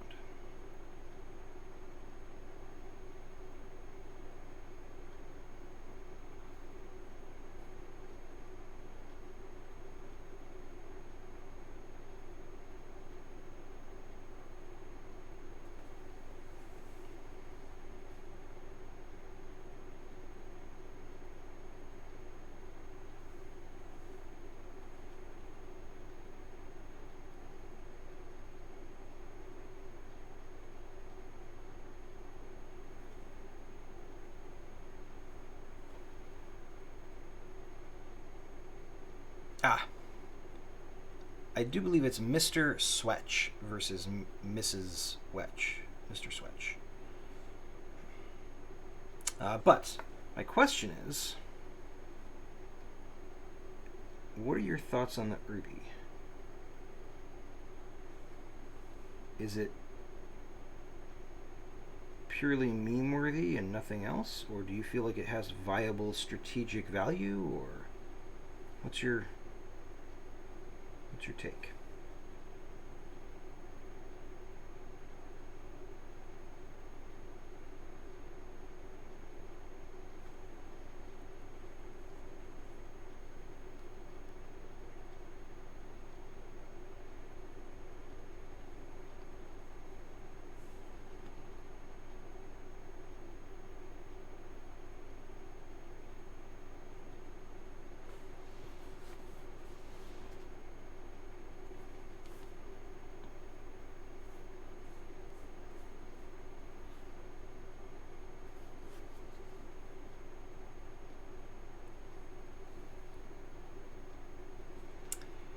Answer your question with another question. Do you watch Wargamer Fritz's channel over on YouTube? I do not.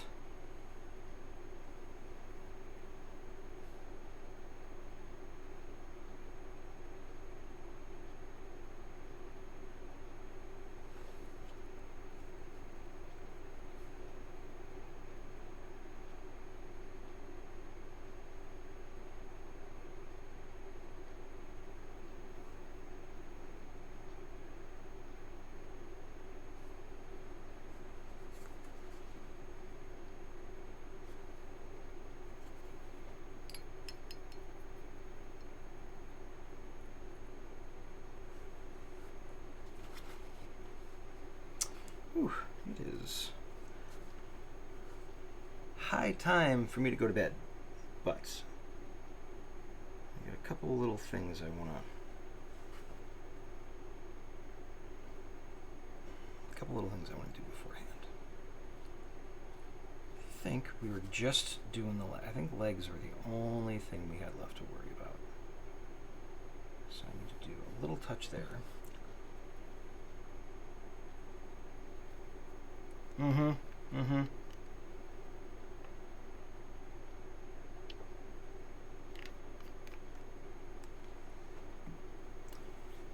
Yeah, like that's exactly how the Irby should be deployed.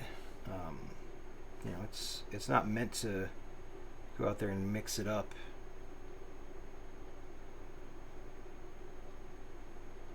in a straight fight. That's not the purpose of the mech.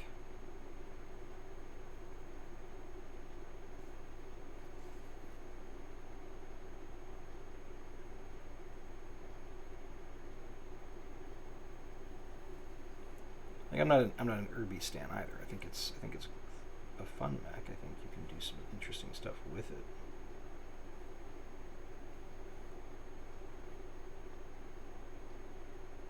But yeah, I do find it funny when people get all worked up over someone giving the Irby legitimate praise when, I mean, it's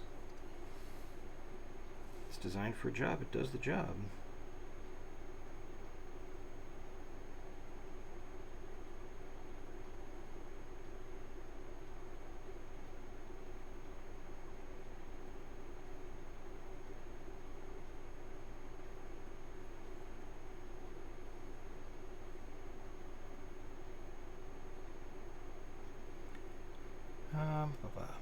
All right, Tony, have a good day. Thank you very much for popping in. I really do appreciate it. Enjoy dinner and enjoy Critical Role. Thanks very much for the kind words. Lemon Drop, sleep well. I will catch you later. Where you perk it behind a building.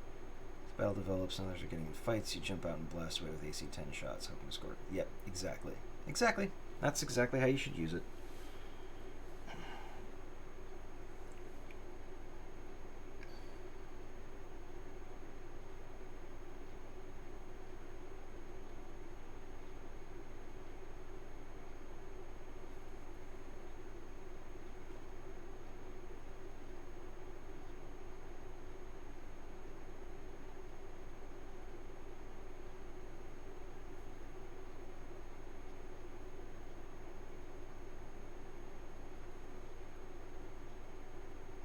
All right. Methinks that with that,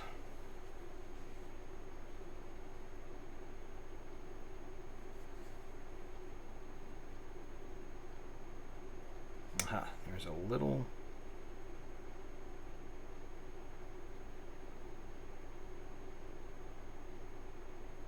tiny bit of toenail polish to clean up right there.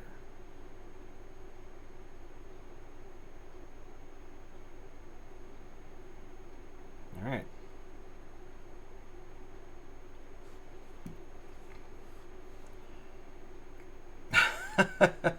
You know what he doesn't have on him, though?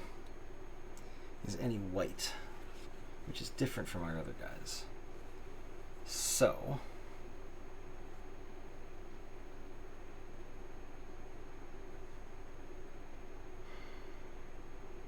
Never tried running it, but I'd love to give the Irby a spin. Sounds like a good time. Yeah, it does. It's like one of those. It's one of those bucket list items.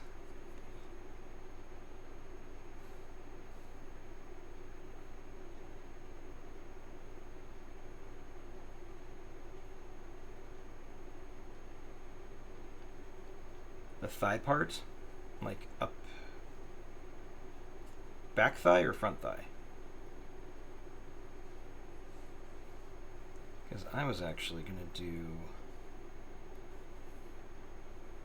And I might still do that part, but...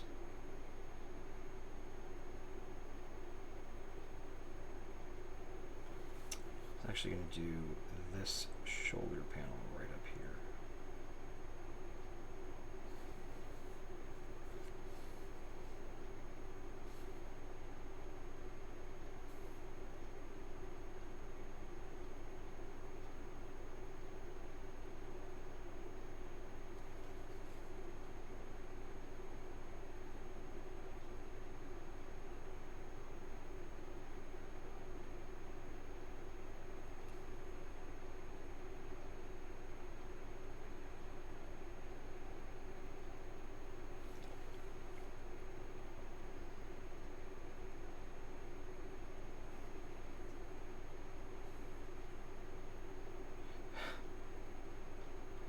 I actually don't mind an asymmetrical design.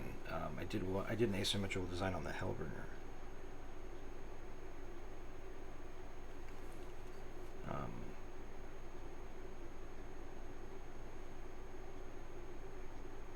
And then I immediately got scared and was like, "No, I gotta stay symmetrical. I can't do this. I'm not that brave."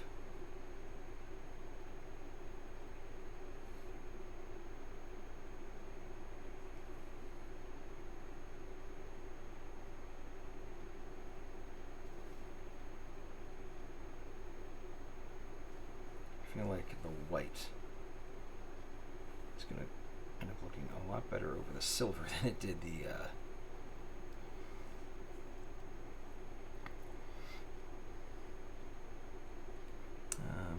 actually that's an upper actuator, not a thigh.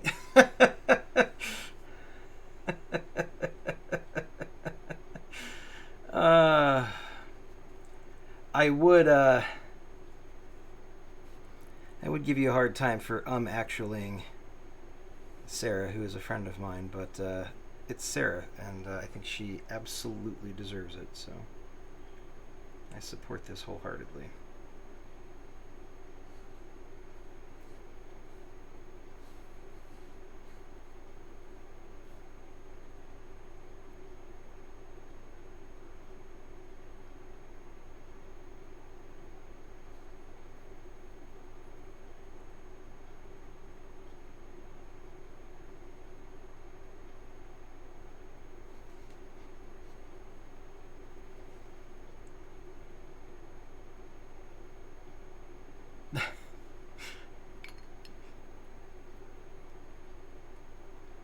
Actually, that's funny. You know what? I think I know. I think I know where else I'm gonna put white on the feet to kind of.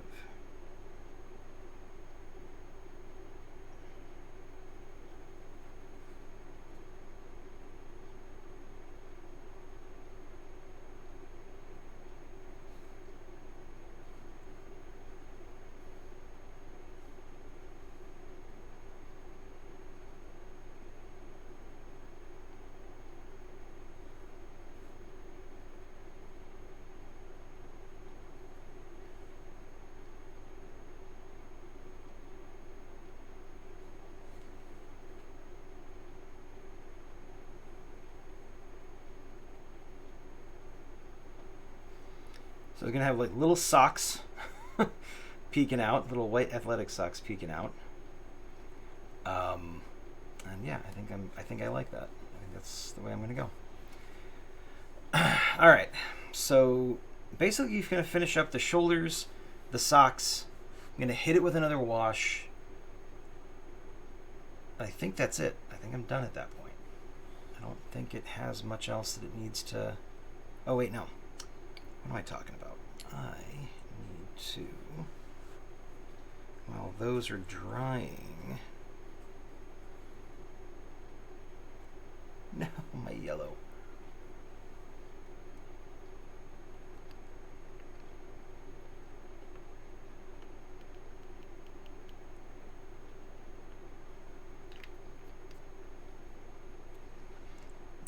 What color stripes, Sarah?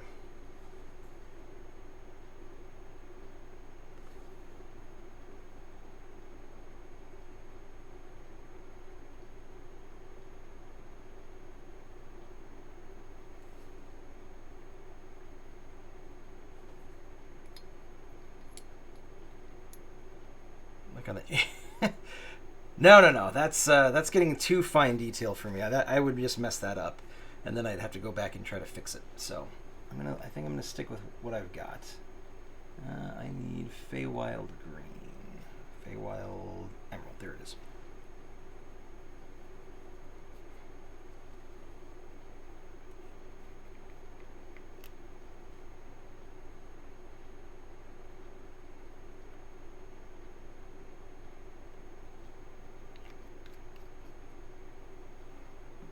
Although I do think it would be hilarious to do that.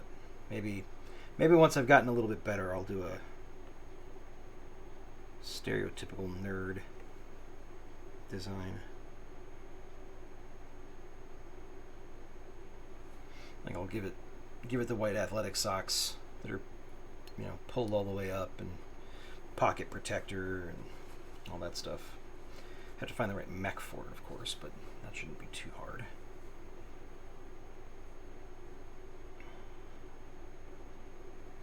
Snazzy 80s socks, yeah, exactly.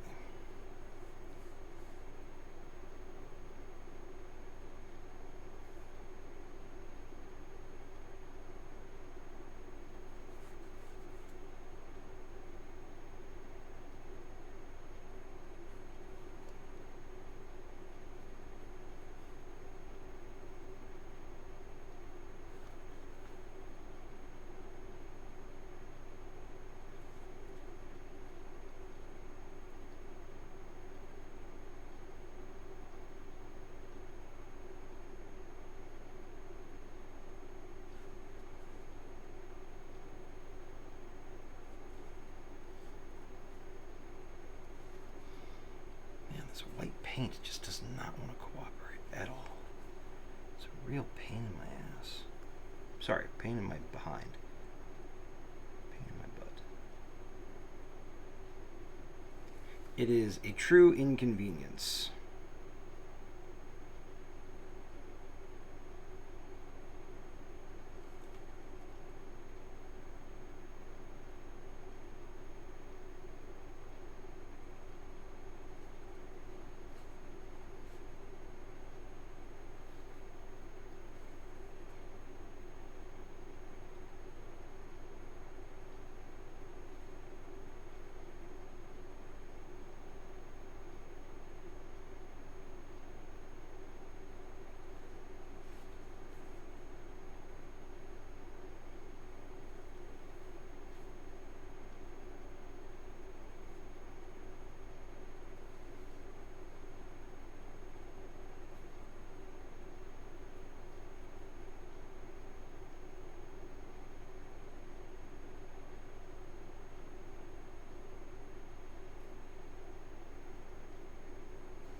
Sorry. My mortal enemy. White paint, apparently.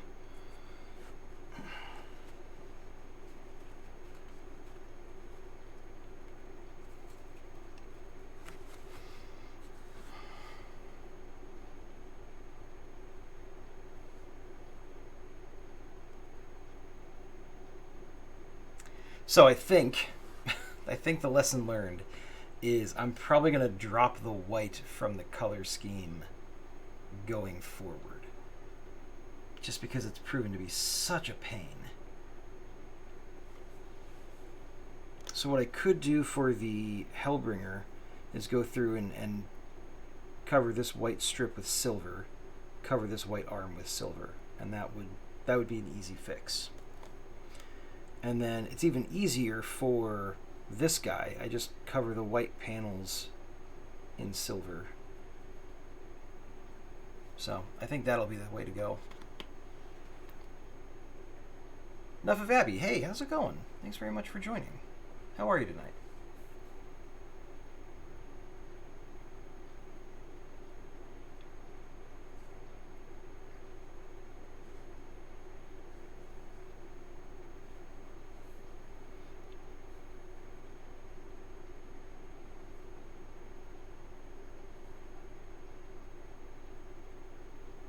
Painting some Battlemechs here.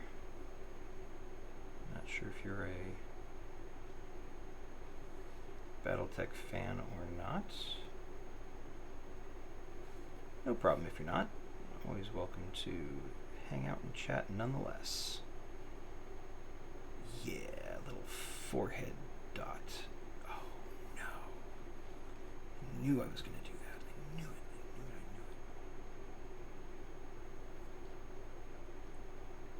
Aha! Got to it fast enough. I suffer no consequences for my hubris. As it should be. I am invincible. And now we go back in to try it again.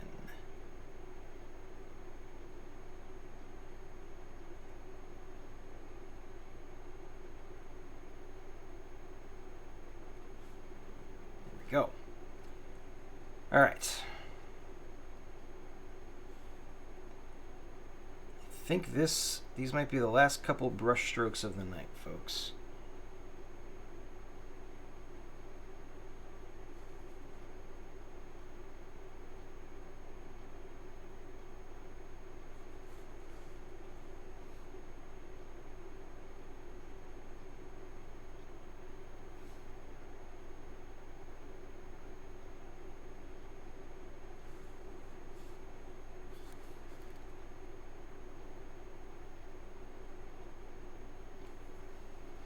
Of course, they required me to be somewhat focused, so I apologize for not talking.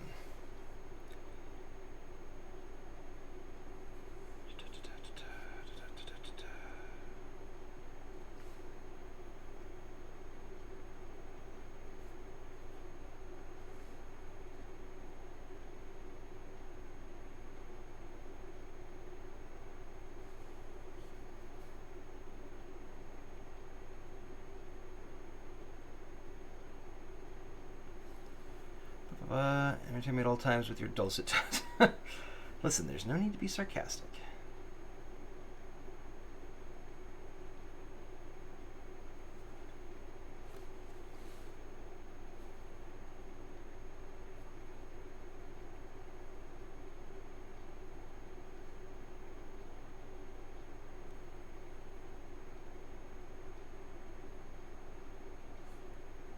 Not all of us are as vocally blessed as James Earl Jones.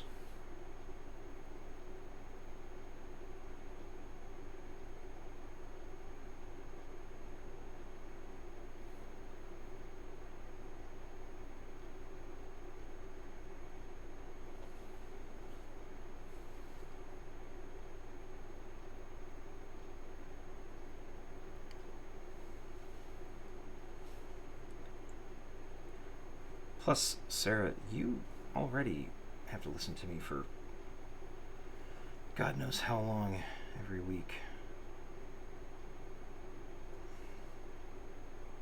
I'm surprised you're not tired of it. Okay. The white paint is going to continue to vex me. So I'm going to let it dry overnight. I'm going to come back in the morning. I'm going to hit it with a little touch up for the white paint. I'm not going to let it bug me tonight. I'm going to let it go. All right, so tidy things up a little bit so we don't make any messes. Close that. That white's probably going to be a glob in the morning, but that's okay. I don't really need it because I've got tons of this stuff. You were Dylan. That's a good question. I don't know. Put that there, actually. You know what? This one is just going to get tossed. You are... Well, I guess it'll get tossed later.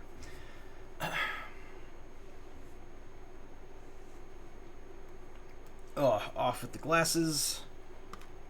I'm wearing those way too long tonight. All right. So we've got our Viper here. Got a SRM launcher on the left arm, a couple medium pulse lasers on the right arm, little machine gun turret up on top here. Did I accidentally hit that with silver? No, it's just reflecting the light. Depends on the week. That's fair. So yeah, relatively lightly armed for a clan medium mech, but oh, you know what? That might be the AMS on top, the turret. That makes more sense. Anti-missile system. But yeah, I think the blue probably could have been a little bit darker to match up with the lance mates. Sorry, that's a little bit too...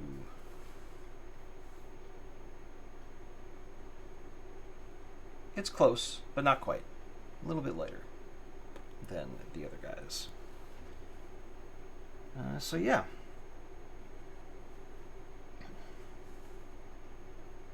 Some weird accent details there, but you know, we're winging it. We're just having fun, so it's all good.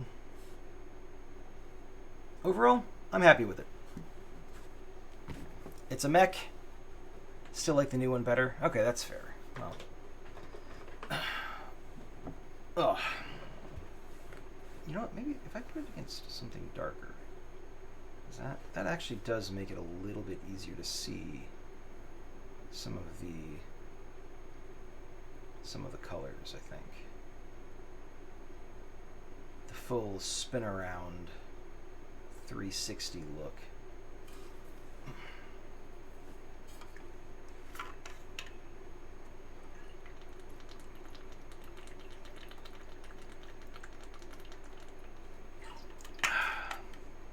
All right. So next steps for this guy. I am going to be doing, you know what, actually, no, sleep. I'm going to sleep. So next steps for this guy, I'm going to hit the shoulders in white one more time to see if I can get that to pop just a little bit more. I'm going to do a light wash over all of it.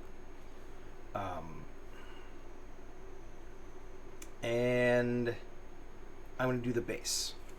I'm just gonna hit that in black. I don't do anything fancy with the base.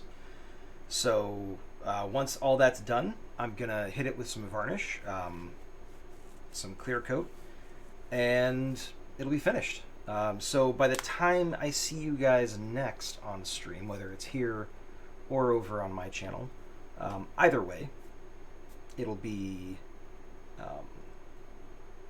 done. You'll get to take a look at it. I am not advertising for Takea, although I do love their water bottles. So yeah, this is my Viper, the Vindo Viper. He's got lots and lots of weapons. Sorry. That's been kicking around in the back of my head all night. So anyways, yeah, that is it for this one. You're welcome, Sarah. Thank you to everybody who joined us tonight. I really do appreciate it, especially if you were chatting, helping keeping my brain occupied. That's always nice. Yeah. Speaking of seeing me again next Monday at 10 p.m. Eastern Time, I'm going to be on this channel as a player in a D&D 5th edition game, Curse of Strahd. Like, it's a reskin Curse of Strahd module. It's a lot of fun. I play a giant bat person who has just no intelligence and no common sense. He's a barbarian. So that's Monday night, 10 p.m. this channel. And then on my channel, Ravensdale Publishing, I'm going to be doing some more minis painting and hanging out with with Samson, my artist friend. We're just going to be doing general geek out, talking about pop culture stuff that's come out recently, and sharing opinions and things like that. So,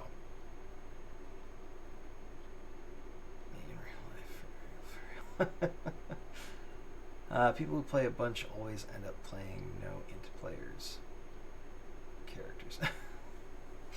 Yeah, I don't normally, but in this particular case, I was like, you know what? I don't want to have to be the guy that is trying to make plans or figure shit out or coordinate. I just want to show up and be a big dumb himbo bat person, and that's what I got. It's pretty great. All the things you're tired of knowing all the things. Yeah, that's kind of it. So, anywho, thanks again, Brett. Good to see you. Sarah, always good to see you. For everybody who joined us and then has already departed for Morpheus's playground, good night. And I'll talk to you all soon, Monday at the earliest. Thanks again. Have a great night. Have a fantastic weekend, and we'll see you Monday. Bye, everybody.